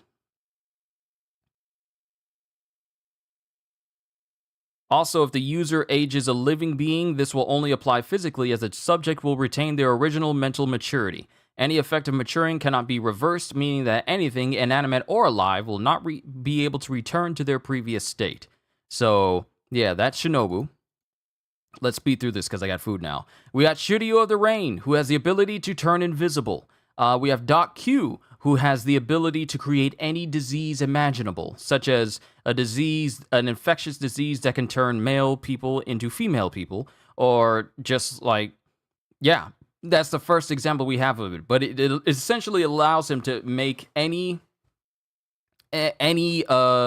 disease they imagine an actual disease. We have Van Augur, who just has the ability to teleport, just straight up teleport. We have Jesus Burgess, who has a devil fruit that gives him basically even more strength. We have Avalo Pizarro, who has the superior version of Pika's Pika Pika no Mi, which makes it so that instead of him just assimilating into stone, he can assimilate into an entire landmass, which is what he's capable of doing on the island of Beehive or island Fulaled, depending on the translation you go by. Then we have Vasco Shot, who basically has a devil fruit ability that enables him to take the different aspects of drinking and turn them into offensive capabilities, such as fiery, alcoholic shots, or I think that's the only thing that we got an example of, but we didn't get too deep into like what his actual devil fruit is. The Glug Glug fruit. Hold on, let me go here. Yeah, currently unknown what abilities it is, but we don't even know. We don't even know. Actually, we don't even know the full aspect of it. We just know that he's capable of expelling like explosive shots of alcohol out of his mouth and then igniting it and creating like explosive alcohol shots. But we don't know the full extent of what it can actually do for Vasco Shot. We just seen what it can create, but not what it entails entirely. Then we have Kujaku, who has the Whip fruit that allows her to whip anything and submit to her. That includes inanimate objects such as, regular objects and even buildings. Then we have Bluegrass, who has the devil fruit ability to basically take control of whatever she jumps on top of and ride it like a vehicle. They have Whitebeard, who formerly had the Quake fruit. We have Don Quixote Rocinante, who had the ability to create basically the ability to create silence around him, whether it's on himself or a dome around him, making him a silent human. We had Mother Caramel with the former soul ability before she was eaten by Big Mom. We have Kozuki Toki, who had the ability to trap time travel herself and also send other people. We have Absalom, who once had the invisible fruit, but he was later killed, and that fruit went to Shiryu the Rain. We have Kurozumi Higurashi, who had the first form of the clone fruit, who was first shown to have the clone fruit before it became usable by Bon Clay. We have Kurozumi Semimaru, who had the berry fruit, but that later got into Bartolomeo's hands. And we have Kurozumi Kanjuro, who had the ability to make art come alive, and he intentionally drew horribly, even though he's a fantastic artist. He drew horribly because it would allow him to create not only perfect imitations of actual people due to his skills with artistry, but also create things that could be used offensively, such as a giant drawn cloud that would rain down spears and arrows, or create cranes for transportation, or, creating explosives, or even in his last moments, creating a drawing that was capable of not only setting people on fire, but also passing through walls as well, literally creating a living painting ghost that no one could really defeat. Then we have Vegapunk. Who has the brain fruit, which allows him to amass massive amounts of knowledge. And thus, that pretty much concludes all of the canon people for Paramecia type fruits. Canon, we have a total of 89 fruits in the story. It's a long list. But I won't bore you with the details at the moment because it's a long list and we'll talk about it later on. But ladies and gentlemen, this has been me going through like Paramecia type fruits for the world of One Piece. Hold on, let me get this out of the way. Yeah, wow, it is 4:47 already. I've been at this for a minute. 4 hours and 17 minutes? I'm sorry I kept you here so long. But ladies and gentlemen, W stream, well, thank you. 89 Paramecias? Yes, 89 Paramecias in the story of One Piece. one of the most versatile list of devil fruits in the world of One Piece. And we still got Zoans, which is probably going to be easier to go through versus Logias, which will be an even shorter list to go through. So this is probably going to be the longest session. This is going to be the longest session I go through concerning fruits in One Piece, simply because this list, the number of people that have these fruits are the longest. But it's going to get shorter as we go through Zoan, and then even shorter with Logia. But these are all the fruits. Actually, you know what? Hold on. There we go. Keep it right there. As we go through these deep dives, we're going to be... And I know I said I was going to be analyzing which ones stack up against where. So, real quick, a big list of fruits that I consider extremely powerful. Up at the top, obviously, Whitebeard's Quake fruit. Then we have the Press fruit from Fujitora. Then we have the Ope no Mi from Law. Then we have the Age fruit from Bonnie because of its capabilities of accessing different futures with literally no limit. And after that, we have... Wow, I already forgotten already. There's a whole list. Hold on. Let me go back. Okay, so high on that list will be... Quake fruit, Age fruit, Press fruit, the Venom fruit, the Op fruit, the Soul fruit. The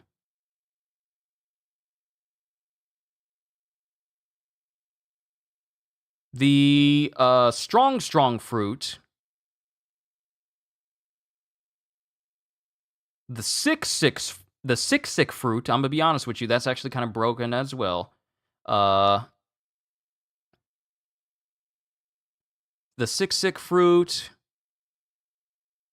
I want to say the Warp fruit as well, because it allows for instantaneous teleportation.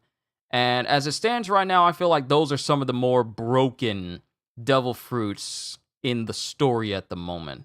Not trying to downsize anyone else's abilities, but those are the ones that stick out to me as the far largest potential for destructive capabilities, but also versatility as well. Emporio Ivankov is in there too, as well as Boa Hancock's fruit. Bartholomew Kuma's fruit, his is definitely up there with strongest as well, as far as like capabilities, range, and versatility as well. Everyone else kind of goes a little bit lower on the list, with Buggy's fruit being among the ones that are at the bottom, because out of everyone who has messed with their powers over the years, he seems to be the only one that hasn't tried to do anything with it other than, beef up his own appearance and not actually move further with it. But that's just me, though. But yeah, that's just like, wow, a lot of time has passed. Thank you guys for sticking out with me as I did this whole spiel. I didn't know how it was going to turn out, but I enjoyed it all the same. But in the terms of versatility with powers in One Piece, Paramecia is by far the most prominent. And I can't wait to talk about Zoans, because we get to be kind of specific. We kind of get to refine it a little bit with Zoans, because that won't take as long, simply because it's just dealing with animals, but also the different aspects of certain zones as well. To be fair, that's very in character with Buggy. Yeah, it is, which is why he's kind of at the bottom place.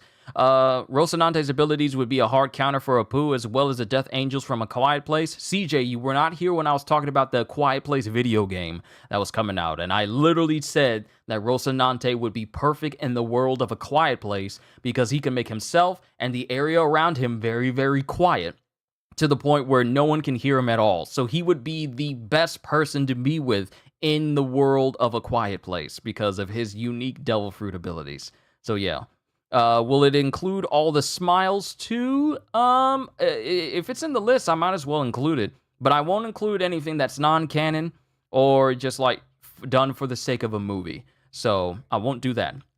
But yeah, this has been me talking about Paramecius. We'll do another session, probably not tomorrow on Saturday. It'll probably be sometime next week. We'll talk about Zoans. And then sometime the week after that, we'll talk about Logias. And that'll be my deep dive on the Devil Fruits of One Piece. So overall, I enjoyed this whole session. 4 hours of non-stop talking, except for the moments where I stepped away near the end. But I enjoyed this. This was fun. This was fun for me, doing all of this for all of you guys. And hopefully, if I got people who are watching this outside of being here live, all I can say to you is, hope you all enjoyed. Can't wait to see you all in my next video. Like, comment, and subscribe if you haven't already, because I am always looking forward to entertaining you. So have a fantastic day, and once again, as always, sorry I had to swallow there for a minute. Later, peoples!